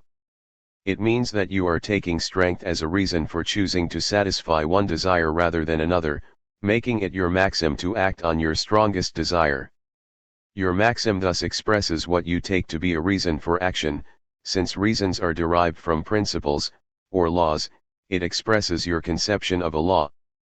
Kant believes that all human action is purposive, and so that every maxim of action contains an end, cg. 427, dv. 6, 381, 38,485, Rel 6:4. A maxim of action will therefore usually have the form I will do action A in order to achieve purpose B. You will only act on that maxim if you also make it your maxim to achieve purpose P. Since this maxim too must be adopted for a reason, there are reasons for having purposes, which are again expressed in maxims. Although Kant does not emphasize this, it is perhaps easiest to think of maxims as hierarchically organized. I will do action A to achieve purpose P is adopted on the basis of I will achieve purpose P, plus a relevant hypothetical imperative, I will achieve purpose P is in turn adopted on the basis of a further maxim that I will make it my purpose to have the things that I desire or whatever it might be. Therefore, when Kant says that the difference between the sympathetic person and the dutiful person rests in their maxims, the contrast he has in mind is this: although the sympathetic person and the dutiful person both have the purpose of helping others, they have adopted this purpose on different grounds. The sympathetic person sees helping as something pleasant, and that is why he makes it his end. The morally worthy person sees helping as something called for, or necessary, and this is what motivates him to make it his end. 41. A common complaint is that this suggests that a person who helps reluctantly and with a stiff upper lip is morally better than one who does so gladly and from spontaneous benevolence, and that this is both unintuitive and unattractive. This complaint, however, is based on a misunderstanding of Kant's point. There are three important things to remember. First, Kant makes it clear that the reason he contrasts cases of natural affection with cases where the motive of duty operates in the absence of natural affection is that the operation of the motive of duty is especially obvious in the latter kind of case. Despite the misunder 64 standings to which this strategy gives rise, the essential difference between the two people contrasted does not rest in whether the helping action is enjoyed. It rests in whether one helps only because of this enjoyment or because help is perceived as something it is necessary to give. Nothing prevents an action from being done from the motive of duty by someone in whom sympathy is also present. Actually, we must distinguish two cases here. There might be a person in whom sympathy serves as a supplementary or cooperating motive that provides needed support for the motive of duty. This person's motives are impure, in the sense developed in religion within the limits of reason alone, and he would not, or not always, do the helping action when required if sympathy did not serve as a prop to duty. Rel. 6:24. This does decrease the person's moral worth. But another person in whom sympathy is present might be motivated entirely, or at least sufficiently, by the motive of duty, so that she would do the helping action even if sympathy were not present. This person has moral worth, yet her native sympathy will contribute to her enjoyment of the action. However, a second point is even more important. Kant is talking here about the grounds on which a purpose is adopted and held. We must distinguish between the emotions, feelings, and desires which prompt us to adopt a purpose and those that result from the adoption of a purpose. Once you have adopted a purpose and become settled in its pursuit, certain emotions and feelings will naturally result. In particular, in ordinary circumstances the advancement of achievement of the purpose will make you happy, regardless of whether you adopted it originally from natural inclination or from duty. So a dutiful person, who after all really does value the happiness of others, will therefore take pleasure in making others happy. 42. This is a point that Kant makes explicitly in his later ethical writings. For instance, in the Metaphysical Principles of Virtue, when Kant is explaining the duty of beneficence, he says, "Beneficence is a duty. Whoever often exercises this and sees his beneficent purpose succeed comes at last really to love him whom he has benefited. When therefore it is said, 'Thou shalt love thy neighbor as thyself,' this does not mean you should directly, at first, love and through this love, subsequently, benefit him, but rather, do good to your neighbor, and this beneficence will produce in you the love of mankind, as a readiness of inclination toward beneficence in general." DV 6:402. 65. Of course you may wonder why then the dutiful person in Kant's groundwork example does not enjoy the helping action. Kant suggests two scenarios. In one, the action is done by someone whose mind is clouded by a sorrow of his own which extinguished all sympathy with the lot of others, g. 398. In the other, the person is by temperament cold and indifferent to the sufferings of others, perhaps because he is provided with special gifts of patience and fortitude, g. 398. The conditions of these persons make them incapable of deriving enjoyment from their helping actions. These are cases in which the motive of duty shines, according to Kant, because the advancement of the happiness of others is so clearly conceived as necessary rather than merely pleasant. But neither case suggests that in ordinary conditions a dutiful person will not have the emotions normally consequent upon the adoption of a purpose, including enjoyment of its successful pursuit, and joy in its realization. Once this is accepted, the intuition behind the common complaint should collapse, and this is the third important point. The complaint is based on the usual misreading of the examples, in which the person who acts from duty is envisioned as someone who does not really have the happiness of others as his end. This is simply a mistake. Duty is not a different purpose, but a different ground for the adoption of a purpose. So Kant's idea here is captured better by saying that the sympathetic person's motive is shallower than the morally worthy person's. Both want to help, but there is available a further stretch of motivating thought about helping which the merely sympathetic person has not engaged in. 43. This further stretch of thought concerns the sort of world which this would be if no one helped her better, if no one perceived the need for help as a reason to help, or a claim on help. Such a world would be unacceptable because we regard our own needs as reasons why we should be helped, g. 423, dv. 6:453. Regarding my needs as normative for others, or, as Kant puts it, making myself an end for others, I must regard the needs of others as normative for me, dv. 6:393.44, and this is to say that the needs of others are a law to me. So the morally worthy person helps because she believes that the needs of others make a claim on her, and so that there is a normative demands, or a law, that she ought to help. This characterization of the point of the example brings us to Kant's third proposition, which is that duty is the necessity of an action executed from respect for law, g. 400. Now at this point it is essential to remember that what Kant is doing 66 is a motivational analysis of the notion of duty or rightness. Kant is analyzing the good will, characterized as one that does what is right because it is right, in order to discover the principle of unconditionally good action. 45. The assumption behind such an analysis is that the reason why a good-willed person does an action, and the reason why the action is right, are the same. The good-willed person does the right thing because it is the right thing, so if we can discover why the good-willed person does it, we will have ipso facto discovered why it is the right thing. What the analysis reveals is that the reason why the good-willed person does the action is not merely because it serves this or that purpose, but because it is necessary, that is, it is a law to perform such an action or to have such a purpose. The maxim of the action, or the maxim of the purpose, has what I shall call a legal character, that is, it is normative, it has the capacity to express a demand made on us.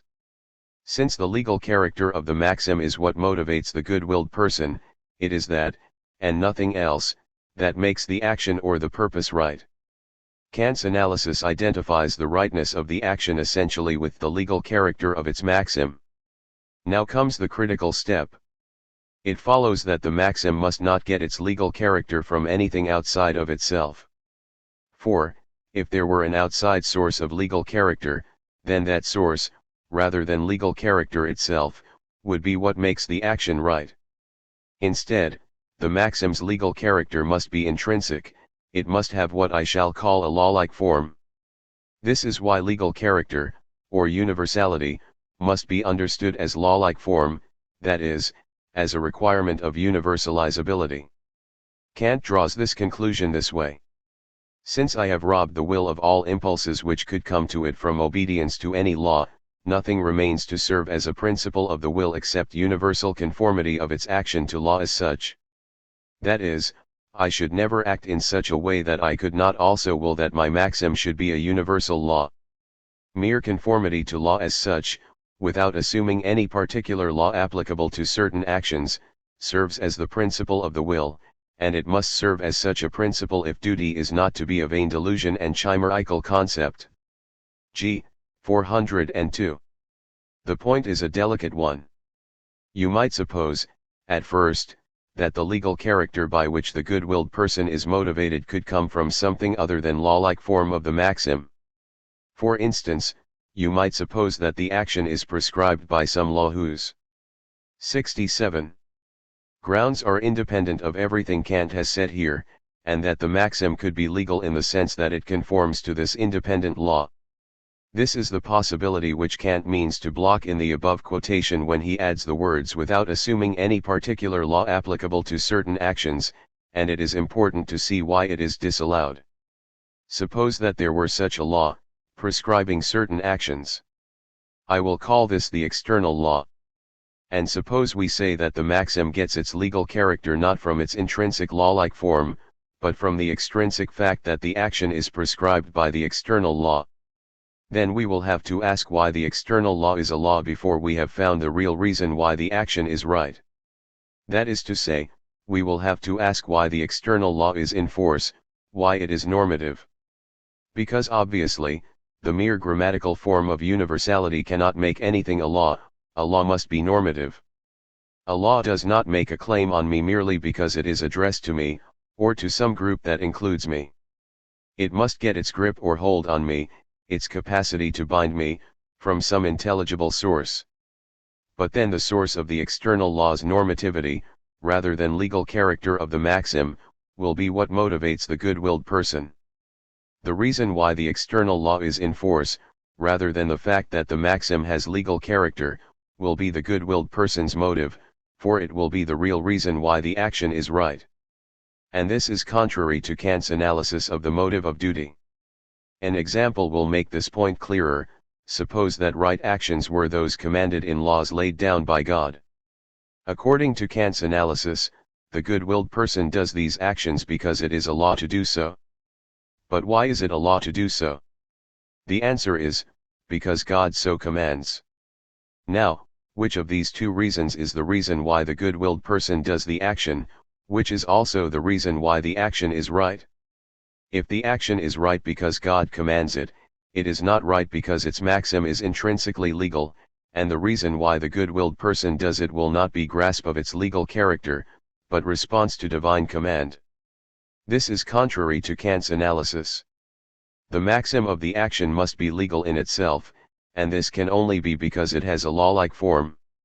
The religious moralist may want to reply that the maxim's legal character, and the actions being divinely commanded, are the same thing. But its conformity to divine law can only make a maxim extrinsically, not intrinsically, legal. So the dilemma remains: if the person is moved by divine command, then legal character is not the motive, and the motive of duty is not at work. Since the legal 68 actor of a maxim and the divine commandedness of an action are not analytically the same thing, rightness must essentially lie in one of them or the other, and, according to the analysis, it must be the legal character of the maxim. And so this must be its intrinsic law-like form.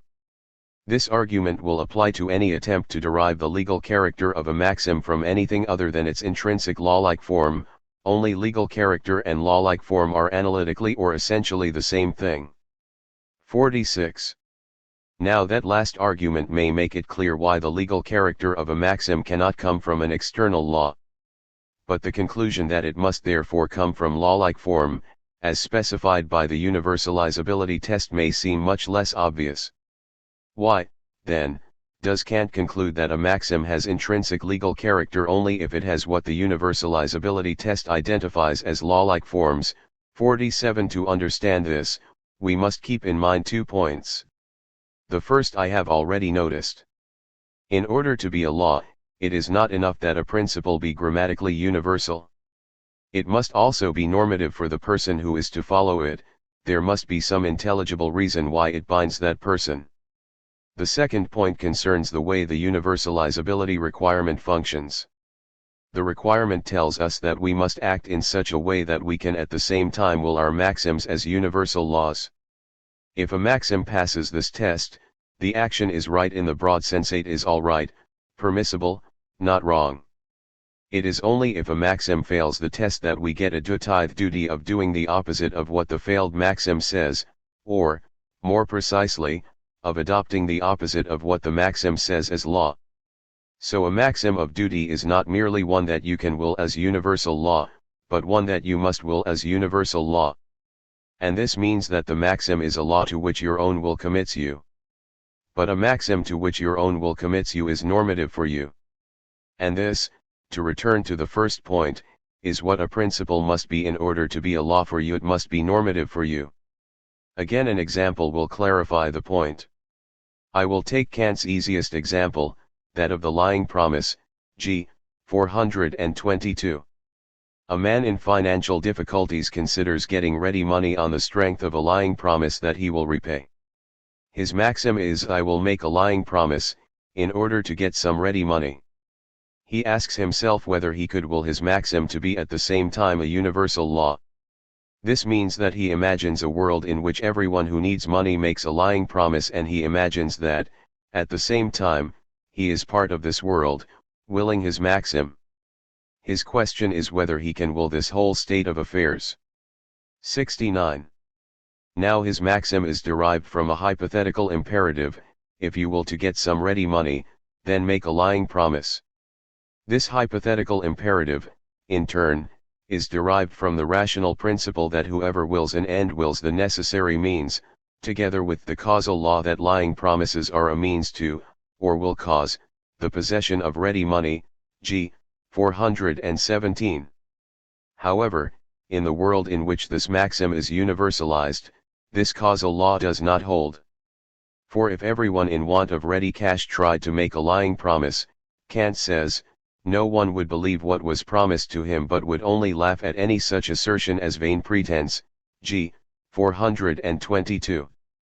The man in the example cannot, at the same time, rationally will both acting on his maxim and a state of affairs which undermines the causal law from which the rationality of acting on his maxim is derived. A man who wills to use the institution of promising in pursuit of his end must will that the institution should work. And it does not work unless promises are generally made in good faith. So he himself is committed to willing the law that people should make their promises in good faith, so long as he wills this particular maxim. Therefore, he cannot rationally will to act on this maxim at the same time as he wills it as a law. 48. The important thing to see here is that it is the man's own will that commits him to the law that promises should be made in good faith, if they are to be made at all. The argument is not that promising is generally a useful institution or that the rightness of keeping promises is written into the nature of things. The man is committed to the institution of promising by his own maxim because he wills to employ it as a means to his end.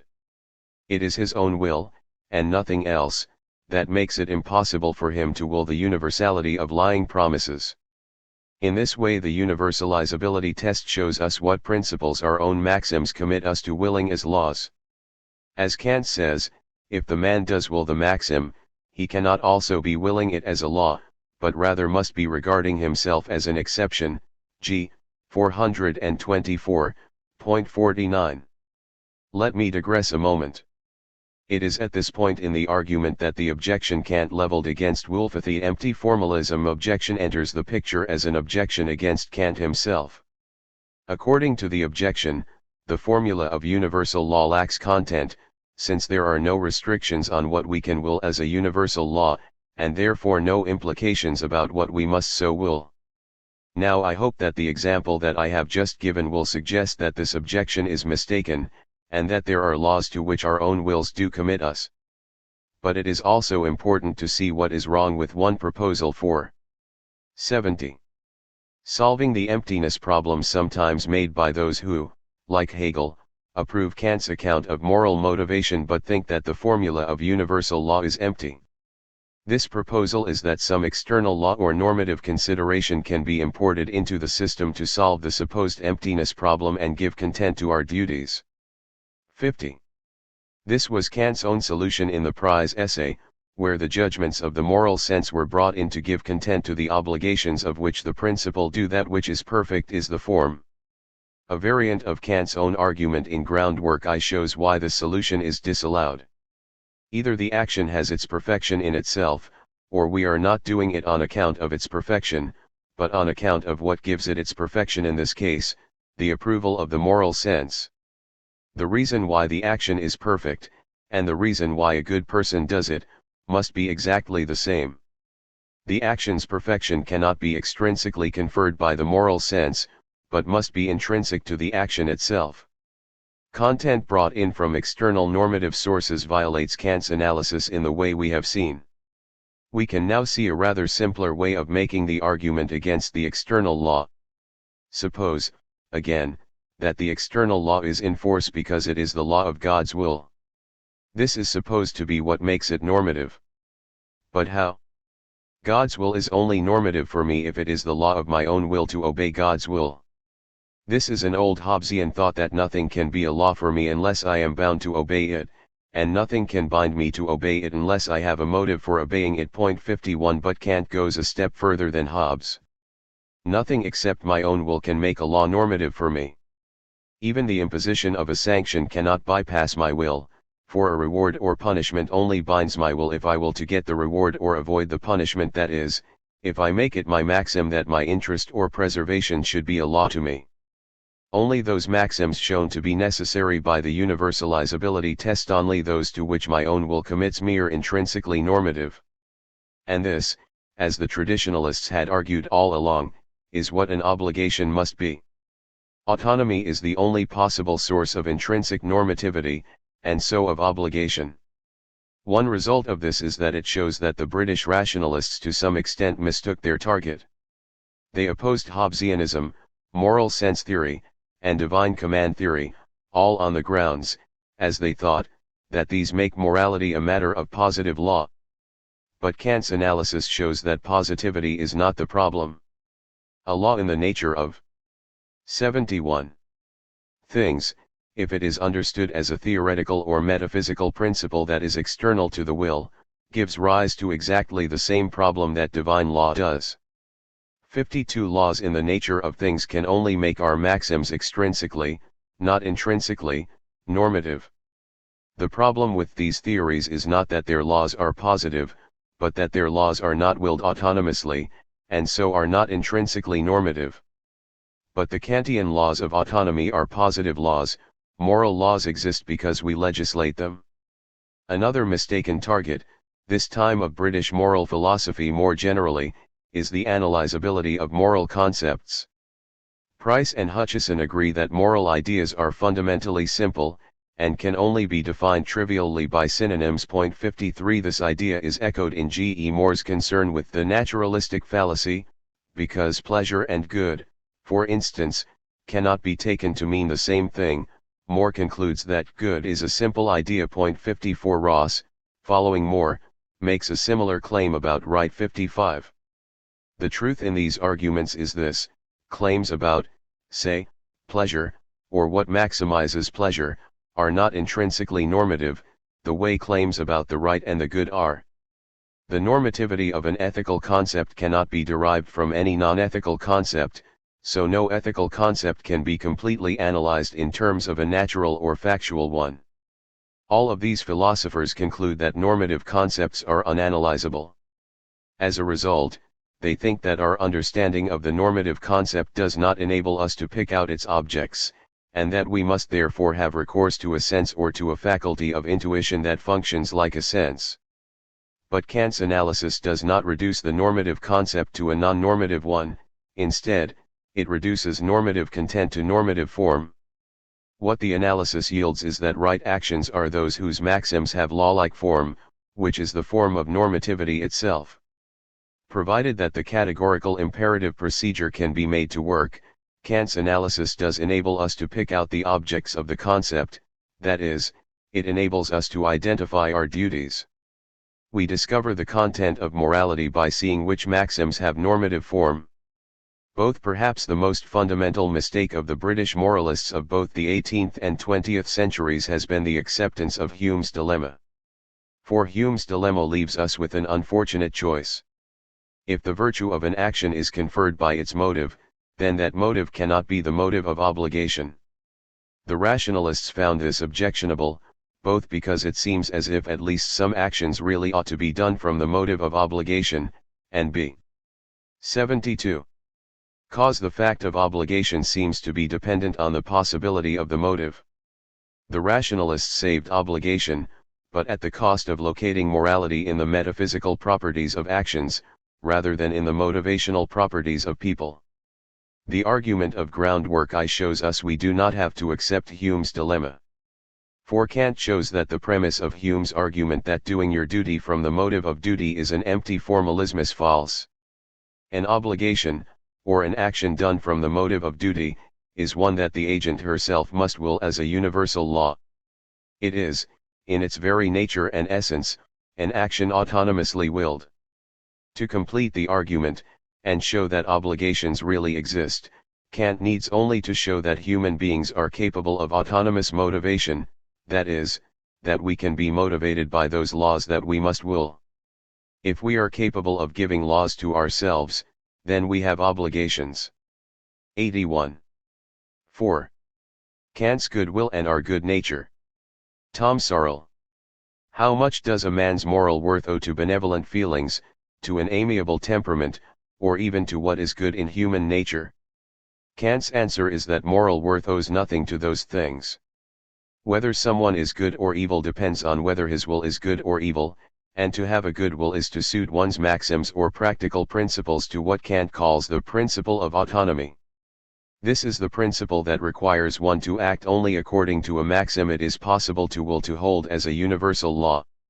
A person's feelings or temperament may well inspire maxims that happen to be universalizable, and so maxims in keeping with the principle of autonomy, but to act according to these maxims is not to have adopted the principle of autonomy. At best, someone's feelings, temperament and the rest can get him to act as if he were under the sway of the principle. And that, Kant suggests, would be a remarkable accident, since feelings or temperament cannot be counted upon to produce good behavior. There is something unreliable about benevolent impulses, and about the good in human nature. Those things can be no substitute for a good will. Are such claims credible? It is one thing to denigrate bad inclinations and bad temperaments, but many suppose that Kant goes too far in withholding positive moral worth from even desirable feelings and dispositions. To judge by some of Kant's examples, it looks as if it is morally better to do the right thing in defiance of a cold temperament than to do the right thing out of a settled kindness. Yet, intuitively at least, the consistently kind person is a more convincing moral exemplar than the man whose good deeds have to be thought out. Kant may be right. 82. An intuition wrong about who is morally exemplary, but in the foundations of the metaphysics of morals 1 and elsewhere, he claims that his account of moral worth can be derived from intuition, from common reason, so he cannot take lightly evidence of a break from intuition. His conception of moral worth seems to lack initial plausibility, and the question is whether that can be supplied. 2 recent articles suggest that it can be. Richard Henson too thinks that in the foundations Kant's examples do invite counterintuitive generalization, but he claims that Kant did better in the metaphysics of morals. According to Henson, there are 2 Kantian understandings of moral worth. One of these gives attributions of moral rightness the force of battle citations. In saying that someone has done what's morally right, one is commending the agent for resolving in favor of duty a conflict in himself between the motive of duty and other motives. This is the model Henson thinks is prevalent in the foundations. A second conception of moral worth drawn from the metaphysics of morals suggests that to attribute rightness to actions is to commend the agent for being alive to the motive of duty, whatever else moves him. On this fitness model of attributions, duty can be one motive among others for doing the morally right thing. It can be one motive among others so long as it could have brought about the right action on its own. In a later paper 3, Barbara Herman agrees that Kant allowed for the overdetermination of right action, and she agrees that attention to the possibility of overdetermination helps to clear up some common misunderstandings of Kant. But she doubts that Kant had more than one conception of moral worth, and she denies that Kant's examples in the Foundations do sustain counterintuitive generalization. Herman and Henson seem to me to be wrong about the importance of overdetermination for and wrong as a result in their different interpretations of Kant. I want to urge a reading that is simpler than theirs, and that makes Kant's position seem more like the reconstruction of common reason it was intended to be. On the preferred reading, Kant's goodwill and our good nature coexist in a wholesome partnership, they seem independent but compatible. If any claim can be attributed uncontroversially to Kant's writings, it is this one: for an act to have moral worth it must be done from duty. 83. That is virtually the formulation Beck's translation gives of the first proposition of morality in section 1 of the Foundations, 399. What the first proposition does not make clear is whether a morally right action must be done from duty alone. The first proposition thus raises the question Henson saw whether an act with moral worth can be backed by moral and non-moral motives. Henson gives the example of Kant's lecture appearances. These might have been prompted by more than one motive. Perhaps Kant was moved to lecture by the enjoyment of lecturing as well as by a recognition of a duty to communicate valuable ideas. If both motives were present, but if each would by itself have brought Kant to the podium, did Kant's coming to lecture possess, or did it lack, moral worth? Were Kant's account to permit moral worth to attach to the lecturing, then influences like expected enjoyment would not after all be the blemishes on moral motivation that Kant's text seems to suggest they are. The mere presence of such a motive would not be enough to deprive an act of moral rightness, provided the motive cooperated with the motive of duty to overdetermine the act. Henson says, and Herman agrees, that Kant never pronounced on the moral status of overdetermined acts. 5. It seems that Henson and Herman are wrong about this, for Kant did realize, what is anyway pretty obvious, that the statute book can provide an extra moral motive for a type of act morality enjoins. Thus, a legal prohibition on killing often coexists with the moral one, and the penalty of death or a life sentence can serve as a motive for the omission of killing as much as the motive of duty. Every piece of legislation creates a duty, Kant says, but only the legislation which makes an action a duty, and this duty at the same time a motive, is ethical. That legislation which does not include the motive principle in the law, and consequently admits another motive than the idea of duty itself, is juridical. In respect of the latter, it is evident that the motives distinct from duty, to which it may refer, must be drawn from the subjective, pathological, influences of inclination and of aversion, determining the voluntary activity, and especially from the latter. 6. Where ethical and juridical legislation prescribe or prohibit the same type of act, several questions arise about the worth of compliance with the prohibition or the prescription. First, does a law-abiding choice thereby have moral worth? Not necessarily, if I decide against killing. 84. Only because I fear I will be caught and sentenced to death or life imprisonment, my motive is not the idea of duty but aversion to the legal penalty. Here my motive is broadly speaking prudential rather than moral.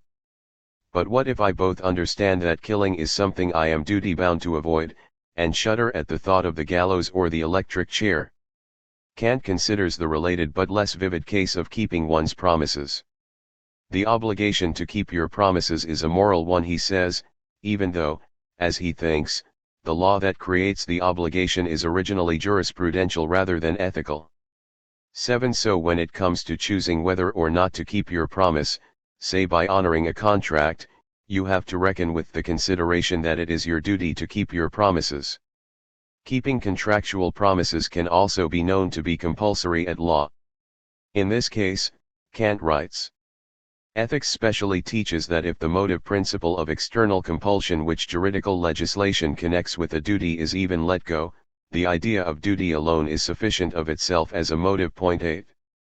I take it that Kant is here acknowledging the possibility of one kind of overdetermination of a dutiful act. Keeping one's contractual promises is normally recommended by external compulsion and the idea of duty, but in the absence of external compulsion the idea of duty is alone sufficient as a motive.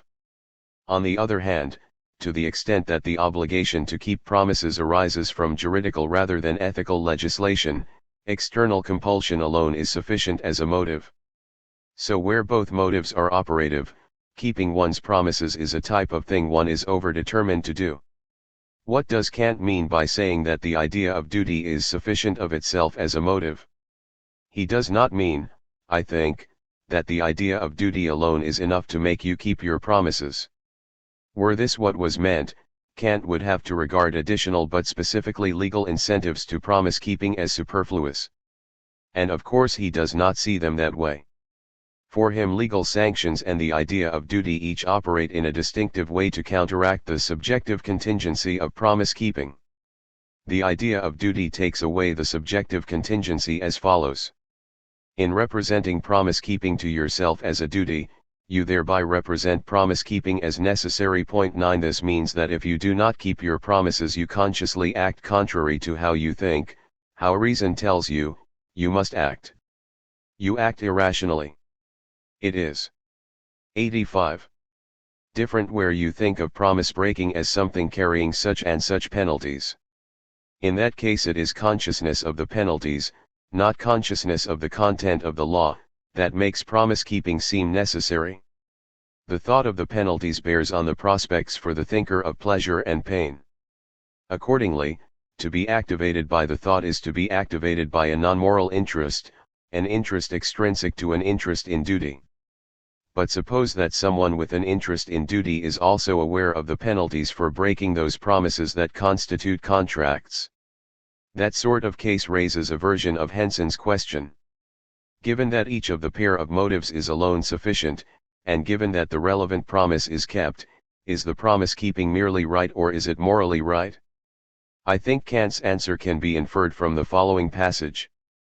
Ethics has no doubt its own particular duties such as those toward oneself, but it has also duties in common with jurisprudence, only not under the same mode of obligation.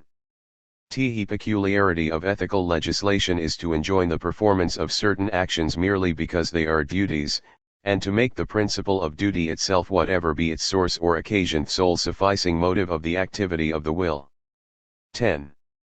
If there are normally two sufficient motives for fulfilling a duty shared by ethics and jurisprudence, and if what is peculiarly ethical about the shared obligation is the injunction to make duty the sole sufficing motive, then ethics is in tension with overdetermination. It is as if a plurality of sufficient motives, or a mix of motives, contaminates rather than fortifies a policy of action. This runs counter to Henson's conjecture that in Kant a mix of sufficient motives might be permitted by ethics. 2.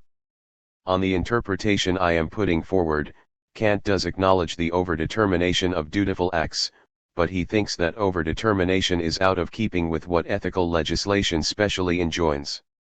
I have drawn textual evidence from the metaphysics of morals, but support for my interpretation can also be found in the foundations. The following comments, from section 1, concern the third proposition of morality. Duty is the necessity of an action executed from a respect for law. 86.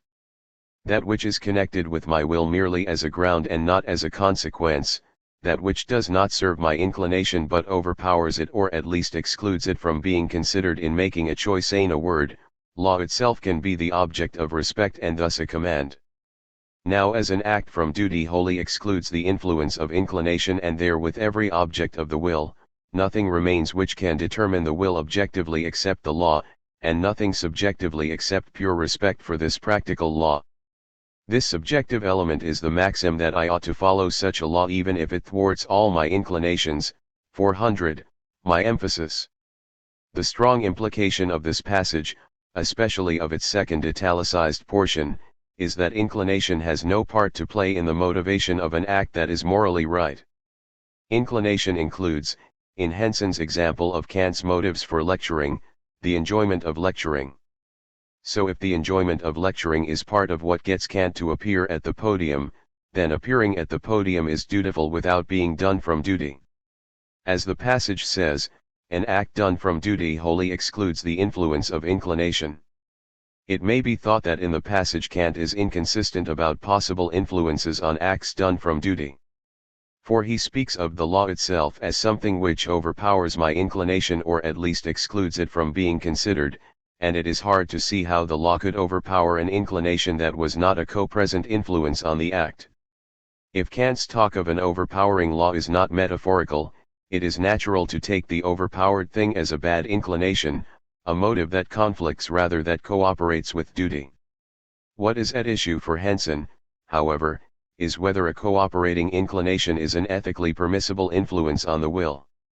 My guess is that when Kant disjoins the possibility of the law's overpowering inclination with the possibility of the law's at least excluding the consideration of inclination, he is reserving the latter possibility for the case where the inclination is cooperative. In any case, it is clear from the last two sentences of the passage that the motivation of a morally right action is very confined indeed. Nothing but pure respect remains to determine the will subjectively. It is hard to find room here for the cooperating subjective influences that overdetermination of the will would require. Pure reverence for law is all that Kant seems to allow. None of this would seem surprising, given Kant's frequent and loud insistence on the need for purity in moral theory. 11. The question is 87. Whether the demand for purity can be made plausible. Barbara Herrmann thinks the answer is yes, and she supposes that this answer gets support from a neglected line of thought Kant trails at several places in the Foundations. Herrmann asks, why is it not possible that non-moral motives give dutiful actions moral worth? 12. Kant's answer, as she formulates it, is this. Non-moral motives may well lead to dutiful actions, and may do this with any degree of regularity desired. The problem is that the dutiful actions are the product of a fortuitous alignment of motives and circumstances. People who act according to duty from such motives may nonetheless remain morally indifferent. 13. I agree that Kant recognizes dutiful actions done from non-moral motives. But he seems to deny that dutiful actions regularly come of non-moral motives. Thus, at 390 of the Foundations he says that, though the unmoral ground may indeed now and then produce lawful actions, more often it brings forth unlawful ones, my emphasis. The point seems to be repeated in the course of the famous passage, 398, in which Kant denies that actions done from a kind and sympathetic temperament have moral worth. He compares the sympathetic gesture to an action arising from the inclination to honor. The sympathetic action, he says, is on a level with actions arising from other inclinations, such as the inclination to honor, which, if fortunately directed to what in fact accords with duty and is generally useful and thus honorable, deserve praise and encouragement but no esteem, my emphasis. This passage coheres with 390, I think, only if its fortunately and its in fact are taken to signal the irregularity of the connection between the unmoral ground and the lawful action. Herrmann chooses to give a different slant to the passage. According to her, Kant's fortunately is meant to indicate the possibility, however seldom fulfilled, of sympathies leading to a wrong action. She gives the example of a person whose sympathetic temperament leads him to help someone with a heavy burden, someone who unbeknownst to the helper is a thief laden with stolen goods. What explains the possibility of this misguided helpfulness, Herrmann suggests, is that the person acting on an inclination to be helpful does not have, just in virtue of the inclination, a moral interest in helping. So it is fortunate if the urge 88. To help is engaged in circumstances in which gratifying the urge will accord with duty. The urge to help might be engaged in the course of a robbery. To exclude that unwanted possibility one needs to require with Kant that duty itself, or a specifically moral interest, move an agent. Herrmann's suggestion is appealing because it seems to make sense of Kant's claim that inclinations lead only accidentally to the good, 411, while detaching that claim from the idea that inclinations do not regularly lead to the good. The idea is certainly plausible. Inclinations can lead regularly to the good and yet also, if only occasionally, lead unwittingly to the bad because they operate indiscriminately, it is their possibly indiscriminate operation that makes it an accident that they lead to the good. The idea is plausible. Is it a correct reading of Kant? I suggest that it is not. It is true that Kant wants to confine the motives for morally right actions to those that lead non-accidentally to the good. It is true, too, that for Kant inclinations are not motives of this kind, they violate the no-accident principle. The problem is that more than one explication of the no-accident principle excludes the inclinations. Hermann thinks that the right explication ought to meet two requirements. It should, credit an action with moral worth only if its performance does not depend on an accident of circumstances, and it should, too, allow that failure in different circumstances does not require denial of moral worth to the original performance. 14. It is doubtful that Kant accepts the second of these constraints. The explication of the no-accident principle he is after must make it possible to get a purchase on the idea of a good will. A good will is a will that is absolutely good, and that will is absolutely good which cannot be bad. 437, my emphasis. Kant has in mind a will which could under no circumstances form intentions that violated the principle of autonomy. But a will such as Hermann describes could, if only exceptionally, form intentions whose realization constituted wrongdoing. To take Hermann's example, such a will could form an intention which abetted a theft. If such an intention can be formed, its source must be excised from a Kantian good will. The reason is simple. If inclination were allowed to influence the good will, then the good will would intend the right thing only conditionally on the absence of e.g. thieves in need of help. And the good will is supposed to will right action unconditionally. It is not enough for Kant, though it may be enough for us, that a good will actually have good intentions. It must actually have good intentions and be unable to form bad ones. Hermann's Con. 89. Dishon, too, by contrast, respects the intuition that actually having good intentions and acting on them is enough.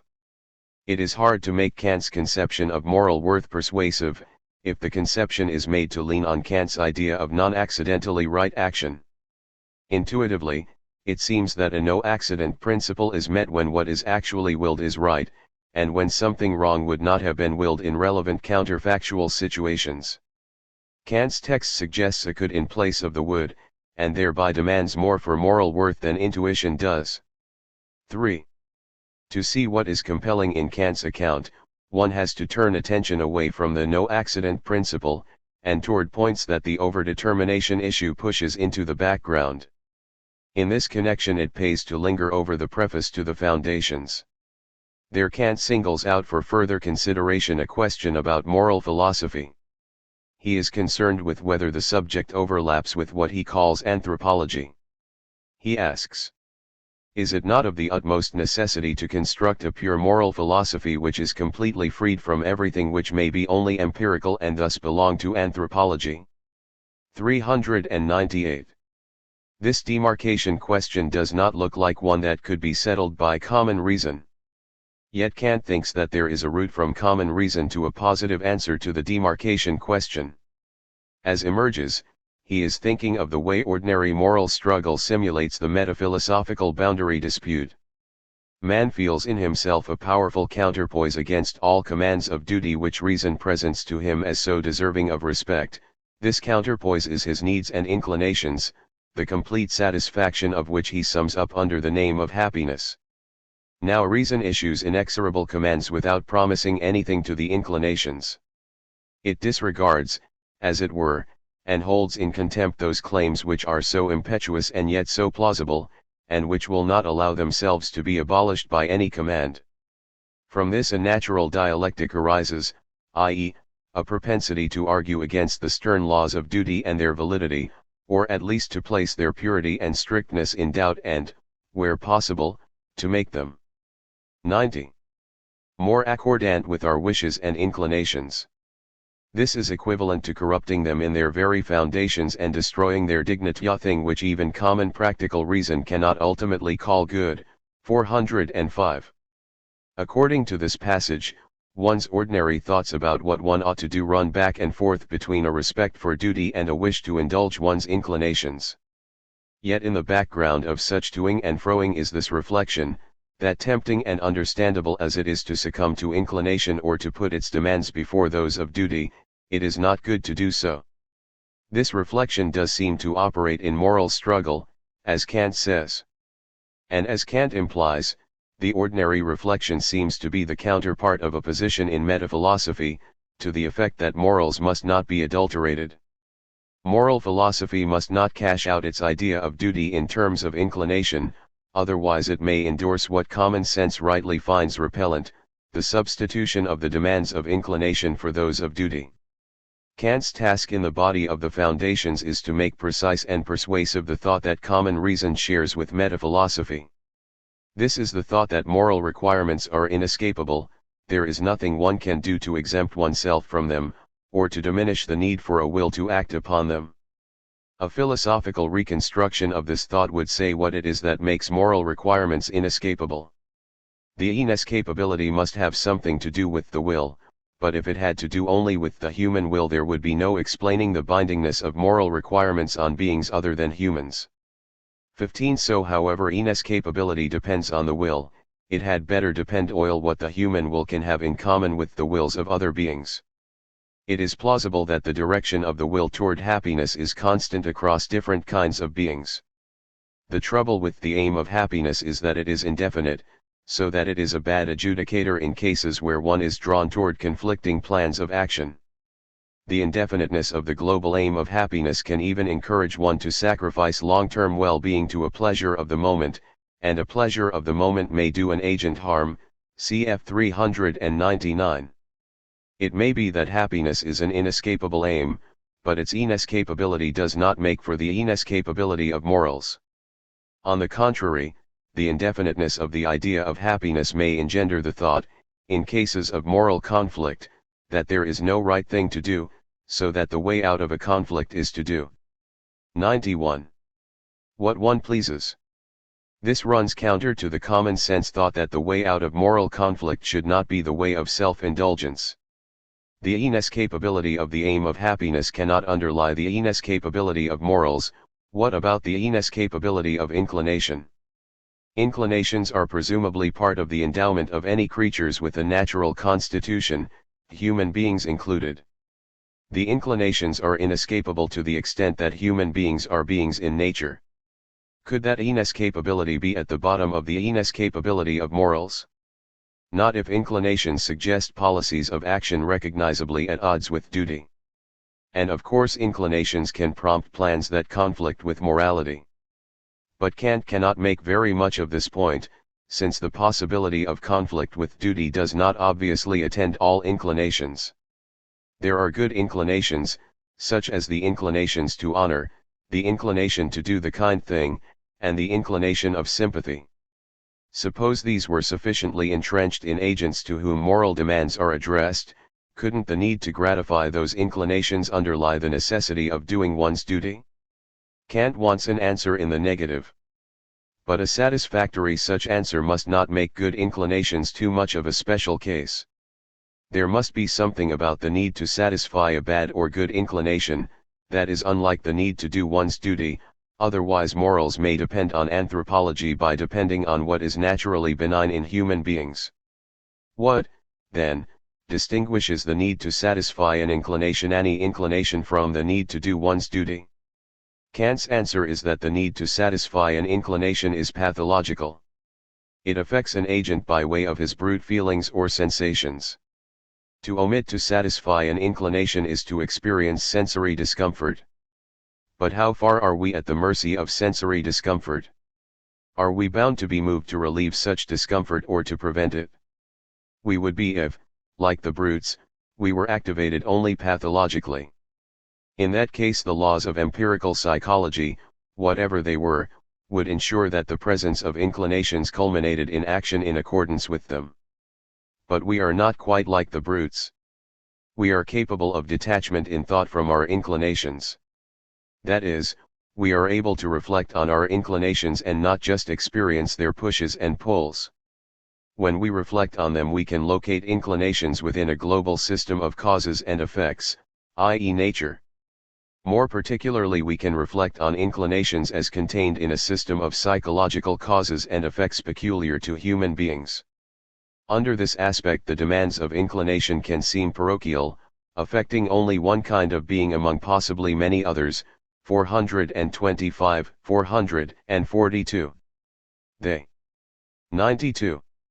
Can seem more parochial still, since characteristic human inclinations, like sympathy, cf 398, are not necessarily enjoyed by every human being. Again, under the aspect of states in the causal nexus, inclinations do not seem to make demands on us as agents, cf 450. If we act to satisfy them, the course we follow is the course of nature.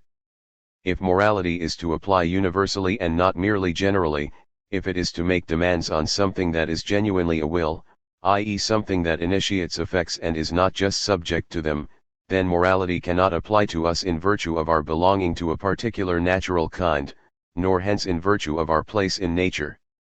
4. We have before us the basis for Kant's claim that a completely isolated, i.e., pure or unmixed, metaphysics of morals is the indispensable substrate of theoretically sound and definite knowledge of duties. 410. But Kant goes further to claim that a pure metaphysics of morals is also a desideratum of the highest importance to the actual fulfillment of its precepts. For the pure conception of duty and of the moral law generally, with no admixture of empirical inducements, has an influence on the human heart so much more powerful than all other incentives which may be derived from the empirical field that reason, in the consciousness of its dignity, despises them and gradually becomes master over them. It has this influence only through reason, which whereby first realizes that it can of itself be practical. A mixed theory of morals which is put together both from the incentives of feelings and inclinations and from rational concepts must, on the other hand, make the mind vacillate between motives which cannot be brought under any principle and which can lead only accidentally to the good and often to the bad. 410,411. He is claiming that a mixed philosophy of morals is not only bad as theory but bad for practice. It countenances motives which, because they are incommensurable, encourage vacillation. If the vacillation has an outcome in right action, that is an accident. But neither vacillation nor accidentally right action is on the cards if one's motives are unmixed. Kant amplifies this point about purity of motivation in a footnote concerning moral instruction, 410n. He says that duties should only 93. Be represented to children by examples in which agents ignore any possible advantage and the greatest temptations of need or allurement. Presumably examples that allowed e.g. benevolent inclinations to figure as motives would mislead the innocent. But how exactly? Why could not the kind or sympathetic gesture be held up as the sort of gesture children should strive to make second nature? Differently, why could not learning to take pleasure in doing right be part of learning to do right? Kant seems to disregard an intuitively appealing account of moral development, familiar from Aristotle, according to which the cultivation of virtue depends on acquiring habits of acting, and acquiring the relevant habits is a matter of learning to coordinate perception and appetite in ways that make right action gratifying and wrong action repugnant. 16. In matters of moral development, Kant's views seem to be one-sided. Can reasons be found for his restricting morally exemplary action to action not affected in the least by any foreign incentive, 410n, benevolent impulses and the pleasure of virtue included? One reason has already come before us. Not every being who is constrained to do right has, or is able to acquire, benevolent impulses. Again, not every being who is constrained to do right is able to take pleasure in doing right. So if benevolent impulses and expected pleasure are taken as reasons for doing right that reinforce the simple recognition of duty, some beings will have less reason to do right than others. The need to do right will be less potent for some creatures, with the result that morality will have one kind of authority over some finite beings, or most finite being, but not all finite beings. The universality of moral authority threatens to give way to mere generality. What is more, A merely general morality can create arbitrary moral advantage. If, as Aristotle suggests, it is criteria of being morally virtuous that one feel pleasure and pain at the right things, then certain beings whom nature has not equipped with the basis for the relevant sensitivity, or certain beings whom circumstance has deprived of the relevant sensitivity, will count as morally defective on account of something quite outside their control. Symmetrically, beings who are fortunately endowed, or fortunately circumstanced, will win a moral advantage from a natural or circumstantial advantage. Morality, in Kant's view, must either prescind from circumstantial or constitutional luck, or else not be binding in the same way on everyone. That is why he tries to derive foundations for morality that neutralize the effects of 94. Unfortunate fate and the sometimes niggardly provision of a stepmotherly nature, cf 394. There is a corresponding view of moral training. It must call upon resources everyone can command, and it must set up as an ideal a way of life or a type of endeavor as much within one being's reach as within another's. The ideal or virtuous life for finite beings such as ourselves is one of perpetual striving toward the model of holiness of will. Finite practical reason is asked to make sure of the unending progress of its maxims toward this model and of the constancy of the finite rational being in making continuous progress. 17. And the enabling condition what makes it possible for the ideal to be realizatus no more than the possession of finite practical reason. What every finite being is asked unconditionally to do, viz. strive for holiness, is something every finite being is unconditionally able to do. It is different in Aristotle. In the Nicomachean Ethics he says more than once that unless one's activities foster the right sort of habits from an early age, so that there is no question for the agent of not doing right, but only a question of how to do right, the study of how to become virtuous will be profitless. 18 A kind of circumstantial bad luck in one's youth can put the virtuous life out of one's reach. 19. There is a difference between Kant and Aristotle over the range of human beings to whom virtue must be accessible. There is a difference between them, too, over the kind of person who most vividly exemplifies virtue. In Aristotle it seems to be the man who enjoys megalopsychia, greatness of soul, high-mindedness, or magnanimity. High-mindedness, Aristotle says, is the crown, as it were, of the virtues. It magnifies them and it cannot exist without them. 20. The high-minded man goes in for great and distinguished actions. What he does is prompted by the desire for great honor, but he is moderate in the pursuit of the external marks of such honor, and shuns the accolades of anyone inferior to himself. 21. He is a sort of noble and heroic figure. Kant dismisses this stylish type as a character fit only for romancing. Anyone intent on promoting right conduct chooses the wrong example, defeats his purpose. By setting actions called noble, magnanimous, and meritorious as models for children with the aim of captivating them by infusing them with enthusiasm for such actions. 22. 95. The reason those actions are of the wrong type is twofold. 23. On the one hand they give the novice too much to live up to, and so daunt rather than encourage him. On the other hand, they distract the novice from the sector of morality most likely to matter in ordinary life, namely the observance of the commonest duty, and even the correct estimation of it. The same drawbacks attend the promotion of magnanimous acts among the instructed and experienced portion of mankind. The great-souled man may inspire admiration in the experienced and inexperienced alike, but admiration falls short of genuine moral feeling, which is respect for righteousness superior to one's own in a fellow human being, or, what amounts to the same, reverence for the law which the example of superior righteousness in a plain, fellow mortal puts before 1.24. The respect aroused by the genuinely exemplary man works a double effect. It both counteracts the morally complacent thought that one has strived for holiness as much as anyone can, and it encourages one to renew one's efforts. Kant chooses his exemplary man carefully. It is not someone whose merits are so large as to put off would-be imitators. It is simply a humble, plain man in whom I perceive righteousness in a higher degree than I am conscious of in myself. 25. Which figure Aristotle's man of surpassing merit, or Kant's plain, righteous man is the better suited to inspiring the rest of us to do right.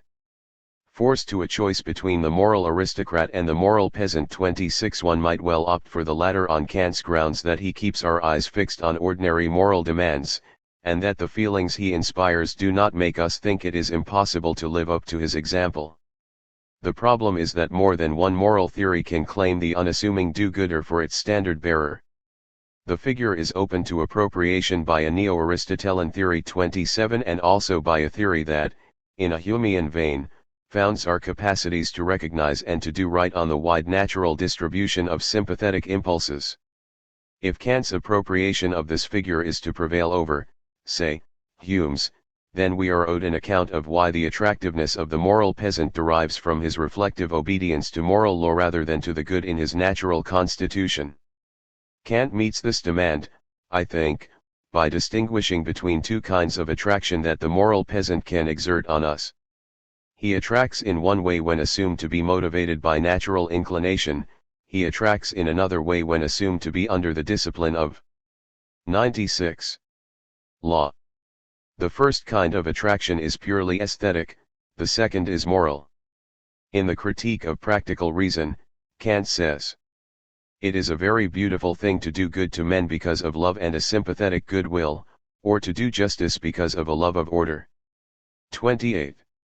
This must mean that disinterested pleasure comes of witnessing the loving or sympathetic gesture. What the action done from duty inspires in us, on the other hand, is respect, and respect is so far from being a feeling of pleasure that one only reluctantly gives way to it. We seek to discover something that will lighten the burden of it for us, some fault to compensate us for the humiliation we suffer from such an example. Point 29. Rather than being beautiful, an action that wrests respect from us is more like, but only like, something sublime. We are alternately attracted and repelled, not given positive pleasure. Point 30. These remarks gesture toward a clear distinction between the attractions of a Kantian moral peasant and those of a Humean one. Both do the right thing. But one man's example humbles us, that is, undoes the self-esteem that can curtail our striving to make our wills good. The other, Humean exemplar allows us to indulge in pure spectatorship, and so gives us unwanted relief from the struggle against self-conceit. We are momentarily arrested by the charm of good nature but not goaded by its example. On the contrary, the example of good nature can actually encourage us to take it easy by encouraging us to think that nature itself sees to the development of the good will. The spectacle of good nature can seduce us into thinking that nature, by an endowment of sympathy or love, on its own gets us to will to do the right thing. Kant adverts to this danger at 83 of the Critique of Practical Reason, immediately after saying that it is beautiful to do good out of love or sympathy.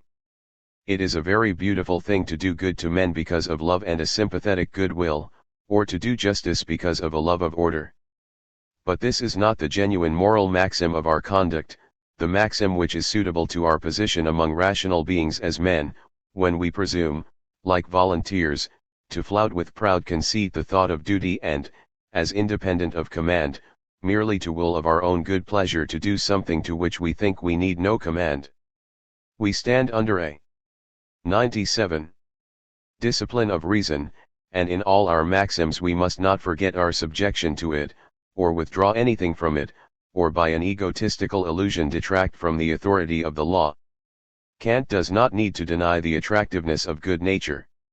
He can and does grant it aesthetic appeal, but not the sort of power over the will that genuine moral force can be expected to exert. Intuition seems to bear Kant out. That the acts of the good-natured man are attractive, is undeniable. But what makes them attractive? The answer intuition delivers, I think, is that the acts are attractive because they are unstudied, unforced, and regular, much as if a kind of warm mechanism produced them. But despite the attraction of right actions that come automatically, intuition seems to demand that the agent be responsible for them, that he control their production. We do not want the kind person's good turns to be the enactment of a complicated computer program or of a deterministic law. We want a will to operate, and we want the will to be guided by something other than the wish to gratify impulses, even good impulses. These intuitions translate into constraints on what the inside of a moral agent must be like. Kant's moral agent and Hume's can both look the same on the outside, they can both present the same appearance of humble, even cheerful righteousness. But turned inside out they are quite different. In the Humean man the good of his good nature works through him.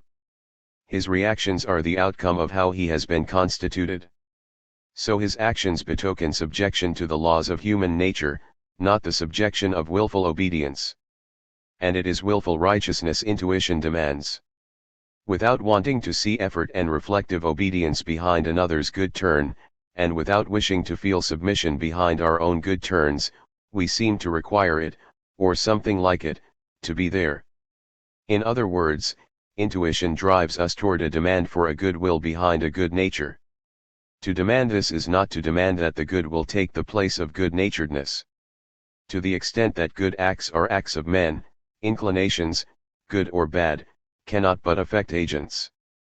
As Kant says at 405 of the Foundations, there is no legislating away their influence. What there is scope for is the recognition by men that it would be better if their good choices were prompted by duty and not by inclination. This recognition by itself diminishes the influence of inclination. For if an agent is moved by something he would like not to move him, he is at any rate unwillingly at the mercy of the relevant. 98. Impulse, and to that extent the impulse does not move him by way of his will.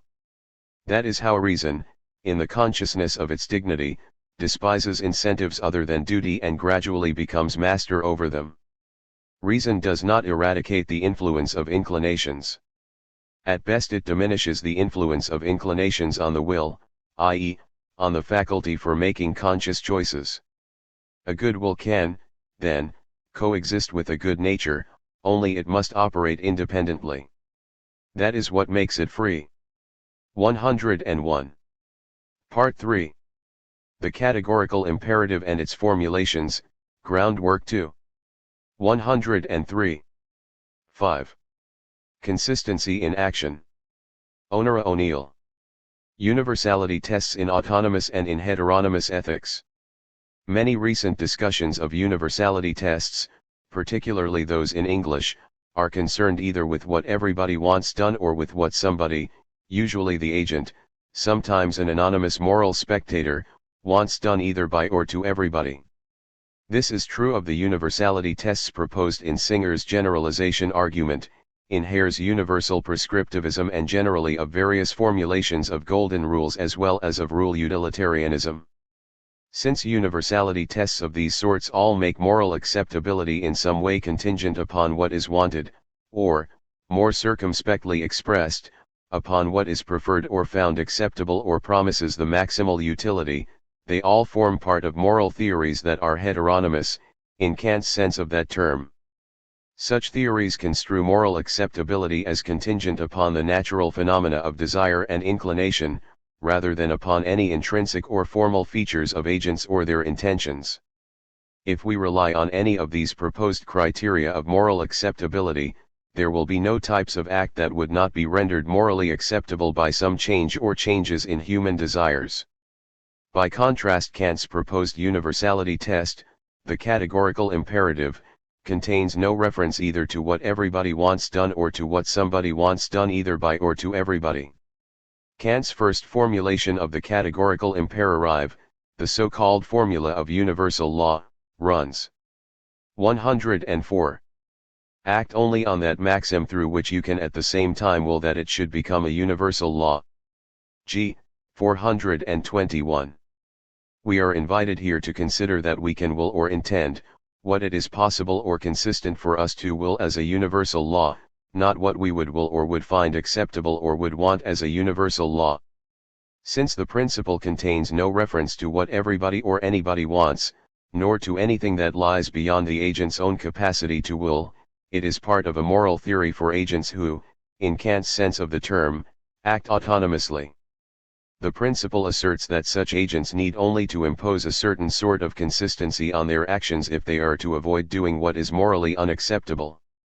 It proposes an uncompromisingly rationalist foundation for ethics. Nevertheless, Kant interpretation, particularly in English, is rich in heteronymous readings of the formula of universal law and in allegations that, despite claims to the contrary, it is impossible to derive non-trivial, action-guiding applications of the categorical imperative without introducing heteronymous considerations.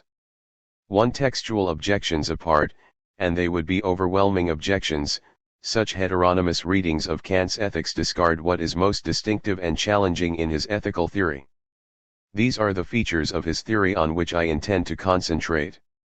I want to challenge the view that Kantian ethics, and non-heteronymous ethical theories in general, must be seen as either trivially empty or relying covertly on heteronymous considerations in order to derive substantive conclusions. To do so, I shall try to articulate what seem to me to be the more important features of a universality test for agents who, in a certain sense of the term, can act autonomously, that is, without being determined by their natural desires and inclinations. I shall take Kant's formula of universal law as the canonical case of such a universality test, and shall argue that it neither is trivially formalistic nor requires supplementing with heteronymous considerations if it is to be action-guiding. However, my main concern here is not to explicate Kant's discussion of his universality test, nor to assess the difficulty or adequacy of his various moves. I shall say nothing about his vindication of the categorical imperative, nor about his powerful critique of heteronomy in ethics, nor about his conception of human freedom. By setting aside these and other more strictly textual preoccupations, I hope to open the way for a discussion of some features of universality tests for autonomous agents that have an interest that goes 105.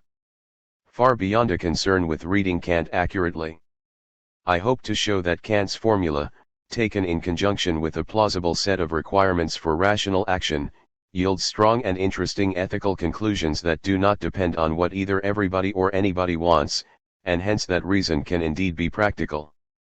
Over the last 20 years, theorists have shed considerable light on the underlying structure of heteronymous ethical theories, as well as on other, particularly economic and political, decisions, by drawing on studies of the formal aspects of decision-making under various conditions that have been articulated in various models of rational choice.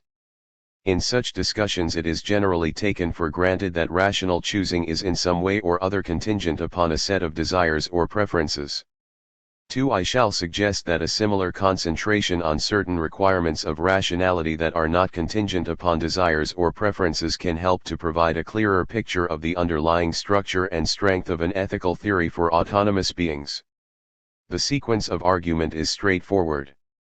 The following section provides an explication of Kant's formula of universal law and of some of the ways in which it affects the character of an ethic for autonomous beings.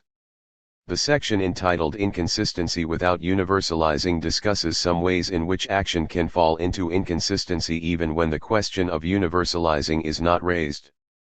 The 3 sections that follow show how requirements for rational intending can be conjoined with Kant's universality test to yield determinate ethical conclusions. Maxims and moral categories. The test that Kant's formula of universal law proposes for the moral acceptability of acts has 2 aspects. In the first place, it enjoins us to act on a maxim; secondly, it restricts us to action on those maxims through which we can will at the same time that they should be universal laws. It is only the latter clause that introduces a universality test. However, for an understanding of the nature of this test, it is essential in the first place to understand what Kant means by acting on a maxim. For, contrary to appearances, this is not a trivial part of his criterion of morally acceptable action. Because a universality test for autonomous beings does not look at what is wanted, nor at the results of action, but merely demands that certain standards of consistency be observed in action, it has to work with a conception of action that has 106. The sort of formal structure that can meet, or fail to meet, standards of consistency. Only those acts that embody or express syntactically structured principles or descriptions can be thought of as candidates either for consistency or for inconsistency. Mere reflexes or reactions, for example, cannot be thought of as consistent or inconsistent, nor can acts be considered merely instrumentally as means for producing certain outcomes. In requiring action on a maxim, Kant is already insisting that whatever is morally accessible should have a certain formal structure. A maxim, Kant tells us, is a subjective principle of action. It is a principle on which the subject acts, g. 421n, cf 401n.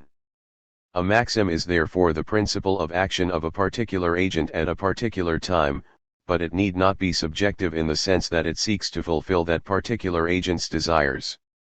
In speaking of maxims as subjective principles, Kant is not adopting any sort of heteronymous standard, but means to propose a standard against which the principle's agents propose to act on, of whatever sort, may be tested. The categorical imperative provides a way of testing the moral acceptability of what we propose to do. It does not aim to generate plans of action for those who have none. Although maxims are the principles of action of particular agents at particular times, one and the same principle might be adopted as a maxim by many agents at various times or by a given agent on numerous occasions. It is a corollary of Kant's conception of human freedom that we can adopt or discard maxims, including those maxims that refer to our desires. On the other hand, acting on a maxim does not require explicit or conscious or complete formulation of that maxim. Even routine or thoughtless or indecisive action is action on some maxim. However, not all of the principles of action that a particular agent might exemplify at a given time would count as the agent's maxim. For principles of action need only incorporate some true description of an agent and some true description of the act and situation, whether these descriptions are vacuous and vague or brimming with detail. But an agent's maxim in a given act must incorporate just those descriptions of the agent, the act, and the situation upon which the doing of the act depends.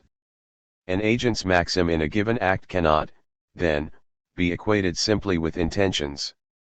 For an agent's intentions in performing a given act may refer to incidental aspects of the particular act and situation. For exam. 107. PLE, in making a new visitor feel welcome, I may offer and make him or her some coffee.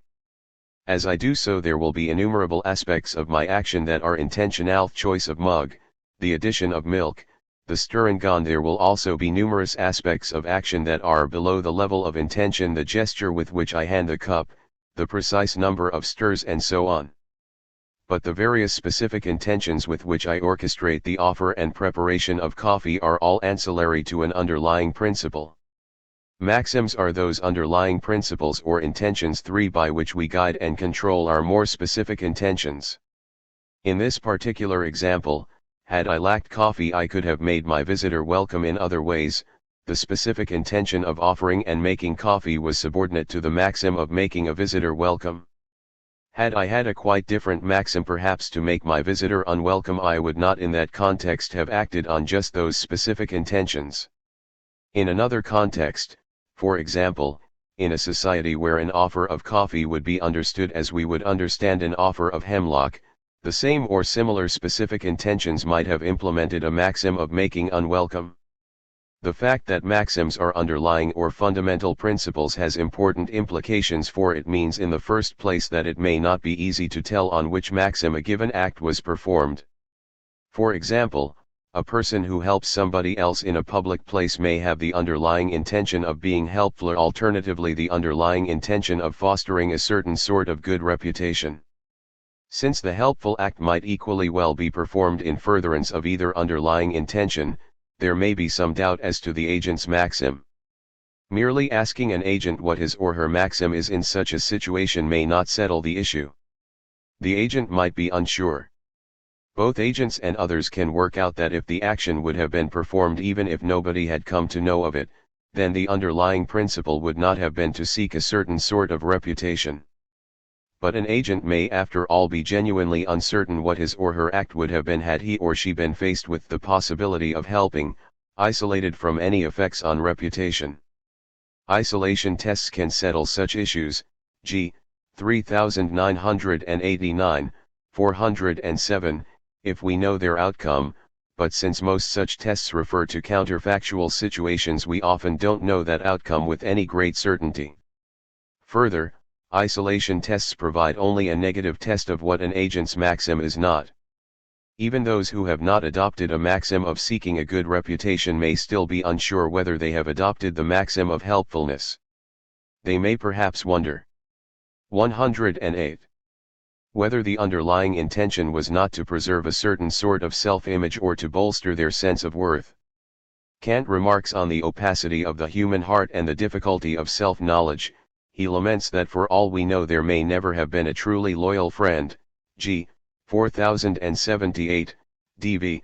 440, 4456. And he does not view these as dispellable difficulties.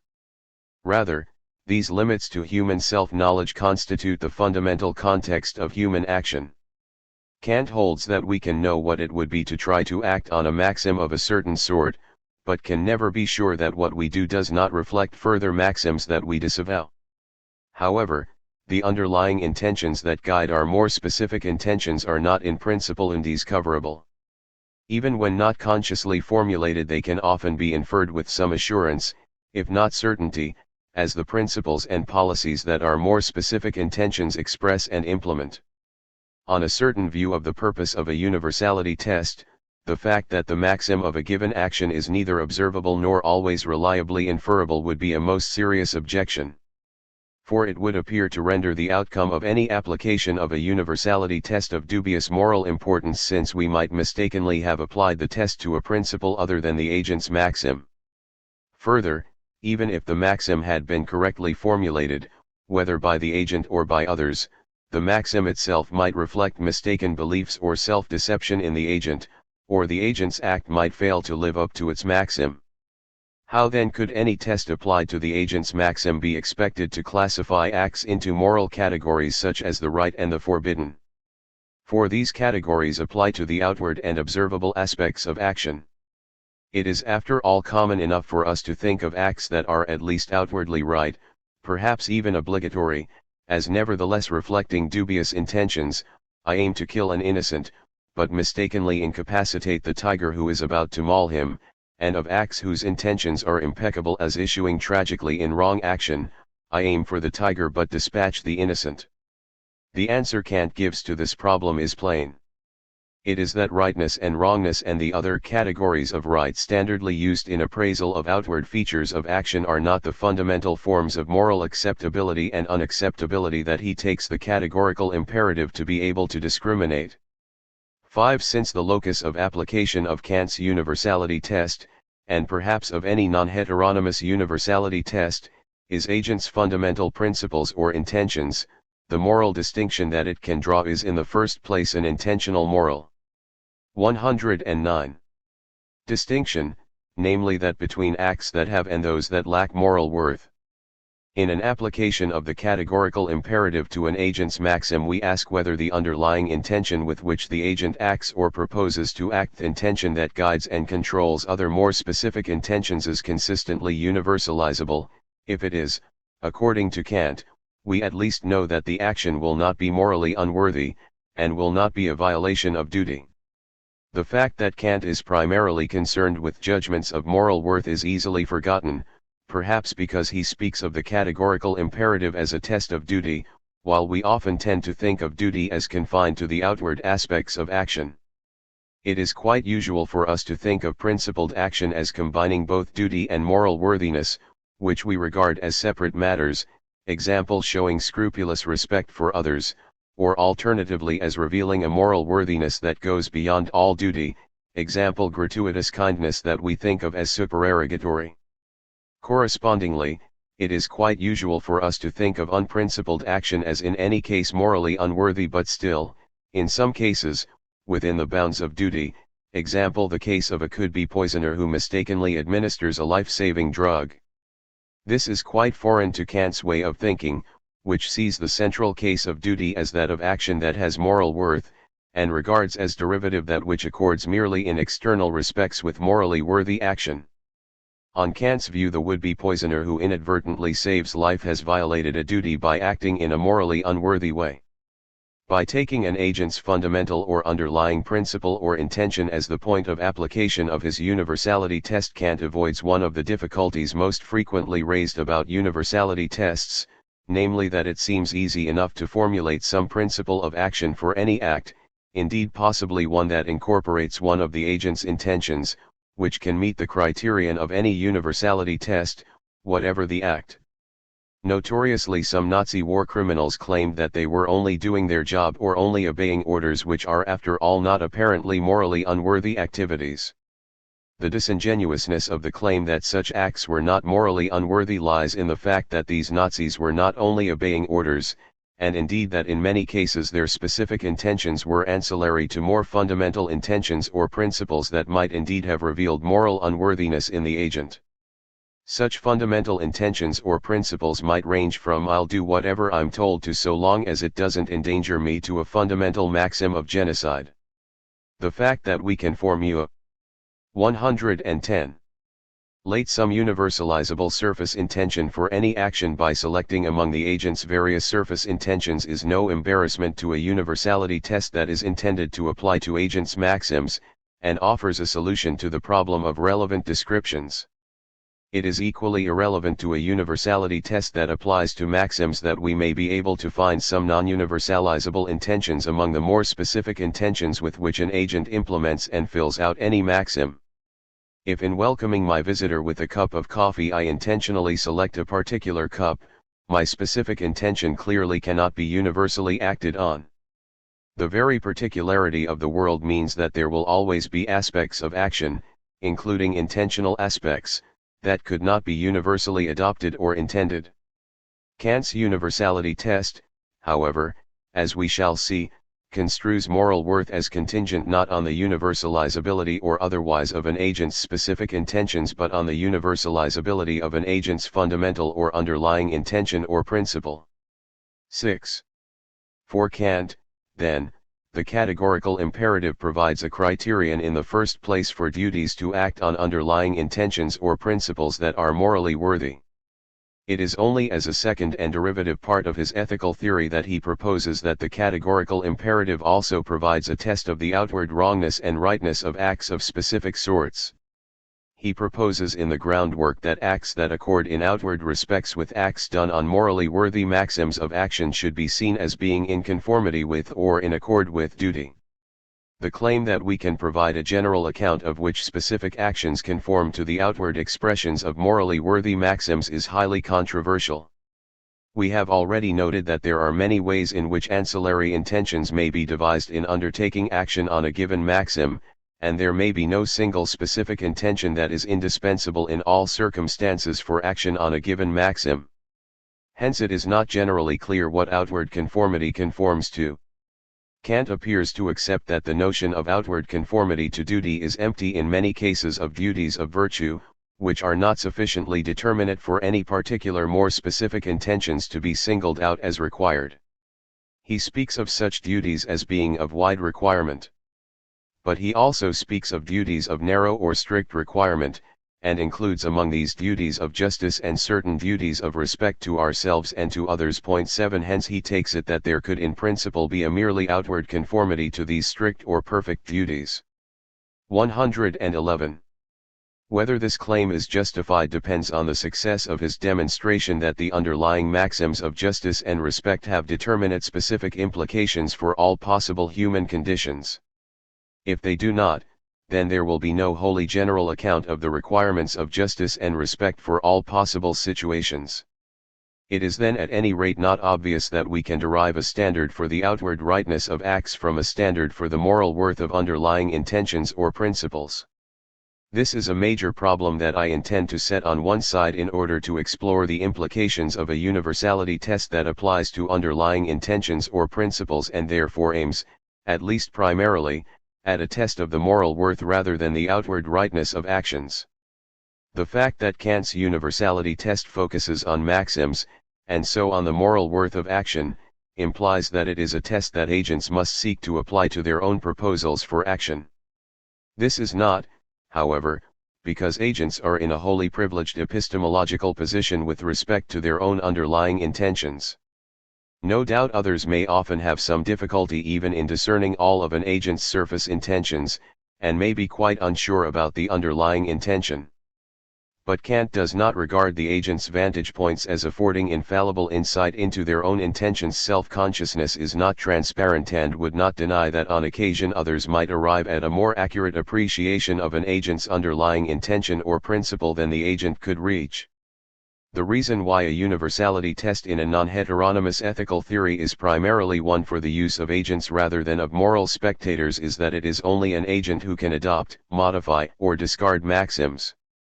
Although a test of the outward moral status of acts might be of most use and importance to third parties, legislators, judges, educators, those of us who pass judgment on others, because it may be possible, or indeed necessary, to prevent or deter or praise or punish in order to elicit or foster outward action of a certain sort, it is difficult if not impossible for outward regulation or pressure to change an agent's maxim. Surface conformity can be exacted, intentional conformity is more elusive, DV 63801. Precisely because we are considering what a universality test for autonomous beings must be like, we must recognize that the test is one that we can propose but not impose upon moral agents. 112. Inconsistency without universalizing. This account of acting on a maxim shows at least how action can be construed in a way that makes consistency and inconsistency possible, and provides some grounds for thinking that a focus on maxims may avoid some of the difficulties that have arisen in attempts to apply universality tests unrestrictedly to principles of action of all sorts. This opens the way for showing how action on a non-universalizable maxim is inconsistent and for considering whether such inconsistency constitutes a criterion of moral unworthiness. Before dealing with these topics, it will be useful to run over some of the many ways in which action on a maxim may reveal inconsistency even when universalizing is not brought into the picture. It is of course true that any act that is performed is possible, taken in itself. But it does not follow that the intentions that are enacted are mutually consistent. There are two sorts of possibilities here. In the first place, there may be an internal inconsistency within an agent's maxim. In the second place, there may be contradictions between the various specific intentions an agent adopts in pursuit of that maxim, or between some of these specific intentions and the agent's maxim. These two sorts of contradiction correspond closely to the two types of contradictions that Kant thinks may arise when attempts to universalize maxims fail, and that he characterizes as involving, respectively, contradictions in conception and contradictions in the will, g. 424. Since I am also interested in charting the inconsistencies that can arise independently of attempts to universalize, as well as those that arise when universalizing fails, I shall use the rather similar labels conceptual inconsistency and volitional inconsistency to distinguish these two types of incoherence in action. A consideration of the different types of incoherence that maxims may display even when the question of universalizability is not raised provides a useful guide to the types of incoherence that non-universalizable maxims display. A maxim of action may in the first place be incoherent simply because it expresses an impossible aspiration. An agent's maxim might be said to involve a conceptual inconsistency if the underlying intention was, for example, both to be successful and to be unworldly, or alternatively, to be both popular and reclusive, or both to care for others and always to put his or her own advantage first, or both to be frank with everybody and to be a loyal friend or associate, or both to keep a distance from others and to have intimate personal relationships. Agents. 113. Whose underlying maxims incorporate such conceptual inconsistencies do not, of course, succeed in performing impossible acts. Rather, the pattern of their actions appears to pull in opposite directions and to be in various ways self-defeating. At its extreme, we may regard such underlying incoherence in a person's maxim, and consequent fragmentation of the person's action, as tragic or pathological, and perhaps both, since there is no way in which he or she can successfully enact the underlying intention. In other cases, we may think of the pattern of action that results from underlying conceptual incoherence as showing no more than ambivalence or presenting conflicting signals to others, who are consequently at a loss about what they should expect or do, finding themselves in a double bind. However, Not all cases of disjointed action constitute evidence of an internally inconsistent maxim. For it may well be that somebody adopts some accommodation of the potentially inconsistent aspects of an underlying intention. For example, somebody may adopt the maxim of being competitive and successful in public and professional life but of disregarding such considerations in private life, or of being obedient and deferential to superiors but overbearing and exacting with all others. Provided such persons can keep the two spheres of action separated, their underlying intentions can be internally consistent. Hence one cannot infer an inconsistency in someone's underlying intentions merely from the fact that he or she exhibits tendencies in opposing directions. For these tendencies may reflect a coherent underlying intention to respond or act differently in different types of context or with different groups of people. A non-universalizable maxim embodies a conceptual contradiction only if it aims at achieving mutually incompatible objectives and so cannot under any circumstances be acted on with success. A focus on maxims that embody contradictions in conception pays no attention to the fact that maxims are not merely principles that we can conceive, or entertain, or even wish, but principles that we will or intend, that is to say, principles that we adopt as principles of action. Conceptual contradictions can be identified even in principles of action that are never adopted or acted upon. But a second and rather different type of incoherence is exhibited in some attempts to will maxims whose realization can be quite coherently envisaged. Willing, after all, is not just a matter of wishing that something were the case, but involves committing oneself to doing something to bring that situation about when opportunity is there and recognized. Kant expressed this point. 114. By insisting that rationality requires that whoever wills some end wills the necessary means insofar as these are available.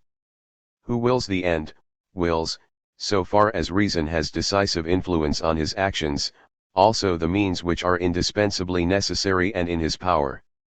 So far as willing is concerned, this proposition is analytic, for in my willing of an object as an effect there is already conceived the causality of myself as an acting cause, that is, the use of means, and from the concept of willing an end the imperative merely extracts the concept of actions necessary to this end. G. 417. This amounts to saying that to will some end without willing whatever means are indispensable for that end, insofar as they are available, is, even when the end itself involves no conceptual inconsistency, to involve oneself in a volitional inconsistency. It is to embrace at least one specific intention that, far from being guided by the underlying intention or principle, is inconsistent with that intention or principle. Kant, however, explicitly formulates only one of the principles that must be observed by an agent who is not to fall into volitional inconsistency. The principle of hypothetical imperatives, as expressed in the passage just quoted, requires that agents intend any indispensable means for whatever they fundamentally intend. Conformity with this requirement of coherent intending would be quite compatible with intending no means to whatever is fundamentally intended whenever there is no specific act that is indispensable for action on the underlying intention. Further reflection on the idea of intending the means suggests that there is a family of principles of rational intending, of which the principle of hypothetical imperatives is just one, though perhaps the most important one. The following list of further principles of rational intending that coherent intending, as opposed to mere wishing or contemplating, apparently requires agents to observe may not be complete, but is sufficient to generate a variety of interesting conclusions. First, it is a requirement of rationality not merely to intend all indispensable or necessary means to that which is fundamentally intended but also to intend some sufficient means to what is fundamentally intended. If it were not, I could coherently intend to eat an adequate diet, yet not intend to eat food of any specific sort on the grounds that no specific sort of food is indispensable in an adequate diet. Second, it is a requirement of rationality not merely to intend all 115 necessary and some sufficient means to what is fundamentally intended but also to seek to make such means available when they are not. If it were not, I could coherently claim to intend to help bring about a social revolution but do absolutely nothing, on the grounds that there is no revolutionary situation at present, settling instead for rhetoric and gesture rather than politics.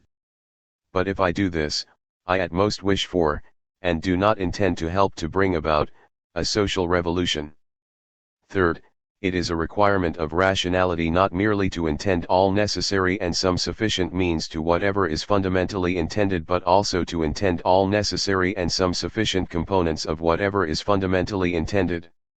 If it were not, I could coherently claim to intend to be kind to someone to whom, despite opportunity, I show no kindness in word, gesture, or deed, merely because acting kindly is not the sort of thing that requires us to take means to an end, but the sort of thing that requires that we act in some of the ways that are constitutive of kindness. 8. Fourth, it is a requirement of rationality that the various specific intentions we actually adopt in acting on a given maxim in a certain context be mutually consistent. If it were not, I could coherently claim to be generous to all my friends by giving to each the exclusive use of all my possessions. Fifth, it is a requirement of rationality that the foreseeable results of the specific intentions adopted in acting on a given underlying intention be consistent with the underlying intention. If it were not, I could coherently claim to be concerned for the well-being of a child for whom I refuse an evidently life-saving operation, on the grounds that my specific intention perhaps to shield the child from the hurt and trauma of the operation is itself aimed at the child's well-being. But where such shielding foreseeably has the further consequence of endangering the child's life, it is clearly an intention that undercuts the very maxim that supposedly guides it. There may well be yet further principles that fully coherent sets of intentions must observe, and possibly some of the principles listed above need elaboration or qualification. The point, however, is to reveal that once we see action as issuing from a complex web of intentions, many of which are guided by and ancillary to certain more fundamental intentions or principles under particular conditions, the business of intending coherently and avoiding volitional inconsistency becomes a demanding and complex affair. Reflection on the various principles of rational intending reveals a 116. Great deal about the connections between surface and underlying intentions to which a rational being must aspire. Underlying intentions to a considerable extent express the larger and longer-term goals, policies, and aspirations of a life. But if these goals, policies, and aspirations are willed, and not merely wished for, they must be connected with some set of surface intentions that express commitment to acts that, in the actual context in which agents find themselves, provide either the means to or some components of any underlying intentions, or at least take them in the direction of being able to form such intentions, without at any point committing them to acts whose performance would undercut their underlying intentions. Wherever such coherence is absent, we find an example of intending that, despite the conceptual coherence of the agent's maxim, is volitionally incoherent. In some cases we may think the deficiency cognitive agents fail despite available information to appreciate what they need to do if they are indeed to act on their maxims. They may be stupid or thoughtless or calculate poorly. In other cases we might think of the deficiency as primarily volitional. Agents fail to intend what is needed if they are to will their maxims and not merely to wish for them to be realized. Each of these types of failure in rationality subdivides into many different sorts of cases. It follows that there are very many different ways in which agents whose intentions are not to be volitionally inconsistent may have to consider their intentions. Perhaps the most difficult of the various requirements of coherent willing is the last, the demand that agents not adopt specific intentions that in a given context may undercut their own maxims. There are many cases in which agents can reach relatively clear specific intentions about how they will implement or instance their maxims, yet the acts they select, though indeed selected as a means to or component of their underlying intentions, backfire. It is fairly common for agents to adopt surface intentions that, when enacted, foreseeably will produce results that defeat their own deeper intentions. Defensive measures generate counterattack. Attempts to do something particularly well result in botched performances. Decisive success in battle is revealed as Pyrrhic victory.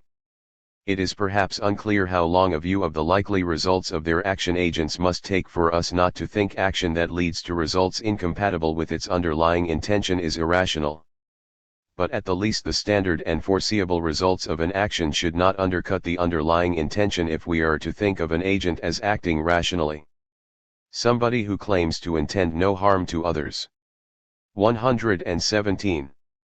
And specifically merely intends to share a friendly evening's drinking and to drive others home afterward, but who then decides on serious drinking and so cannot safely drive, cannot plausibly claim to intend merely the exuberant drinking and bonhomie and not the foreseeable drunkenness and inability to drive safely. Given standard information, such a set of intentions is volition-ally incoherent. For it is a normal and foreseeable result of exuberant drinking that the drinker is incapable of driving safely. One who intends the drinking also, given normal intelligence and experience, intends the drunkenness, and hence cannot coherently also intend to drive others home if the underlying intention is to harm nobody. 9. This brief consideration of various ways in which agents' intentions may fail to be consistent shows that achieving consistency in action is a difficult matter even if we do not introduce any universality test. Intentions may be either conceptually or volition-ally incoherent. The demand that the acts we perform reflect conceptually and volition-ally coherent sets of intentions therefore constitutes a powerful constraint on all practical reasoning. This conclusion provides some reason for thinking that when these demands for consistency are extended in the way in which the second aspect of Kant's formula of universal law requires, we should expect to see patterns of reasoning that, far from being ineffective or trivial, generate powerful and interesting results. Inconsistency in universalizing. The intuitive idea behind the thought that a universality test can provide a criterion of moral acceptability may be expressed quite simply as the thought that if we are to act as morally worthy beings, we should not single ourselves out for special consideration or treatment. Hence whatever we propose for ourselves should be possible, note, not desired or wanted but at least possible, for all others. Kant expresses this commonplace thought. It is, of course, not his argument for the categorical imperative, by suggesting that what goes wrong when we adopt a non-universalizable maxim is that we treat ourselves as special. Whenever we transgress a duty, we find that we in fact do not will that our maxim should become a universal law, since this is impossible for us, but rather that its opposite should remain a law universally, we only. 118. Take the liberty of making an exception to it for ourselves, or even just for this once. G. 424. It is evident from this understanding of the formula of universal law that the notion of a plurality of interacting agents is already implicit in the formula of universal law. It is not the case that Kant introduces these notions into his ethics only with the formula of the kingdom of ends, which would imply that the various formulations of the categorical imperative could not be in any way equivalent. To universalize is from the start to consider whether what one proposes for oneself could be done by others. This seems to many too meager a foundation for ethics, but not in itself an implausible constraint on any adequate ethical theory. Clearly enough, whatever cannot be consistently intended even for oneself also cannot be consistently intended for all others. The types of cases shown to be conceptually or volition-ally inconsistent by the methods discussed in the previous section are a fortiori non-universalizable. This raises the interesting question whether one should think of certain types of cognitive and volitional failure as themselves morally unworthy. However, I shall leave this question aside in order to focus on the types of failure in consistent intending that are peculiar to the adoption of non-universalizable intentions. I shall therefore assume from now on that we are considering cases of maxims that are in themselves not conceptually incoherent, and of sets of underlying and surface intentions that are not themselves volition-ally inconsistent. The task is to pinpoint the ways in which inconsistency emerges in some attempts to universalize such internally consistent intentions. The second part of Kant's formula of universal law enjoins action only on maxims that the agent can at the same time will as universal laws. He suggests that we can imagine this hypothetical willing by working out what it would be like if the maxim of your action were to become through your will a universal law of nature. 10. To universalize maxims, agents must satisfy themselves that they can both adopt the maxim and simultaneously will that others do so. In determining whether they can do so, they may find that they are defeated by either of the two types of contradiction that, as we have already seen, can afflict action even when universalizing is not under consideration. Kant's own account of these two types of incoherence, either of which defeats universalizability, is as follows. 119. We must be able to will that a maxim of our action should become a universal law. This is the general canon for all moral judgment of action. Some actions are so constituted that their maxim cannot even be conceived as a universal law of nature without contradiction, let alone be willed as what ought to become one. In the case of others we do not find this inner impossibility, but it is still impossible to will that their maxim should be raised to the universality of a law of nature, because such a will would contradict itself. G. 424. Kant also asserts that those maxims that when universalized lead to conceptual contradiction are the ones that strict or perfect duty requires us to avoid, whereas those that when universalized are conceptually coherent but not coherently willable are opposed only to wider or imperfect duties.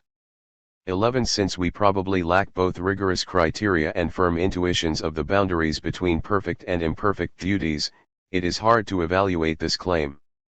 However, it is remarkably easy to display contradictions that arise in attempts to universalize maxims that we might think of as clear cases of violations of duties of justice and self-respect, which Kant groups together as perfect duties, and it is also easy to show how contradictions emerge in attempts to universalize maxims that appear to exemplify clear violations of duties of beneficence and self-development, which Kant groups together as imperfect duties. By running through a largish number of such examples, I hope to show how groundless is the belief that universality tests need supplementing with heteronymous considerations if they are to be action guiding. Contradictions in conception.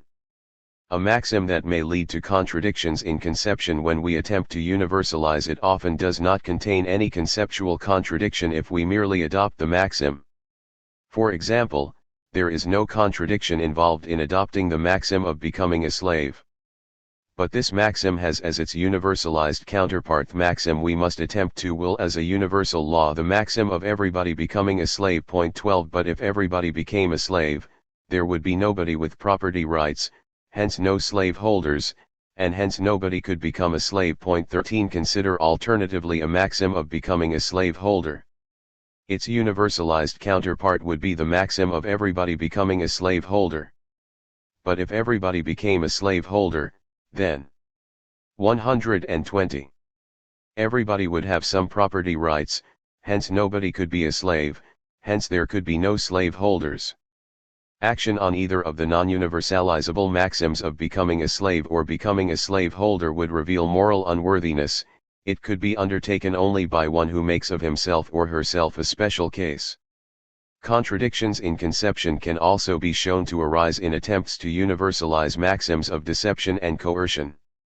The maxim of coercing another has as its universalized counterpart the maxim that all coerce others, but if all coerce others, including those who are coercing them, then each party both complies with others' wills, being coerced, and simultaneously does not comply with others but rather, as coercer, exacts their compliance. A maxim of coercion cannot coherently be universalized and reveals moral unworthiness. By contrast, a maxim of coordination can be consistently universalized. A maxim of deceiving others as convenient has as its universalized counterpart the maxim that everyone will deceive others as convenient. But if everyone were to deceive others as convenient, then there would be no trust or reliance on others' acts of communication, hence nobody could be deceived, hence nobody could deceive others as convenient. An argument of the same type can be applied to the maxim that is perhaps the most fundamental for a universality test, namely the maxim of abrogating judgment. One whose maxim it is to defer to the judgment and decisions of others to choose heteronomy. 14 adopts a maxim whose universalized counterpart is that everyone defer to the judgments and decisions of others.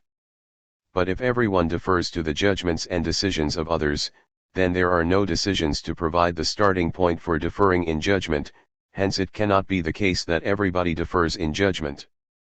Decisions can never be reached when everyone merely affirms, "I agree." A maxim of elective heteronomy cannot consistently be universalized. Interpreters of Kant have traditionally made heavier weather of the contradiction in conception test than these short arguments suggest is necessary. There have perhaps been two reasons why.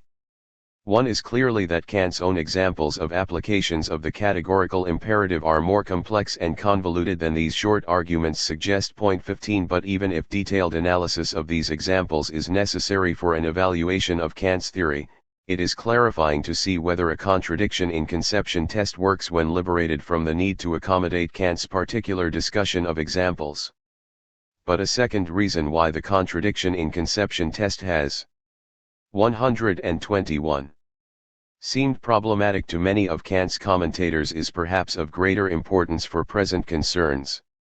It is that whereas many would grant that we can detect contradictions in attempts to universalize maxims simply of slave-holding or coercing or deceiving or deference, they would point out that no contradiction emerges if we seek to universalize more circumspect maxims, such as "I will hold slaves if I am in a position of sufficient power," or "I will deceive when it suits me and I can probably get away with it," or "I will defer in judgment to those I either admire or fear." Still less do contradictions emerge when we aim to universalize highly specific intentions of deception or deference, such as "I will steal from Woolworths when I can get away with it," or "I will do whatever my parish priest tells me to do." However, the force of this objection to the claim that the contradiction in conception test can have significant moral implications is undercut when we remember that this is a test that applies to agents' maxims, that is, to their underlying or fundamental intentions or principles, and that as a corollary it is a test of moral worth. For what will be decisive is what an agent's fundamental intention or principle in doing a given act really is. What counts is whether the expression of falsehood expresses a fundamental attempt to deceive, or whether agreement with another, in itself innocent enough, expresses a fundamental refusal to judge or think for oneself. For an agent cannot truthfully claim that an underlying intent, plan, or principle was of a very specific sort unless the organization of other, less fundamental, intentions reveals that it really was subject to those restrictions. Precisely because the categorical imperative formulates a universality test that applies to maxims, and not just to any intention, it is not rebutted by the fact that relatively specific intentions often can be universalized without conceptual contradiction. Conversely, further evidence for the interpretation of the notion of a maxim presented in the section entitled Maxims and Moral Categories is that it leads to an account of the categorical imperative that is neither powerless nor counterintuitive. However, for the same reason, that it applies to maxims and not to intentions of all sorts, the categorical imperative can most plausibly be construed as a test of moral worth rather than of outward rightness, and must always be applied with awareness that we lack certainty about what an agent's maxim is in a given case. This is a relatively slight difficulty when we are assessing our own proposed maxims of action, since we at least can do no better than to probe and test the maxim on which we propose to act, but even here we have no guarantee against self. 122. Deception. But it means that we will always remain to some extent unsure about our assessment of others' acts. Kant after all insists that we do not even know whether there ever has been a truly morally worthy act. But that is something we do not need to know in order to try to perform such acts. Self-deception may cloud our knowledge of our own maxims, but we are not powerless in self-guidance. Contradictions in the will. Just as there are maxims that display no conceptual incoherence until attempts are made to universalize them, so there are maxims that exhibit no conceptual incoherence even when universalized, but that are shown to be volitionally inconsistent when attempts are made to universalize them. Such maxims cannot be willed as universal laws. Attempts to do so fail in one way or another to meet the standards of rationality specified by the group of principles that I have termed principles of rational intending. For to will a maxim is, after all, not just to conceive the realization of an underlying intention, that requires no more than speculation or wishing. Willing requires also the adoption of more specific intentions that are guided by, and chosen, in the light of the agent's beliefs, to realize the underlying intention, or, if that is impossible, as appropriate moves toward a situation in which such specific intentions might be adopted. Whoever wills a maxim also adopts more specific intentions as means to or constituents of realizing that underlying intention, and is also committed to the foreseeable results of acting on these more specific intentions. Since intending a maxim commits the agent to such a variety of other intentions, there are various different patterns of argument that reveal that certain maxims cannot be willed as universal laws without contradiction. Clearly, the most comprehensive way in which a maxim may fail to be willable as a universal law is if its universal counterpart is inconsistent with the specific intentions that would be necessary for its own realization. Universalizing such a maxim would violate the principle of hypothetical imperatives. The point is well illustrated by a Kantian example. 16. If I seek to will a maxim of non-beneficence as a universal law, my underlying intention is not to help others when they need it, and its universalized counterpart is that nobody help others when they need it. But if everybody denies help to others when they need it, then those who need help will not be helped, and in particular I will not. 123. Myself be helped when I need it. But if I am committed to the standards of rational willing that constitute the various principles of rational intending, then I am committed to willing some means to any end to which I am committed, and these must include willing that if I am in need of help and therefore not able to achieve my ends without help, I be given some appropriate help. In trying to universalize a maxim of non-beneficence, I find myself committed simultaneously to willing that I not be helped when I need it and that I be helped when I need it. This contradiction, however, differs from the conceptual contradictions that emerge in attempts to universalize maxims such as those considered in the last section. A world of non-benevolent persons is conceivable without contradiction. Arguments that reveal contradictions in the will depend crucially upon the role of the various principles of rational intending, in this case on the principle of hypothetical imperative as in constraining the choice of specific intentions to a set that will implement all underlying intentions. It is only because intending a maxim of non-beneficence as a universal law requires commitment to that very absence of help when needed, to which all rational intending requires assent, that non-beneficence cannot coherently be universalized. A second Kantian example, 17, which provides an argument to volitional incoherence, is a maxim of neglecting to develop any talents. A world of beings who develop no talents contains no conceptual incoherence. The maxim of an individual who decides to develop no talents, though imprudent, reveals no volitional inconsistency. For it is always possible that others fend for the imprudent, who will then find means available for at least some action. It is not a fundamental requirement of practical reason that there should be means available to whatever projects agents adopt, but only that they should not have ruled out all action. However, an attempt to universalize a maxim of neglecting talents commits one to a world in which no talents have been developed, and so to a situation in which necessary means are lacking not just for some but for any sort of complex action. An agent who fails to will the development, in self or others, of whatever minimal range of talents is required and sufficient for a range of action, is committed to internally inconsistent sets of intentions. Such agents intend both that action be possible and that it be undercut by neglect to develop even a minimal range of talents that would leave some possibility of action. This argument shows nothing about the development of talents that may be required or sufficient for any specific projects, but 124. Only points to the inconsistency of failing to foster such talents as are needed and sufficient for action of some sort or other. It is an argument that invokes not only the principle of hypothetical imperatives but also the requirement that rational beings intend some set of means sufficient for the realization of their underlying intentions or principles. These two examples of arguments that reveal volitional inconsistencies show only that it is morally unworthy to adopt maxims either of systematic non-beneficence or of systematic neglect of talents. The duties that they ground are relatively indeterminate duties of virtue. The first of these arguments does not specify whom it is morally worthy to help, to what extent, in what ways or at what cost, but only that it would be morally unworthy to adopt an underlying intention of non-beneficence. Similarly, the second argument does not establish which talents it would be morally worthy to develop, in whom, to what extent or at what cost, but only that it would be morally unworthy to adopt an underlying intention of making no effort to develop any talents.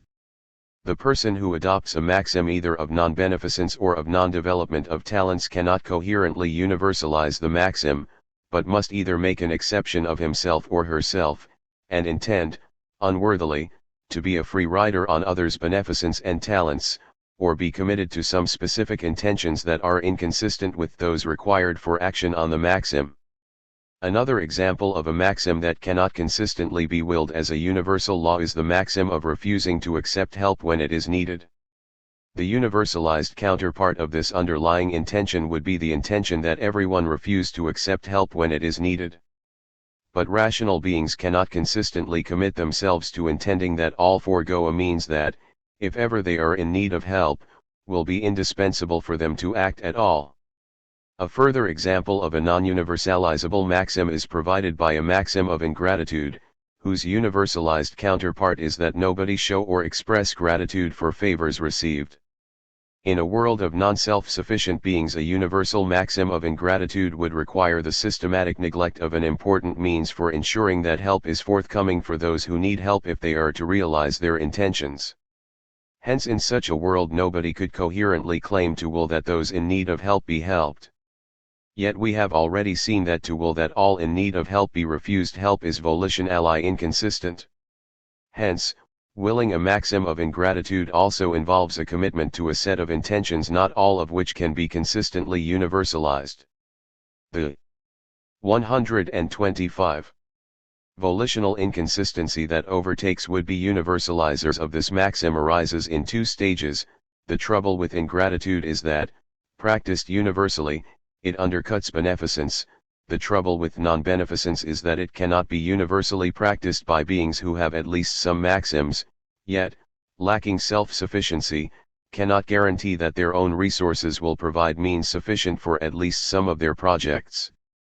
The hinge of all these arguments is that human beings, since they are adopters of maxims, have at least some maxims or projects, which, since they are not self-sufficient, they cannot always realize unaided, and so must, since they are rational, intend to draw on the assistance of others, and so must, if they universalize, intend to develop and foster a world that will lend to all some support of others' beneficence and talents. Such arguments can reveal the volitional inconsistencies involved in trying to universalize maxims of entirely neglecting the social virtues beneficence, solidarity, gratitude, sociability, and the like for beings who are rational yet not always able to achieve what they intend unaided. It follows from this point that the social virtues are very differently construed in Kantian and in heteronymous ethics. An ethical theory for non-heteronymous agents sees the social virtues as morally required, not because they are desired or liked but because they are necessary requirements for action in a being who is not self-sufficient. The content of the social virtues in this framework cannot be spelled out in terms of the provision of determinate goods or services or the meeting of certain set needs or the satisfaction of a determinate set of desires. Rather, the content of these virtues will always depend on the various underlying maxims and projects, both individual and collaborative, to which agents commit themselves. What will constitute beneficence or kindness or care for others will depend in great part on how others intend to act. Contradictions in the will and further results. The patterns of argument that can be used to show underlying antisocial intentions morally unworthy make use of various principles of rational intending in addition to the principle of hypothetical imperatives.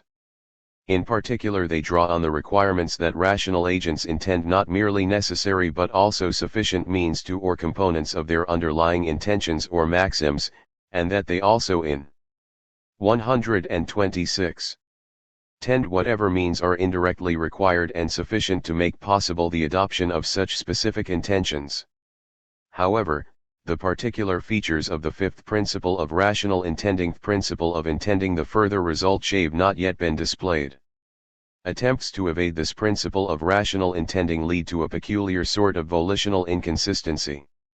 Good examples of arguments that rely on this principle can be developed by considering cases of maxims that, when universalized, produce what are frequently referred to as unintended consequences. For example, I can adopt the underlying intention of improving my economic well-being, and the specific intention of doing so by competing effectively with others. The maxim of my action can be consistently universalized. There is no conceptual contradiction in intending everyone's economic position to improve. The specific intention of adopting competitive strategies is not inconsistent with the maxim to which it is ancillary, nor is universal action on competitive strategies inconsistent with universal economic advance. That indeed is what the invisible hand is often presumed to achieve. But if an agent intends his or her own economic advance to be achieved solely by competitive strategies, this nexus of intentions cannot consistently be willed as universal law, because the further results of universal competitive activity, by itself, are inconsistent with universal economic advance. If everyone seeks to advance by these, and no other, methods, the result will not put everybody ahead economically. A maxim of economic progress combined with the specific intention of achieving progress merely by competitive strategies cannot be universalized, any more than the intention of looking over the heads of a crowd can be universally achieved by everyone in the crowd standing on tiptoes. 18. On the other hand, a maxim of seeking economic advance by means of increased production can be consistently universalized. It is merely the particular specific intention of advancing economically by competitive strategies alone that leads to volitional inconsistency when universalized. Competitive means are inherently effective only for some. Competitions must have losers as well as winners. Hence, though it can be consistent to seek individual economic advance solely by competitive methods, this strategy cannot consistently be universalized. Once we consider what it would be to intend the consequences of universal competition, usually unintended consequences, we can see that there is an inconsistency not between universal competitive activity and universal economic progress, but between the further results of intending only universal 127. Competitive activity and universal economic progress. Economic progress and competitive activity might each of them consistently be universal. Indeed, it is possible for them to coexist within a certain society. Capitalist economies do experience periods of general economic growth. Nevertheless, there is a volitional inconsistency in seeking to achieve universal economic growth solely by way of universal adoption of competitive strategies. This argument does not show that either the intention to advance economically or the intention to act competitively cannot be universalized, but only that the composite intention of pursuing economic advance solely by competitive tactics cannot be universalized. It does not suggest that either competition or economic progress is morally unworthy, but only that an attempt to achieve economic progress solely by competitive methods and without aiming at any productive contribution is not universalizable and so is morally unworthy. Similarly, there is no inconsistency in an intention to engage in competitive activities of other sorts, example games and sports. But if such competition is ancillary to an underlying intention to win, then the overall intention is not universalizable. Competitive games must have losers. If winning is not the overriding aim in such activities, if they are played for their own sake, the activity is consistently universalizable. But to play competitively with the fundamental intention of winning is to adopt an intention that makes of one's own case a necessary exception. Conclusions. The interest of a Kantian universality test is that it aims to ground an ethical theory on notions of consistency and rationality rather than upon considerations of desire and preference. Kant's universality test meets many of the conditions that any such universality test must meet. In particular, it focuses on features of action that are appropriate candidates for assessments of coherence and incoherence, namely the maxims or fundamental intentions that agents may adopt and the web of more specific ancillary intentions that they must adopt in a given context if their commitment to a maxim is genuine. Although Kant alludes specifically to conceptual inconsistencies and to those volitional inconsistencies that are attributable to non-observance of the principle of hypothetical imperatives in attempts to universalize intentions, there 128. Is in addition a larger variety of types of volitional inconsistency that agents who seek to subject their maxims to a universality test, and so not to make an exception of their own case, must avoid. A universality test applied to maxims and their ancillary, more specific, intentions can be action guiding in many ways without invoking any heteronymous considerations. However, precisely because it applies to intentions or principles, a universality test of this sort cannot generally provide a test of the rightness or wrongness of the specific outward aspects of action. It is, at least primarily, and perhaps solely, a test of the inner moral worth of acts. It tells us what we ought to avoid if we are not to act in ways that we can know are in principle not possible for all others. Such a test is primarily of use to agents in guiding their own moral deliberations, and can only be used most intuitively in assessing the moral worth of others' action, where we are often sure only about specific outward aspects of action and not about the maxim. This point will not be of great importance if we do not think it important whether an ethical theory enables us to pass judgment on the moral worth of others' acts. But specific outward aspects of others' action are unavoidably of public concern. The considerations discussed here do not reveal whether or not these can be judged right or wrong by Kant's theory. Kant no doubt thought that it was possible to derive specific principles of justice from the formula of universal law, but the success of this derivation and of his grounding of Rijkslayer is beyond the scope of this chapter. The universality test discussed here is, above all, a test of the mutual consistency of sets of intentions and universalized intentions or principles. It operates by showing some sets of proposed intentions to be mutually inconsistent. It does not thereby generally single out action on any one set of specific intentions as morally required. On the contrary, the ways in which maxims can be enacted or realized by means of acts performed on specific intentions must vary with situation, tradition, and culture. The specific acts by which we can show or fail to show loyalty to a friend or respect to another or justice in our dealings with the world will always reflect specific ways of living and thinking and particular situations and relationships.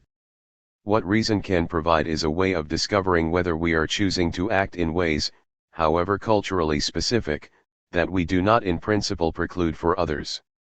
The formal character of the categorical imperative does not entail either that it has no substantive ethical implications or that it can select a unique code of conduct as morally worthy for all times and places.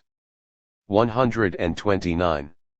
Rather than presenting a dismal choice between triviality and implausible rigorism, a universality test can provide a rational foundation for ethics and maintain a serious respect for the diversity of content of distinct ethical practices and traditions. 133. 6. Mutual aid and respect for persons. Barbara Herrmann. Yet a fourth is himself flourishing, but he sees others who have to struggle with great hardships, and who he could easily help, and he thinks, what does it matter to me? Let everyone be as happy as heaven wills or as he can make himself, I won't deprive him of anything, I won't even envy him, only I have no wish to contribute anything to his well-being or to his support in distress. Now admittedly if such an attitude were a universal law of nature, mankind could get on perfectly well better no doubt than if everybody prates about sympathy and goodwill, and even takes pain, on occasions to practice them, but on the other hand cheats where he can, traffics in human rights, or violates them in other ways. But although it is possible that a universal law of nature could subsist in harmony with this maxim, yet it is impossible to will that such a principle should hold everywhere as a law of nature. For a will which decided in this way would be in conflict with itself, since many a situation might arise in which the man needed love and sympathy from others, and in which, by such a law of nature sprung from his own will, he would rob himself of all hope of the help he wants for himself. G. 423. It is surely no crude mistake of reading to interpret this passage as making some kind of prudential appeal in arguing for a duty of beneficence and as depending in its conclusion on the contingent, empirical fact about human agents that they may encounter situations in which they need the help of others. Such reading underlies the belief of some of Kant's most serious critics, Schopenhauer and Sidgwick, for example, that this argument is peculiarly well suited to reveal deep inconsistencies in Kant's claims about morality. It is, after all, a central claim. 134. Of the groundwork that no categorical imperative can have a prudential foundation, or else it could not be a principle of duty, and it is our rational, rather than our empirical, nature that is to be the ground of moral duty. I do not think the accounts of these critics, and those of many friendly commentators as well, have taken seriously enough the idea that the sense in which Kant holds that impermissible acts are irrational is not to be captured by considerations of a prudential nature. In offering another interpretation of the groundwork argument for beneficence, I hope to make some progress in describing the sense of rationality that Kant conceives to be connected with morality. The reconstruction of the argument is guided by two methodological constraints. Since the argument takes place within a procedure for moral judgment, and procedures of moral judgment provide moral instruction to agents using them beyond their rulings of permissibility, there are grounds for rejecting an interpretation of the argument for beneficence if the way in which the argument proceeds teaches a moral lesson alien to the spirit of Kant's project. Second, the categorical imperative, CI, procedure is used to establish moral requirements. It also is to guide sincere moral agents in assessing actions and policies whose moral permissibility is uncertain. Given this double function, it is reasonable to expect that the casuistry of beneficence, how we determine what we must do in particular cases, will be informed by those considerations used to establish that there is a duty of beneficence. Casuistry should not be separated from the main line of moral argument. Let me turn now to the argument for beneficence, as it is presented in the groundwork, as the fourth example of the employment of the categorical imperative. It will help to begin by recalling the role the examples play in the argument of the groundwork. 1. At the point of their introduction, Kant has just produced the formula of the CI, act only on that maxim through which you can at the same time will that it should become a universal law, g. 421. What he then must demonstrate is that the CI is a moral principle. The CI must be able to judge an appropriate range of test cases correctly. This will show that it correlates well with our considered moral judgments. But Kant also believes that the CI is the princi. 135. PLE embedded in ordinary moral judgment, and correlation is not enough to show that it is. For this we must look to the detail of the examples what is revealed by the CI procedure to be at work in the logic or rationale of impermissible maxims. There is now fairly general agreement about the formal mechanics of the CI procedure of judgment. 2. The agent is to cast his maxim of action in universal form and then to examine what would follow if that universalized maxim were to become a law of human nature. That is, the agent constructs a hypothetical world that has all the features of the world as it is except for the addition of the universalized maxim as a law of its nature. An action is judged impermissible either if its maxim cannot be conceived as a law of nature without contradiction or if it is impossible for an agent to will that his maxim should become a law of nature without his will contradicting itself, cg. 424. The groundwork argument for a duty of beneficence takes the case of a man himself flourishing who is aware both that there are others who have great hardships and that he could easily help. Only he would be indifferent, whatever he may feel. 3. He wishes to live so that every one be as happy as heaven wills or as he can make himself. He has no wish to contribute to the well-being of others or to their support in distress. Kant's comment that if such an attitude were a universal law of nature, mankind could get on perfectly well, irony aside, implies that there is no difficulty, contradiction, in conceiving the maxim of non-beneficence, to never help anyone, as a law of nature. A world just like this one except for the addition of a law of non-beneficence would be a possible world. Universal non-beneficence is a possible natural law.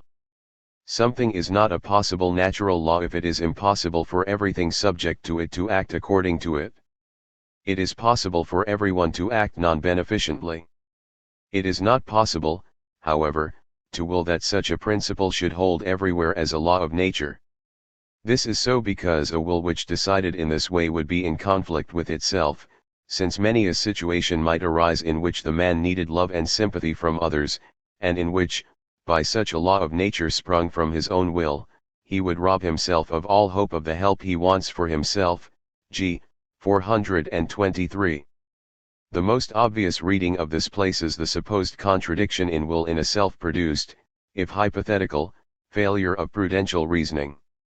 The procedure requires the agent to imagine that his maxim of non-beneficence has become a universal law of human nature through his willing of it for himself. He would thereby have created 136. A world in which no one could help anyone. Yet in the hypothetical world, as in this world, he might come to need help and want to be aided. Then he would have willed a world in which he was the cause of his being unable to get the help he wanted. Here is the supposed contradiction in will: he would be willing both that the world be such that no one could help anyone and that he be helped. 4. There is no specifically moral element in this demonstration of a contradiction in will. Suppose I adopt a policy of never saving any money. And suppose I also know that many situations may arise in which I will want something that, as a matter of contingent fact, will require my having saved money. When this comes to pass, my general policy of not saving will then stand in the way of my getting what I want. This is often enough to ground a charge of imprudence, and, to the extent that I could foresee the state of affairs, I have acted irrationally. As both the general policy and the want that requires savings are expressions of my will, it is not implausible to describe my will as in conflict with itself. 5. I escape such ordinary conflict in two different ways. Knowing that I will want something I can have only if I save, either I may give up my general policy of never saving, or I may adopt the attitude toward future wants that require savings that it is tolerable for them to be unfulfilled. Other things equal, I will have acted rationally if I adopt either course.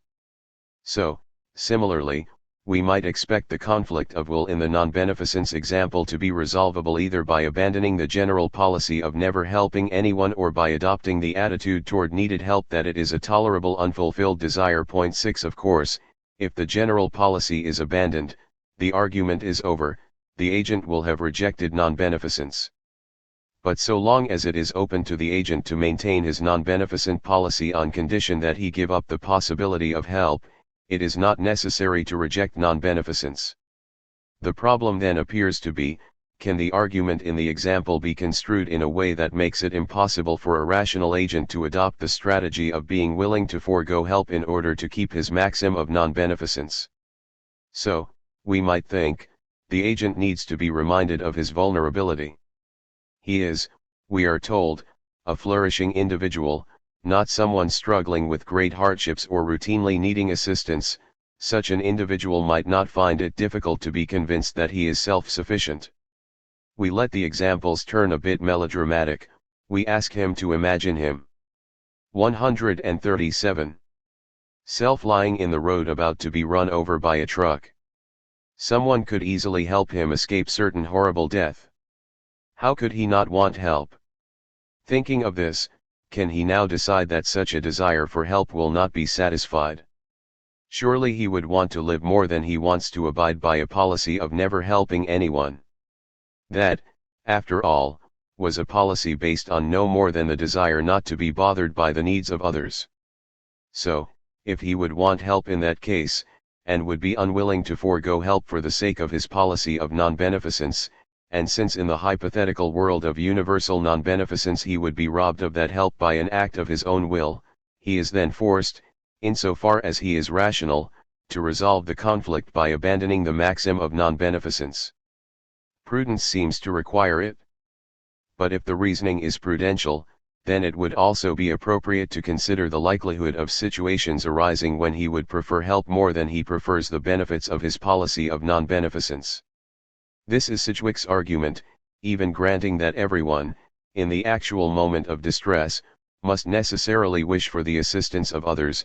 Still a strong man, after balancing the chances of life, may easily think that he and such as he have more to gain, on the whole, by the general adoption of the egoistic maxim, benevolence being likely to bring more trouble than profit. 7. Indeed, Any person well situated in life and of a sufficiently self-disciplined temper might have good reason to feel that the price of increased security in having the help of others available, in this world or in the hypothetical world of the CI procedure, is too high. The risk of accident with no one helping is one he can bear. Everyone must die sometime, and so on. To salvage the argument for beneficence then, it must be possible to show that such considerations cannot legitimately be introduced. As we have so far interpreted the argument, there seems to be no way to exclude them, and so no way to show that people willing to tolerate risk have a duty to help others, if they would prefer not to help. Moreover, this line of reasoning would show that not all who have a duty of beneficence are obliged to the same degree. Since attitudes toward security and the felt honorousness of beneficence will vary from person to person, this argument will yield a strong duty of beneficence for some, low-risk tolerators, and a decreasingly stringent duty of beneficence for those who have greater tolerance for risks. And what of those who find risks not only tolerable but desirable or exciting? It is not just these consequences that are disturbing. The form of the argument urges our thinking about the duty of beneficence as a kind 138 of hypothetical insurance policy. In the hypothetical world, prudence indicates rejection of the maxim of non-beneficence in order to secure aid for oneself, as needed, in the future. The moral question seems to turn on the premium how much protection you would lose if you do not want to pay in the currency of beneficence. There is no obligation to do everything necessary to save one's life. But how one comes to understand why we have the duties we do is part of how one learns what morality is about. The CI procedure tells an agent that what would happen were his maxim to be a universal law of nature matters in a way that will make a moral difference. So if the salient question in the procedure is, would this harm or benefit you? Would it put you at risk or enhance your chances for the satisfaction of desires? It would then be reasonable for an agent to conclude that it is his well-being that turns the moral argument, albeit his well-being in hypothetical circumstances. And since use of the procedure contributes to an agent's understanding of his place in a moral scheme, the role of the prudential elements must lead him to think that the satisfaction of his desires is significant in deriving duties. To center moral deliberation on a strategy for even hypothetical self-protection provides a lesson one would not have expected Kant to endorse. One way out of this impasse is to use an interpretive strategy suggested by John Rawls. 8. He locates the difficulty in the argument for beneficence in the use made by the judging agent of those contingent facts of his life, his strength, fortune, health, and so on, that support the rationality of his risking a world of non-beneficence. As Rawls holds, on what he argues are Kantian grounds, that such facts about persons are morally irrelevant in determining duties, he would amend the CI procedure by introducing a veil of ignorance, to eliminate differences in judgment produced by different risks and attitudes toward risk. By putting contractaints on information, the veil of ignorance allows one to use the form of ordinary prudential reasoning to get moral results from the CI procedure. 9 Without the information necessary to assess one's chances of needing the help of others, it is no longer rational to risk the frustration of such need for the sake of the benefits to be had in not having to help others. Supplementing the Kantian procedure with the veil of ignorance has the effect of making everyone conservative about risk-taking. The duty of beneficence would then apply to all persons and apply to them all equally. So Sidgwick's strong man would be answered. The Rawlsian strategy produces the desired moral results because 139. The veil of ignorance excludes distinctive personal information in a way that makes each person function, as he judges, as a kind of representative person. What the Rawlsian strategy fails to capture is a critical element in the Kantian conception of moral judgment. For Kant, the embeddedness of the person in the particular is the natural and necessary starting point of moral judgment. Rawls's strategy is drawn from the context of the original position, where agents have no moral knowledge, apart from strictly formal matters, and are to decide together on the duties, obligations, and principles by which they will live. The Kantian moral agent, if the standard examples can be taken as a guide, comes to need a procedure for moral judgment when he is tempted to make an exception for himself from known moral precepts. It is because he believes that his particular circumstances are special that he concludes that he is morally entitled to act in ways others may not. 10. He will not be shown that he is wrong by being told that all features distinguishing him from others are morally irrelevant. If, as Kant suggests, those who are not evil are drawn to moral error through the sincere conviction that they may make an exception to the moral law for themselves to the advantage of inclination, he says we pretend the exceptions are inconsiderable or apparently forced on us, g. 424, then a procedure of moral judgment will be more effective to the degree that it allows agents to bring their sense of their distinctiveness in and then shows them that it is not enough to justify accepting themselves. Point 11. There is confirmation for this view in the fact that the CI procedure does not assess actions directly but, rather, assesses them through their maxims, actions as they are willed by the agent. As it expresses his conception of what he is doing and why, his maxim must be based on the kind of information the Rawlsian restriction is designed to eliminate. In the case at hand, the choice of a policy of non-beneficence follows from the agent's assessment of his fortunate situation. In asking whether this choice is permissible, he wants, in a sense, to know why his special circumstances should not give him moral title to refrain from involvement in the welfare of others. That, to him, is the morally relevant background to his adoption of his maxim. Given his reasons for adopting this maxim, we may fairly conclude that he would not choose non-beneficence if he were someone likely to need the help of others. He is not without feeling for consistency and reciprocity. The CI procedure amended in a Rawlsian way does not explain, within the Kantian framework, the moral error in his reasoning. 140. Still the difficulty with allowing this information in remains, compromising the generality of results yielded by the CI procedure. 2. If the problem is not to be dealt with by restricting the information allowed into the procedure, the remaining aspect of the argument that bears re-examination is the appeal of prudence.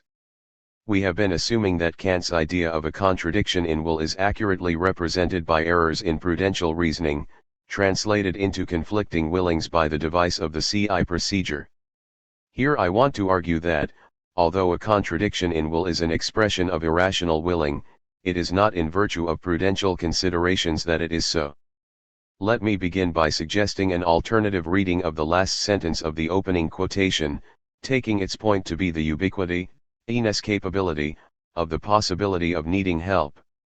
That is, for any end, it is not possible for an agent to guarantee in advance that he can pursue his ends successfully without the help of others. I will argue that this is enough to demonstrate a contradiction in will, supposing one has already willed a law of universal non-beneficence, if either of two conditions holds: 1.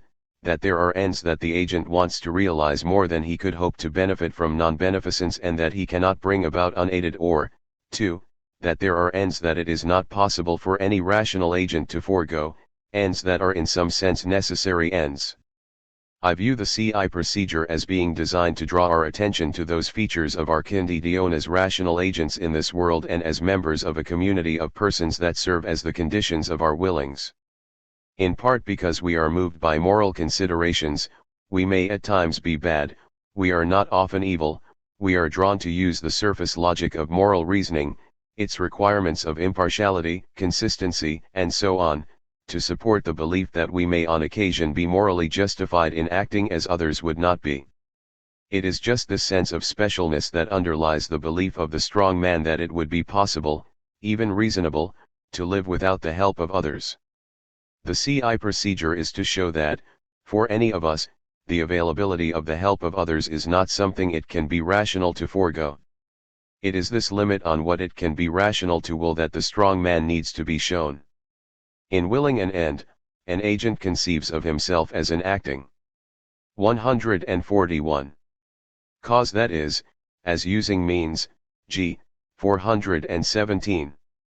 The willing of means to an adopted end is not, then, some separate and contingent act of willing. As we will an end, we are, in that act of will, committing ourselves to will the necessary means, so long as we do not abandon the end. The things that are means for us are of three kinds: ourselves, as we have abilities and skills; things, both animate and inanimate; and other persons, given their capacities, as end-setters, to take our ends as their own. The argument to a contradiction in will asks, in effect, whether it could be rational for a human being to renounce irrevocably the resource, means, of the help of others. That one will need, be unable to act for some particular end without the help of others is something that may or may not come to pass.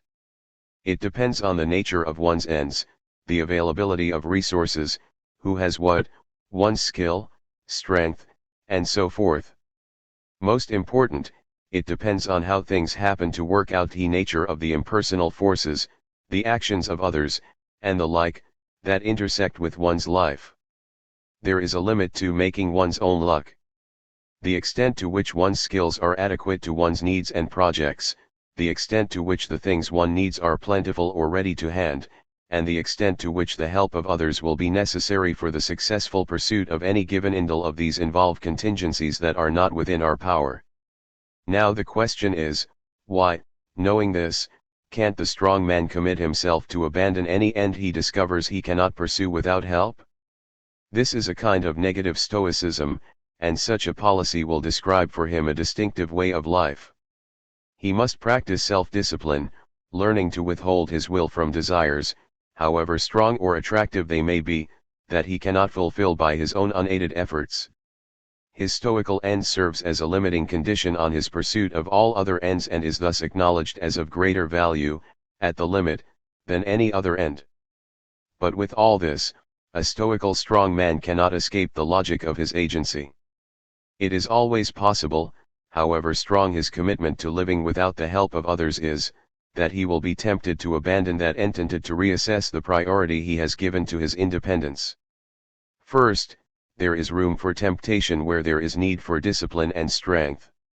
We have to imagine no more than an attachment to some other end strong enough to allow for the possibility that he will be tempted to forego his stoical end and accept help for its sake. Second, whether the conditions of life he encounters are gentle or overwhelm his strength of will is not itself something he can control. It is also then possible that he will need help in resisting that temptation. 142. Perhaps someone just to distract him for a moment, to get his mind off the question, so that he will be able to regroup and sustain his discipline. If he rejects the possibility of help here, he will no longer be able to guarantee that he will abandon any end that he discovers he cannot pursue without help. So long as temptation is an open possibility for him, the stoical man cannot, rationally, given his commitment to a stoical end, withdraw from all possibility of help from others. 12. The point of the Stoic example is to dramatize a very general fact, even with the focus of one's life directed at independence from others. At the limit, this may not be a goal one can pursue unaided. 13. The Stoic succumbs to the argument against his maxim of non-beneficence because he has an end he is committed to, his independence. But what of a wanton with respect to ends, someone who does not care whether any of his particular ends are realized and so seems to be attached to nothing that would require him to accept the help of others? The argument against him will go through only if there are ends that he, and so we, cannot forego, for which the help of others may be needed. We are not like the wanton, since there are ends that we may be unwilling to forego because of their value to us, because of the sense or meaning their pursuit gives to our lives. The Stoic represents an extreme form of attachment to a single end. We are like the wanton, since even ends that we may be unwilling to give up can be given up nonetheless. Ends, however, that are necessary to sustain oneself as a rational being cannot, on rational grounds, be given up. Insofar as one has ends at all, one has already willed the continued exercise of one's agency as a rational being. The ends that must be realized if a person is to function, or continue to function, as a rational, end-setting agent come from what Kant calls the true needs of human agents. 14. They are the conditions of our power to set an end that is the characteristic of humanity, DV 6:392. The ends set to meet our true needs are like all other ends, we cannot guarantee that we can realize them unaided.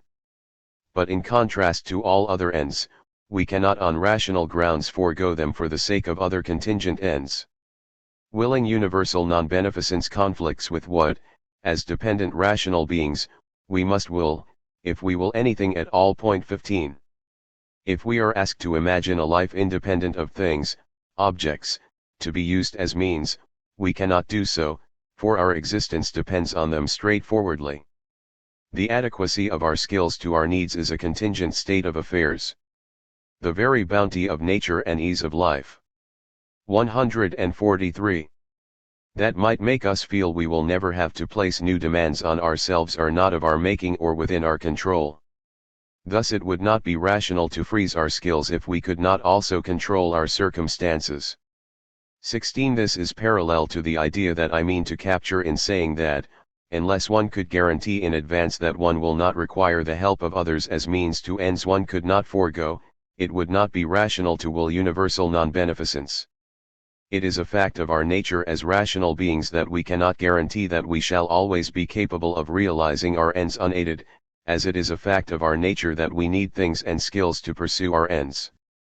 If what we lack is something, we cannot call on that object to serve our need, nor can we obtain new skills and abilities at will.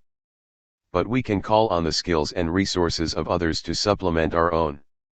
The willing of a world of non-beneficence thus conflicts with the practical consequences of the conditions of human rationality, the natural limitations of our powers as agents. This does not involve questions of risk and thus of prudence. The natural limits of our powers as agents set the conditions of rational willing within which prudential calculations are made. It is because these limits are not transcended by good fortune that considerations of risk and likelihood are not relevant. 17 Because we are dependent rational beings with true needs, we are constrained to act in certain ways, toward ourselves and toward others. Thus the argument to defeat the maxim of non-beneficence goes through, the world of universal non-beneficence is not a world that it is rational for any human agent to choose. And since differences among persons with regard to their neediness, strength, and so on, do not affect the argument, the duty of beneficence that emerges is of the same degree or stringency for all persons. One might worry that the reasoning used to defeat the maxim of non-beneficence could be employed to show that we have an implausibly strong duty of beneficence, a duty to sacrifice ourselves when that is necessary to help another in need. Suppose I consider adopting a maxim of non-sacrificial beneficence, I will help others, but not when that requires great sacrifice. I imagine a world where no one can put himself at great risk or endure great cost in order to help. Can I guarantee that I will never need help that requires sacrifice? Obviously not. Then the CI test seems to require that I reject my maxim of non-sacrificial beneficence and accept a duty of helping others at all costs. 18 Quite apart from ordinary moral objections to such a duty, it is one Kant says we do not, and morally could not, have, dv. 6:452. 144. But we need to go carefully here. The response to the non-beneficent person turned on the claim that no human being can guarantee his never needing help that it would be irrational of him to forego. To arrive at a duty of sacrificial beneficence, it must be that I cannot guarantee that I will not need help that requires sacrifice. And of course I cannot make that guarantee. But in the first case it is the willing of a law of universal non-beneficence that deprives one of what one needs. In the case of non-sacrificial beneficence, it is not what is willed but the contingent unavailability of resources that raises the issue of sacrifice. When I need help that requires sacrifice, I do not need a sacrifice. It is quite a separate issue whether, if what I need is a sacrifice, I have any claim on help at all. Suppose I need a complete set of new organs to stay alive, that could require the sacrifice of a life for my needs. In the imagined world of universal non-beneficence I would be denied help.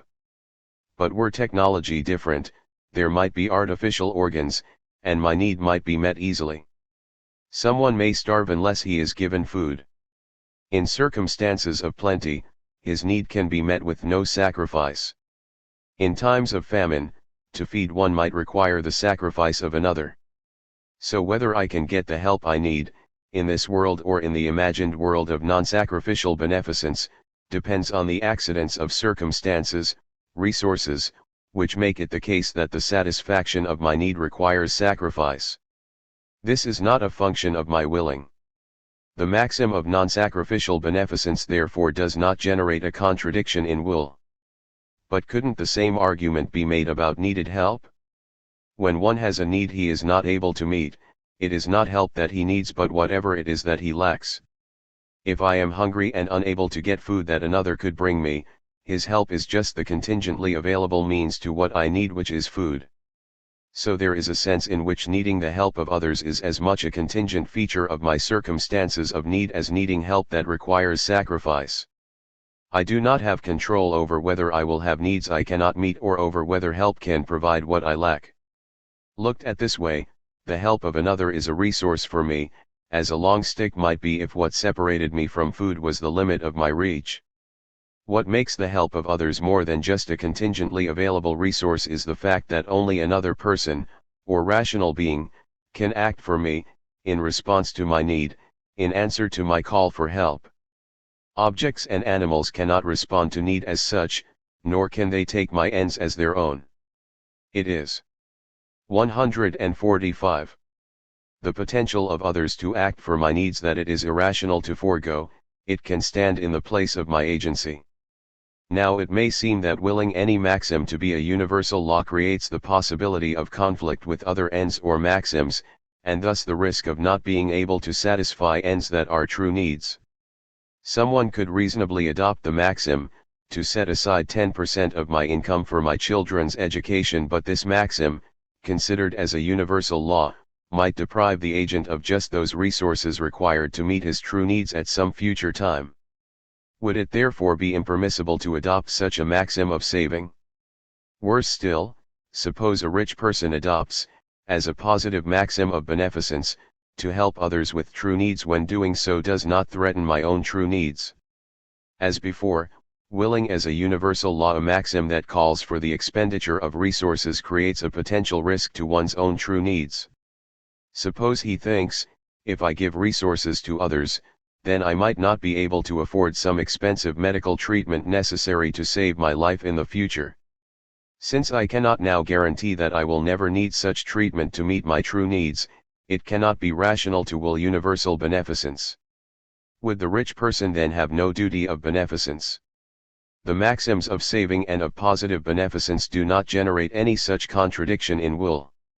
In the case of the rich man, it is not his willing of positive beneficence that causes trouble in the hypothetical world but the contingent possibility that his beneficence will absorb resources he could conceivably require later to meet true needs.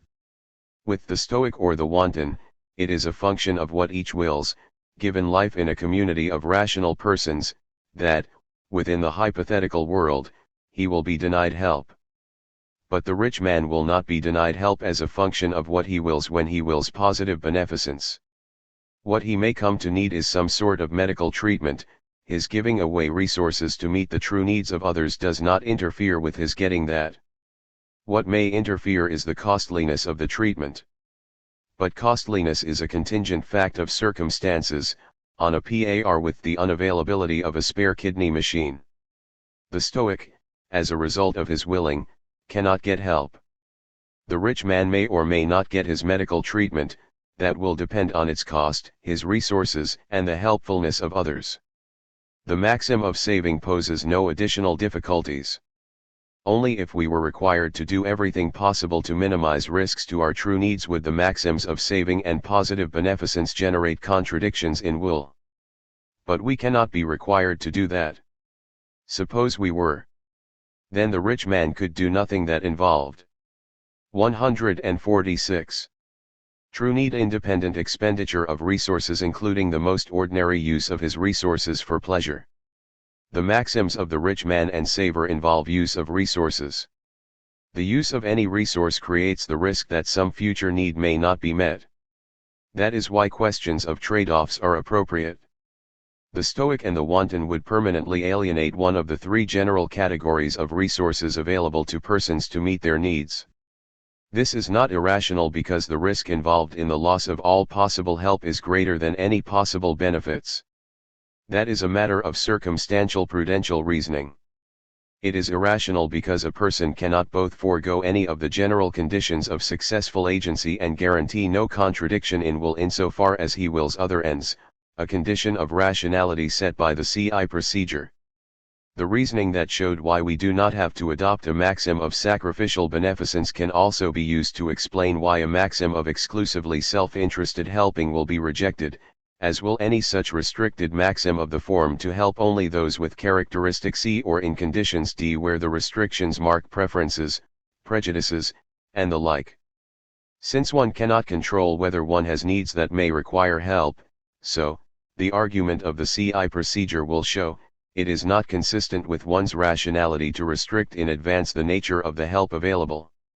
One may be lucky and never need help that is not also in the interests of others to give.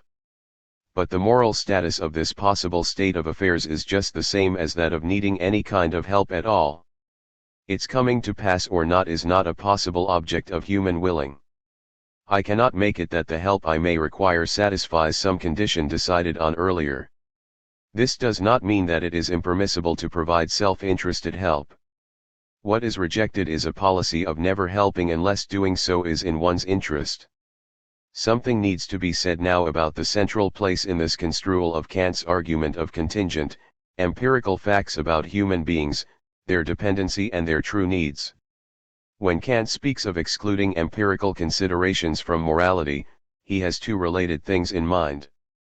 First, the foundation of morality is to be non-empirical. This involves a thesis about the non-empirical status of reason and an argument that it is only if morality is a function of reason that its unconditional claim on us is valid. Second, each of us is subject to moral requirements independent of any contingent, empirical ends we may happen to have. This is the thesis that morality is not a system of 147 hypothetical imperatives. Kant does not need to argue, nor does he, that the content of morality is to be determined without regard to the empirical nature of things. 19. Nonetheless, one may feel, for moral reasons, that the role of dependency in the argument introduces a disturbing element. It was an important result of the argument for beneficence that among dependent, vulnerable rational beings capable of mutual aid, variations in such things as risk tolerance, or resources, do not affect the application or stringency of the duty of beneficence. But suppose there are rational beings who are not vulnerable and dependent, call them angels, the argument for beneficence could not require them to reject a maxim of non-beneficence toward human beings. We suppose that they are in a position to intervene in human affairs. Angels could will a world in which no one is able to help since they cannot need help. Would they then have no duty of beneficence toward human beings? Should not all rational beings have the same duties? All rational beings are subject to the same fundamental practical principle, categorical imperative. This is all that follows merely from the fact of their rationality. Point 20. Not all rational beings will have the same duties. The duties they have, that is, what follows if they apply the CI to their maxims, vary as their natures vary. For example, human beings are said to have no duty to promote their own well-being, happiness, because each of us naturally desires his own happiness, DV 6:386. Suppose that there were rational beings who had no such natural desire, say, natural self-sacrificers. Such beings might have to be enjoined, morally, to care for themselves, perhaps on grounds suggested by Kant's argument against the neglect of one's talents. This reasoning would also apply to human beings bent on self-neglect or servility. So the mere fact that angels might not have the same duty of beneficence that we do should not in itself pose a problem. What is troubling about the possibility that angels would not have a duty to help us is that their not having such a duty seems to stem from the fact that they do not need our help. This looks to be just the sort of consideration that the new interpretation of the beneficence example was to block. But for angels it is not a contingent fact about them, there is no appeal to strength, wealth, and such, that leads them not to need help. They can guarantee that they will never be compelled to want help in the pursuit of ends that they rationally cannot abandon. That is defining of their species of rational being. So we might say that the dependency interpretation of the argument for beneficence makes 148. Use of species relative constraints on reasoning. If you are such and such a kind of rational being, you cannot rationally will a world in which beings like yourself act, as a function of natural law, as you propose. The procedure of moral judgment shows something about what a certain sort of rational being can rationally will. 21. The dependency argument against a policy of indifference, then, does not simply yield a duty to help others. It defines a community of mutual aid for dependent beings. 22 Membership in the community is established as much by vulnerability, and the possibility of being helped, as by rationality, and the capacity to help. 23 It may well be that this is not the sole duty to help others that we have. Other arguments might yield duties with different requirements, different scope, some of which might apply to angels as well. In this case it is the fact of dependency that we are, equally, dependent, again, not that we are equally dependent, that is the ground of the duty to help. I may not be indifferent to others not because I would thereby risk the loss of needed help, this is not a duty of fairness or reciprocity, but because I cannot escape our shared condition of dependency. The claim of each of us on the resources of the others is equal. The argument that defeats the maxim of non-beneficence leads, positively, to a duty of mutual aid. Membership in the community of mutual aid is more inclusive than it may first appear. Those we are unable to help can still belong to our community of mutual aid and so be obliged to help us. Imagine a race of rational dependent beings, capable of helping us, yet outside the reach of any help we have to offer. Perhaps they live too far away, perhaps we do not possess food that would nourish them, and so on. But that someone may be unable, as it happens, to be helped is the way things are among us as well. Our need for help is no guarantee that the help we need will be available or possible. Membership in the community of mutual aid gives one's need a valid claim on the resources of the community. The claim does not, necessarily, fail to be acknowledged when left unmet. So long as there is no ultimately unbridgeable barrier to mutual help between us and this other race, so long as it is not true that nothing we could ever do, in any possible circumstances, could be of help to them, while they continue to be able to help us. 24 Their inclusion in the community will stand. Likewise, a rational being with needs counts as a possible provider of help even though, at any given time, he is not able to provide help. Membership does not depend on one's usefulness. All that is necessary is that one be the sort of being who could, given the desire, the op. 149. Port unity, and so on, provide help. So a normal adult who through illness or other disability is not able to provide help has an undiminished claim on the community's helping resources. We do not pass in and out of the community in cycles of sleep, nor are we exiled when lack of skill or resources or knowledge make us unable to help. Membership in the community is strictly a matter of one's status as a dependent rational being. It is tempting to wonder whether a parallel line of reasoning could be used to extend the scope of the argument to include babies and future generations. The idea would be to treat the fact of being contemporaries as arbitrary with respect to membership in the community of mutual aid. Since it is not the possibility of another's being of use to me that is the ground of his claim on my help, but are both being dependent beings, capable in principle of providing help, we might regard an infant as one whose present inability to help will be overcome in the passage of time. In time, he will come to have the necessary resources to provide help, as his now dormant physical and rational capacities come into use. Of course, problems with this sort of argument abound and are familiar in questions of the moral status of the fetus. Still, given Kant's deep silence on the question of the moral status of children, it is of interest to follow out elements in his argument that might bear on the question. 25. That future generations might have a claim of mutual aid, despite the fact that they will never be able to provide help for those who look to their needs, would not mean that they have an equal claim on current resources. As we shall see when we investigate the casuistry of mutual aid, a valid claim requires that one's needs be considered, not that they be met. No parallel considerations emerge for animal-human mutual aid. We may have duties of kindness to all sentient beings, but if we do it will be for reasons different from those appealed to in the argument for mutual aid. Animals are not, strictly speaking, capable of providing help, although they may of course do things that are helpful to us. This seems to be recognized in the fact that, apart from considerations of training and discipline, we do not believe that we have any claim on an animal's help. This is not because animals are privileged or selfish or dumb. Rather, I think we suppose they are not capable of recognizing human needs as such or of conceiving of themselves as agents of help. It is these capacities that are called on by the duty of mutual aid. Those rational capacities necessary to be able to act under the conception of 150. Meeting another's need are, in Kant's view, just those that make one a moral agent, subject to moral requirements. 3. If the CI procedure shows that it is impermissible to adopt the maxim, to never help anyone, it follows that we must adopt its contradictory, to help some others sometimes. 26. This is the maxim that describes our positive duty of mutual aid. But this maxim, as it stands, is not much of a guide to action.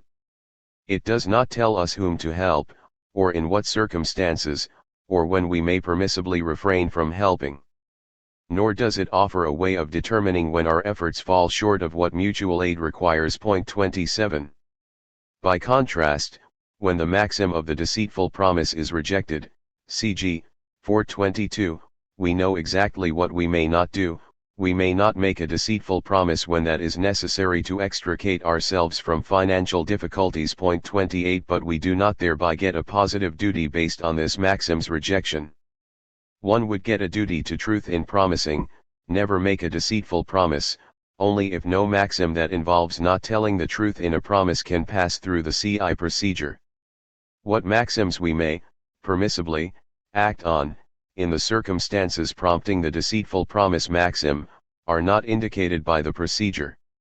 And it is appropriate that it be unclear what one is to do on discovering that a proposed course of action is blocked by considerations of duty. Other courses of reasoning, other proposals for action, need to be introduced and in turn examined by the CI procedure. Part of the difficulty with the maxim of mutual aid is that it is not directly a maxim of action at all.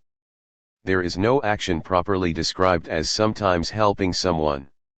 One might call such a maxim a general policy maxim, in that it expresses an agent's intention to act, in general, in a certain sort of way. Point 29. General policy maxims stand towards specific maxims of action as their principle. So when someone fails to help because he does not, as a matter of principle, want to help those in need, we conclude that he is acting on, or out of, a maxim of non-beneficence, a maxim contrary to mutual aid, and therefore impermissibly. This gives us enough to begin the casuistry of mutual aid. Suppose someone acts on the maxims, to ignore requests for charitable donations. The no donations maxim, as stated, would not fail the CI procedures. One can will a world in which no one does, because 151. No one can make charitable donations without a contradiction in will, for there is nothing we must will that is not possible in a world with no charitable institutions. Is this policy then permissible? For the purposes of moral assessment, the no donations maxim is incomplete. Compare the following. 1. To refuse requests for charitable donations because charitable institutions are likely to be corrupt and wasteful. Something one disapproves of. 2. To refuse requests for charitable donations because it is better to help as one can in a more personal way. Something one wants to do. 3. To refuse requests for charitable donations because making such donations leads to helping those in need. Something one does not want to do. The relevant differences involve the ends that bring the agent to refuse to make charitable donations. Though people acting on the three maxims behave in the same way, none gives charitable donations, there is good sense in saying they are not doing the same thing. They act on or from different principles, and the moral quality of their actions is judged differently in light of the different principles their actions instantiate. A maxim like 3 above will be judged impermissible because it is an instance of the general policy maxim, to never help anyone. Maxims 1 and 2 raise no similar moral difficulty because their general policy maxims are permissible, let us suppose. Knowing what is behind a maxim's adoption is therefore essential to its assessment by the CI procedure. It is through the general policy maxim that the morally distinctive aspect of each is revealed. It is not the refusal to give but the purpose of principle of indifference it serves that is impermissible. How, in general, to determine a maxim's principle is a technical matter in the theory of maxims that we cannot investigate now. What I want to argue here is that, for the purpose of practical judgment, attending to elements in the argument which defeat the maxim of general indifference can help determine if non-beneficence is the principle behind particular maxims of not giving help. Although the duty of mutual aid allows one not to help sometimes, in the normal course of things someone who acknowledges the duty will in fact give help. One cannot have the opportunity and the ability. 152. To help, never help, and yet claim to have, to live by, a policy of sometimes helping others. We call this hypocrisy. Now suppose someone is in a position to give life-saving help with little cost to himself. He is just a passerby, with no special relation to the person in need. He knows it is wrong never to help anyone, and so he does, sometimes, help. This time he would rather not.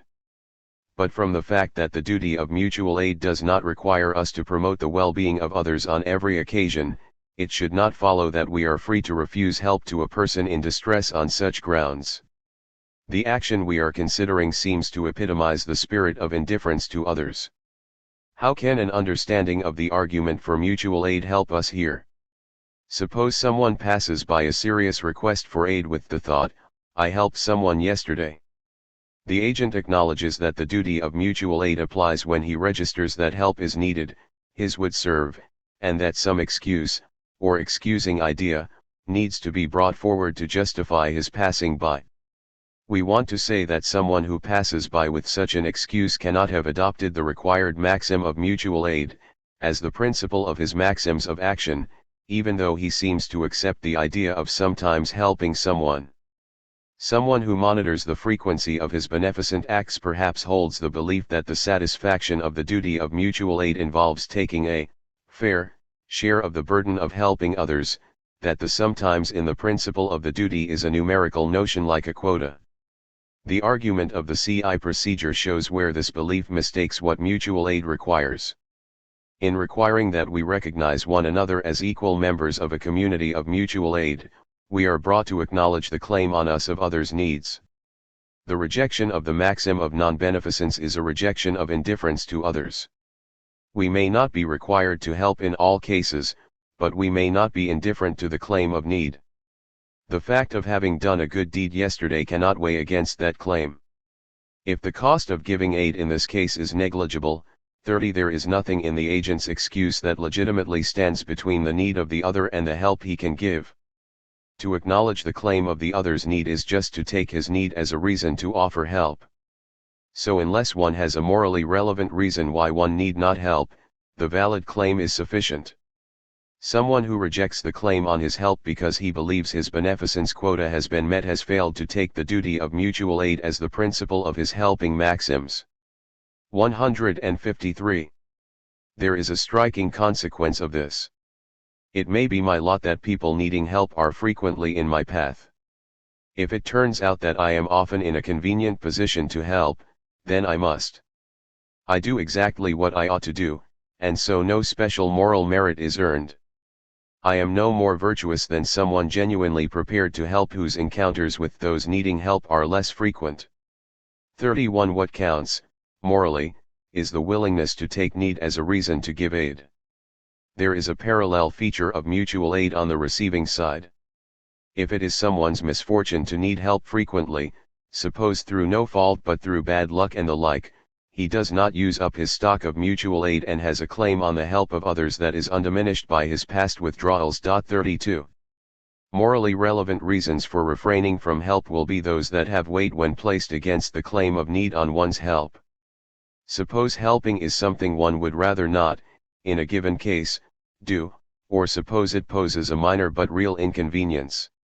Do these count as legitimate reasons to refrain from helping someone in distress?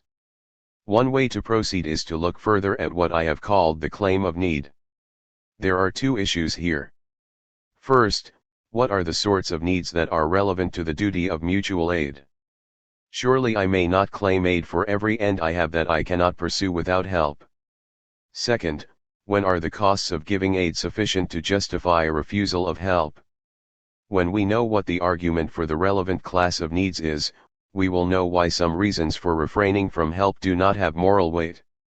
The duty of mutual aid has its ground in the facts that we are dependent beings and beings with ends that it is not rational for us to forego, ends set by true needs whose satisfaction is a necessary condition for the exercise of rationality.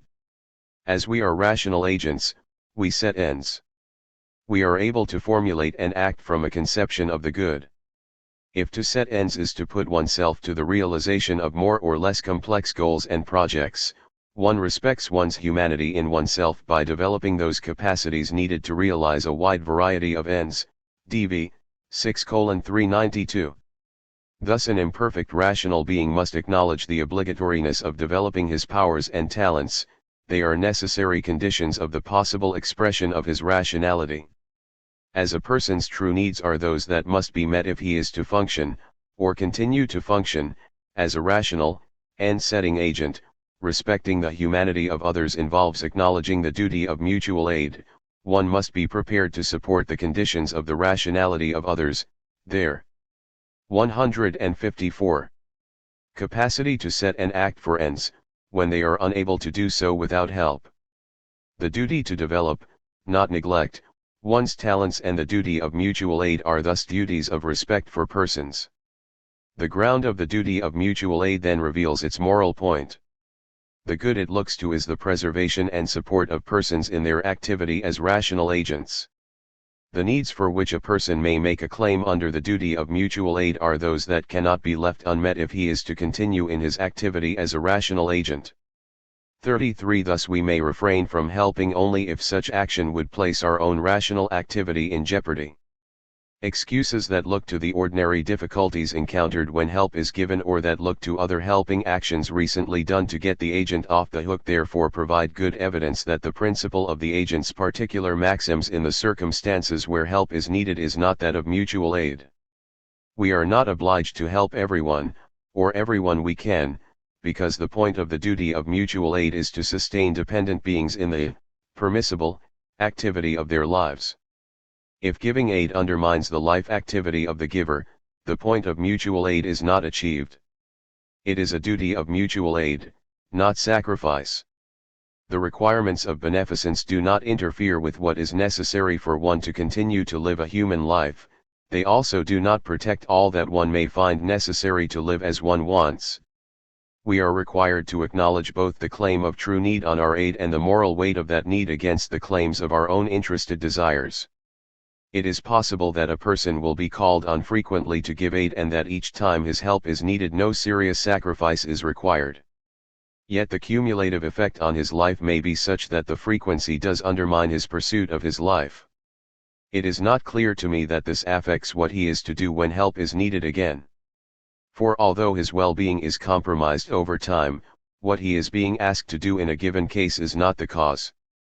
I think it is appropriate to look at such a scenario as one of moral misfortune in much the same sense of misfortune that one would find in a series of physical accidents hindering one's legitimate pursuit of happiness. As there are historical and physical limitations on what one may expect to be able to do, so there may be moral ones undeserved, compassion-provoking, but not changing what one is morally required to do. We might hope that the cumulative effects of past helpings would have moral weight in determining who among several possible helpers should be the one to give help, but the argument for mutual aid does not show that this is so. 155.